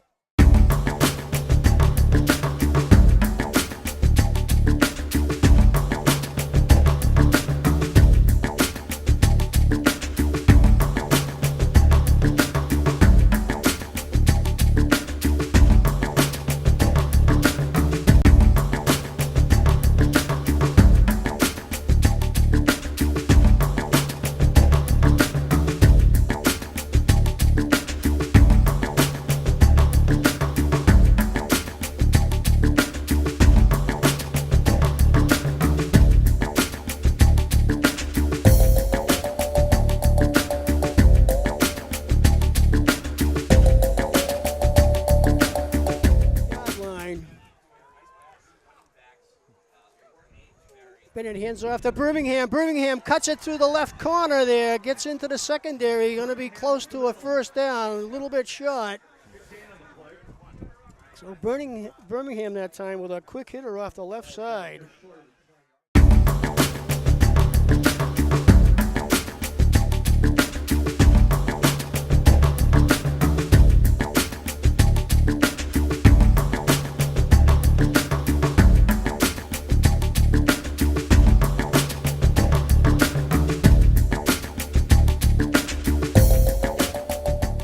The linebackers are playing out very close to the line of scrimmage because they know Amesbury basically wants to run the football. Bennett rolling out to his right here is going to fire it into the end zone. Touchdown! Incomplete off the fingertips of number 42 over there, Ethan Catania.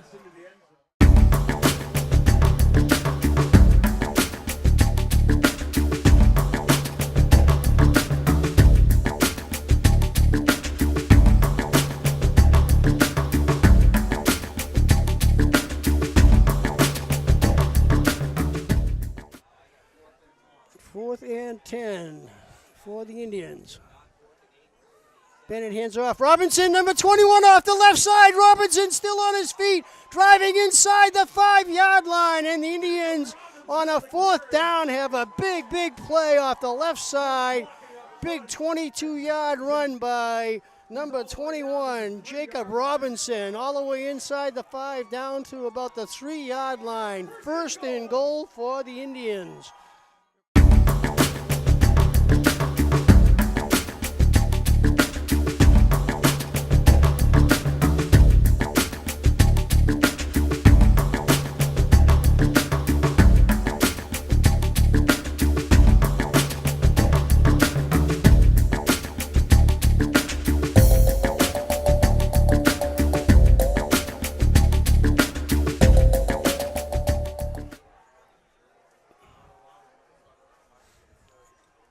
It's going to do the plunge, and let's see what the referee calls here. No signal yet.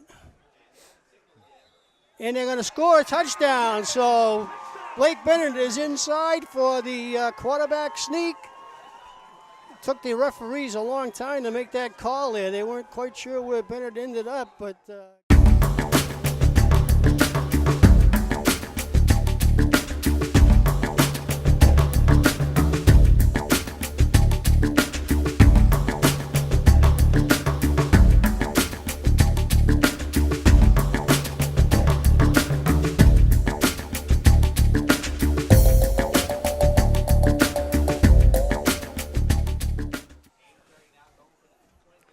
2-point conversion for the Indians. Handoff inside, and crashing in there is number 18. It's going to be Birmingham. So Amesbury converts on the 2-point conversion.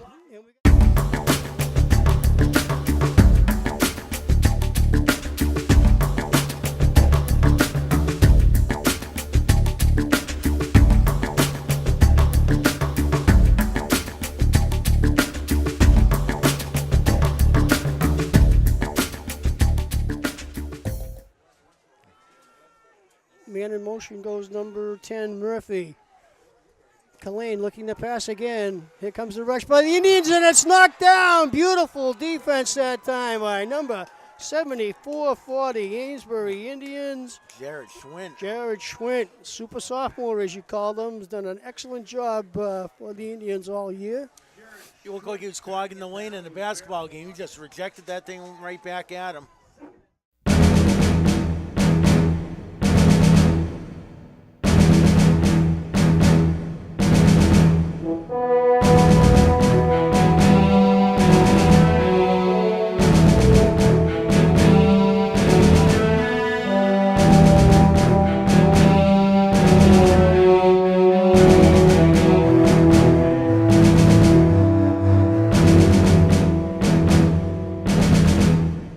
To the near side this time, one to the top side, passing formation from the report.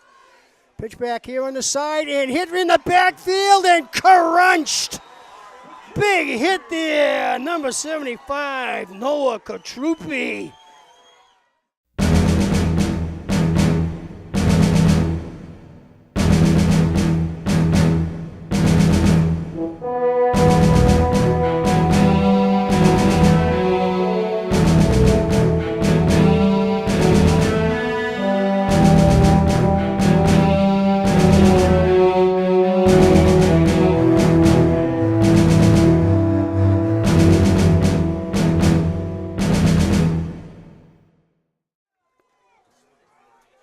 Charles Kalane on quarterback, handoff to Webster. Webster's going to be hit at the line and might get a half a yard on that one. Good pursuit by the Indians right up the middle. So Ainsley had enough of that, and let them get a couple of runs in. Now they just sold out for that and was able to dominate the line on that play.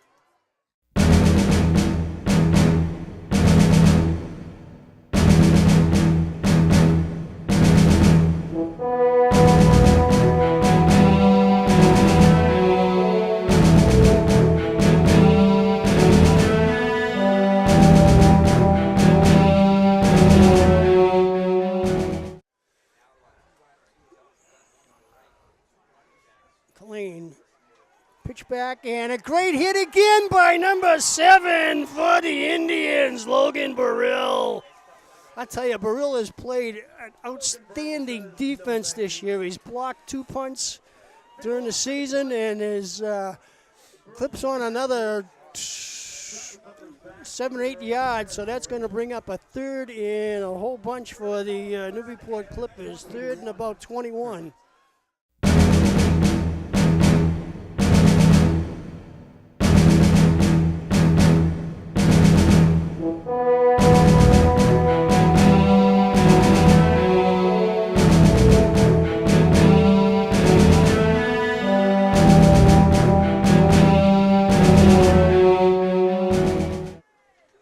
Let's see what the Indians can do here.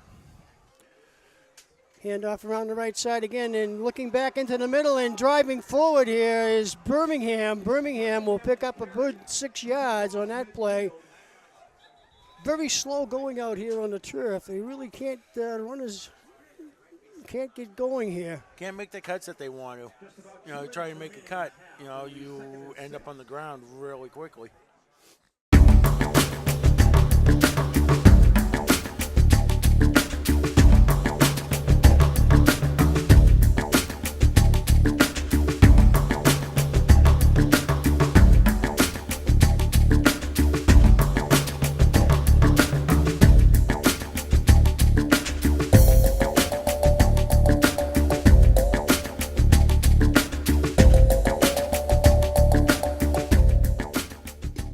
Did not have good control of the ball. 2 receivers to the top side, 1 to the near side. Kalane calling signals. Handoff to Webster. Webster is going to be hit, and Webster's going to be driven back, hit at the line of scrimmage. And that time, Logan Burrell laid a hit on Charles Kalane, the quarterback for Newburyport. Got to be careful of that. Yep, playing right on the edge there. He was close enough that he got away with it, but I don't know if they're going to let him get away with it all game.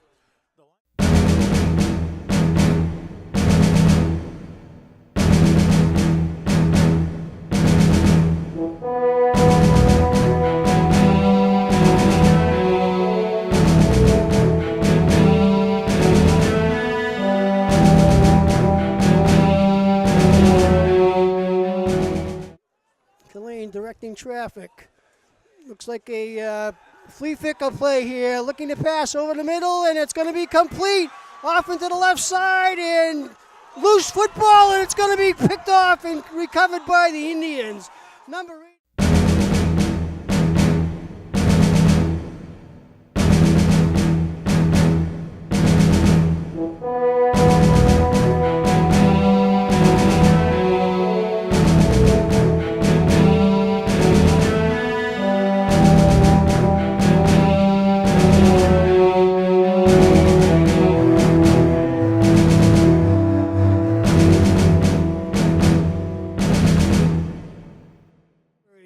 Content, nope, gonna run a play here. Hand off to the right side, trying to get some breakaway, and out here to the right side, Birmingham comes around the right end and picks up a good 12 yards on that carry. Interesting play call, but it got him a good chunk of yardage. Went to the short side of the field as well, so Quick hitter. I think.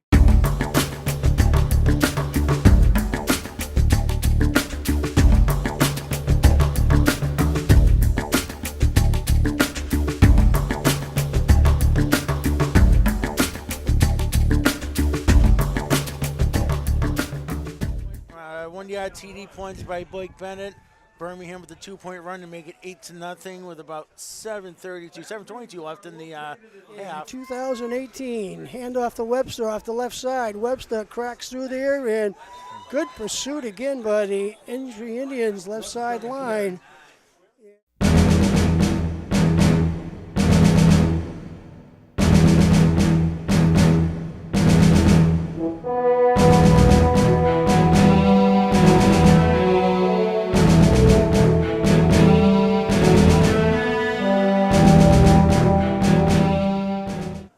Receivers to the near side, 2 to the top side.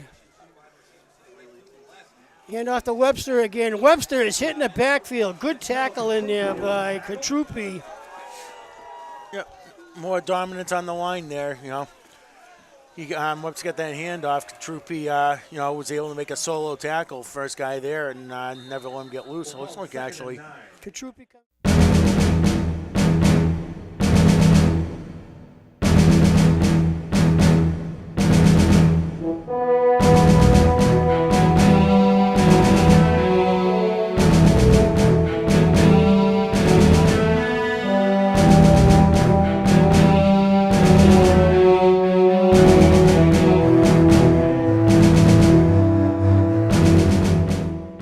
Receivers here to the near side.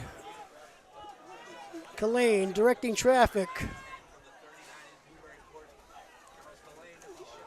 Kalane looking, here comes Burrell. Burrell hits him in the back. Could be a loose ball, but they're going to say he was going forward. Oh.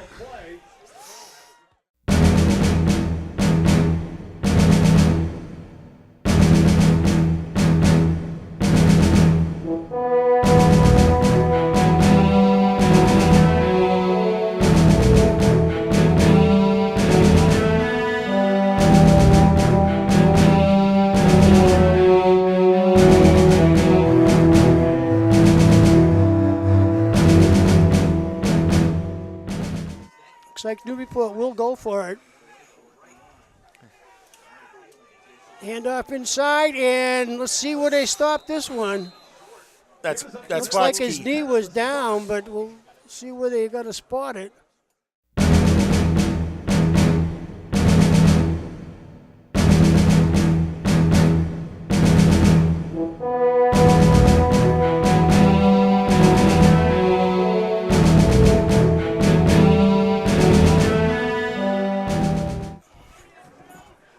First and 10 from the Newburyport 49-yard line. 2 receivers to the near side, 1 to the top side.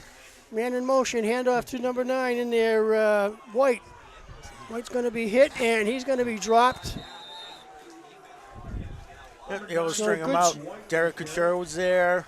Tucker Mullen was there. Trey Hamill. Logan Burrow kind of skated past him.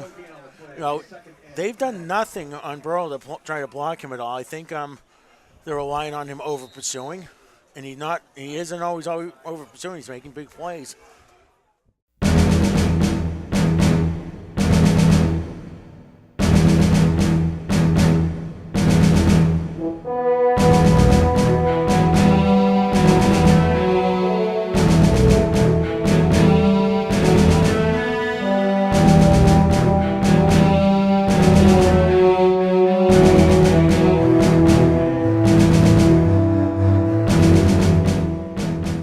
As you said, Edu, total domination here in the third quarter. Amesbury has yet to see the football.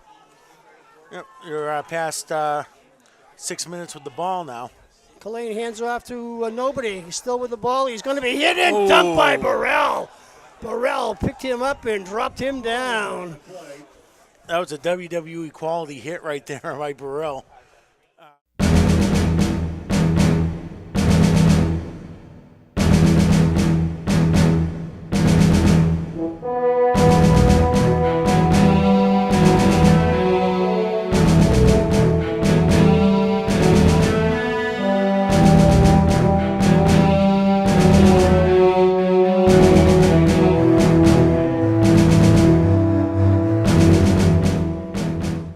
Kalane again, one's lone back, long count here. Pitch back to Webster. Webster's trying to get around the right side. He's going to be strung out and knocked out of bounds.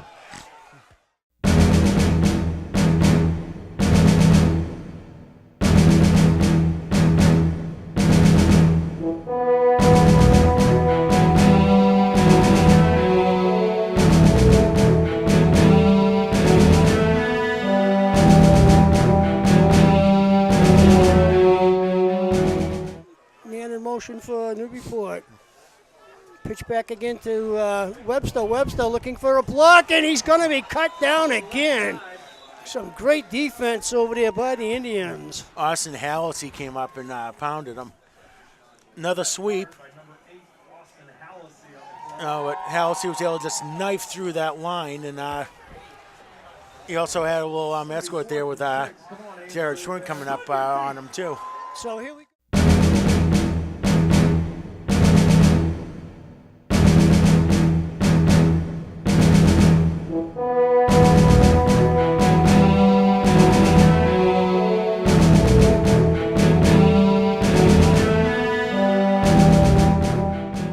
For the Clippers, 2 receivers to the near side, 2 to the top side.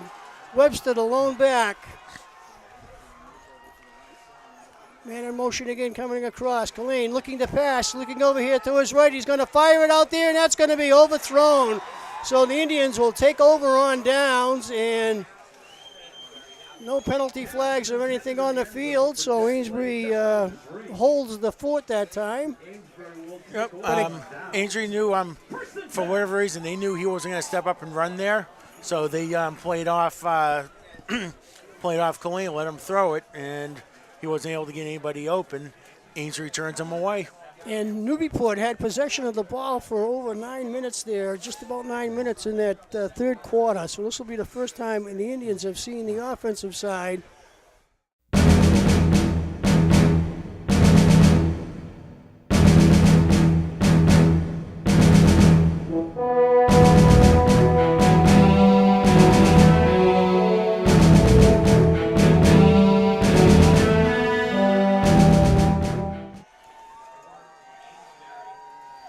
off the pitch out off the right side, and Birmingham tries to get outside, and it's going to be round out of bounds, very close to a first down.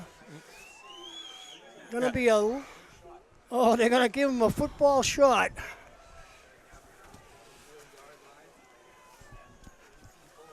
And up inside and cutting it is Birmingham as he crashes off the left side. And when Ainsley is content, bash out, 3-4 yards at a time, hold on to the ball. It's can't score without the ball.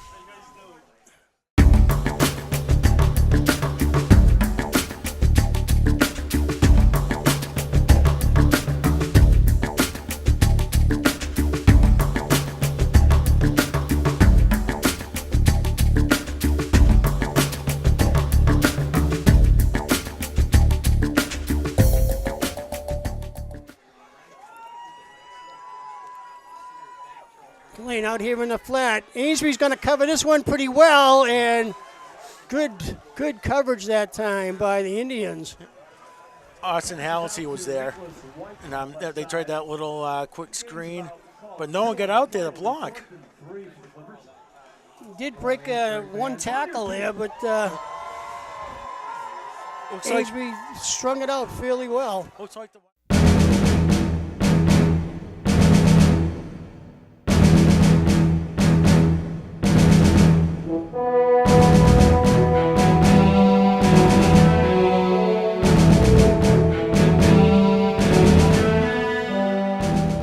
3 to the top side. He's going to pitch it back to Seamus Webster. Webster's going to cut back in, and he's going to be short. So Amesbury will take over again for the second time tonight, I believe, on downs.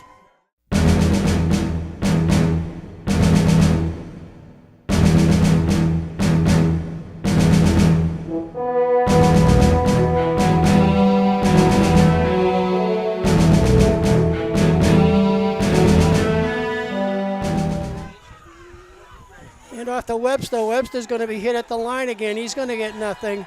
Oh. Amesbury clutching and grabbing. Ended up 24 with that one. It looks like someone else running Thomas Green that time. Thomas Green. Check that, folks.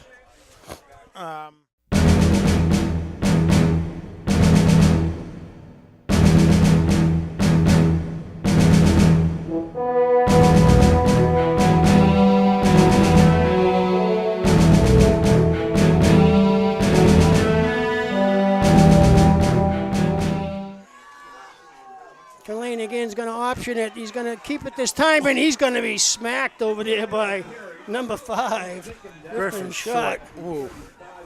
That was the short of it right there. He just belted him. That's going to hurt.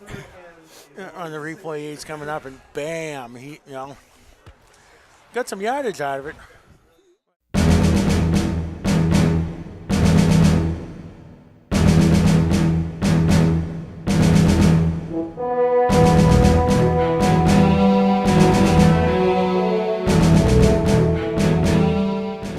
Clippers. And off to Webster. Webster will get no place. Going to be hit at the line and dropped again. A lot of extracurricular activity going down there in the secondary.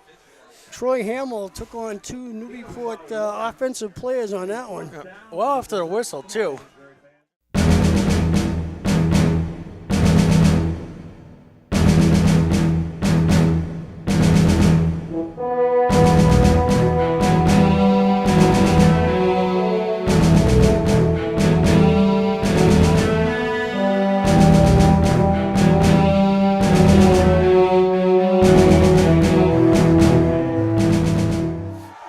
Will go for it on 4th down.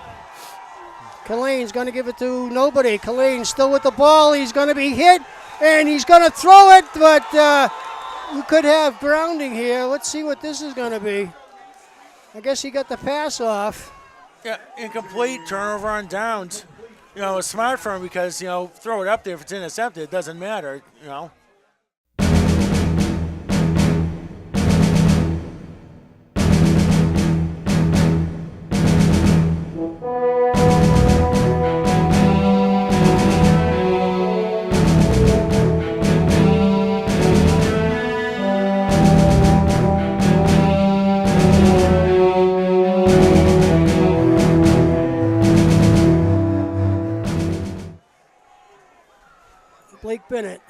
flip over the ball. Katrupi to center. And off inside. Quick hitter right up to shoot. And off goes Benvenuto. Benvenuto with a nice piece of running. Jared Benvenuto cuts a beauty up the center. 30-yard scamper that time by Jared Benvenuto. Now there's some redemption for Benvenuto there. He had the fumble earlier on the handoff that gave the ball to Newburyport. And they had the confidence to go right back to the senior, and he reps off the big, momentum changing run there.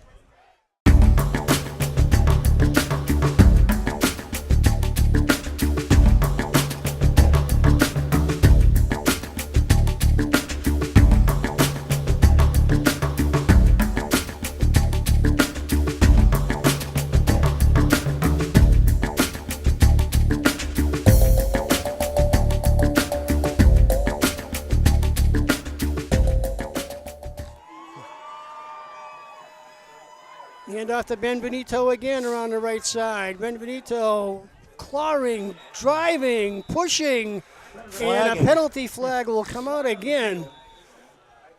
These officials are telling these gentlemen that they're going to have to calm themselves down here. Let's see who this one's going to be against. Unsportsmanlike conduct again against the Indians. Both sides. And against Newburyport. I was saying penalties, probably repeat first down.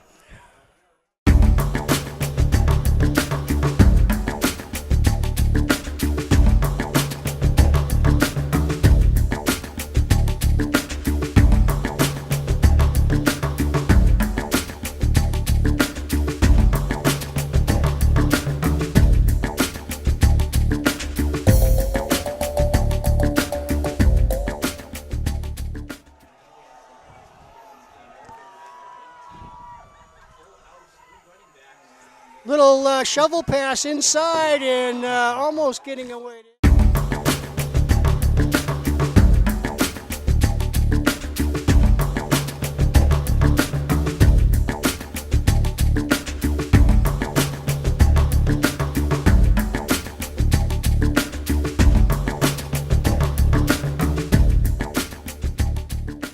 Yep. Much like 2 years ago, they had to throw. Ooh, yeah, four receivers. Four receivers to the top side. Quick one up there and almost picked off over there by number 17 for the Indians, Matt Tabor, as Tabor came flying through there. That's been a Matt Tabor specialty all year, jumping on those screens and knocking them down before they can get out there. Second in.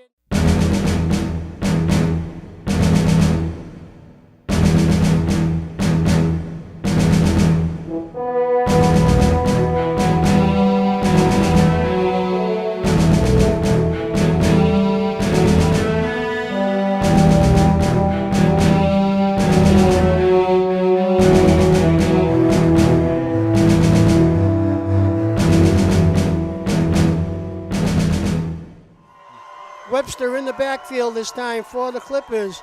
Man in motion right to left. Tulane's going to put it up in the air again. He's going to air it out. Pass over here to Connor, and it's picked off! Number 18 over there on the near sideline. Birmingham picks it off for the Indians. Big play Birmingham, puts an exclamation point on his senior year with the game winner right there.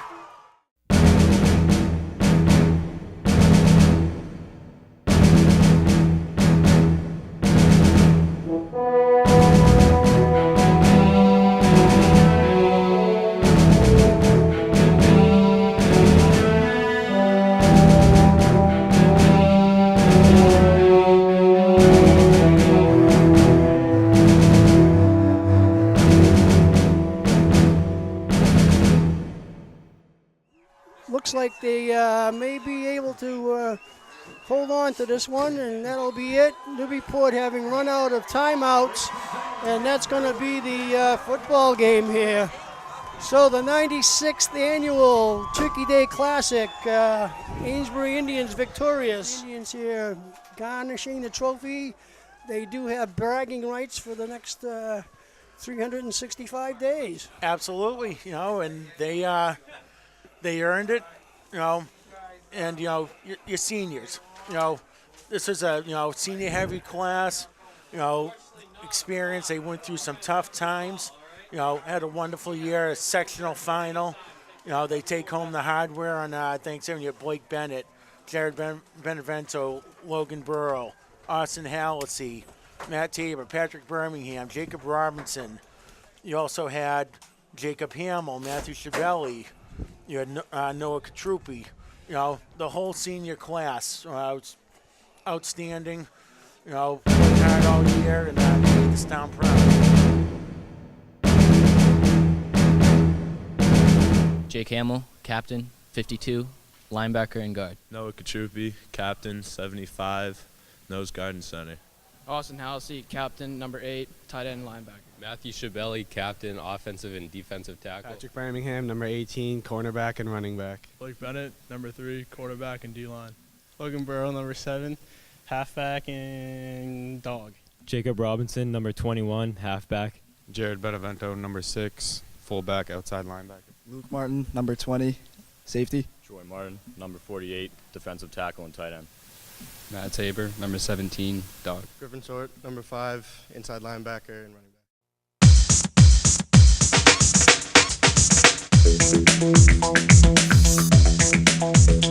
back.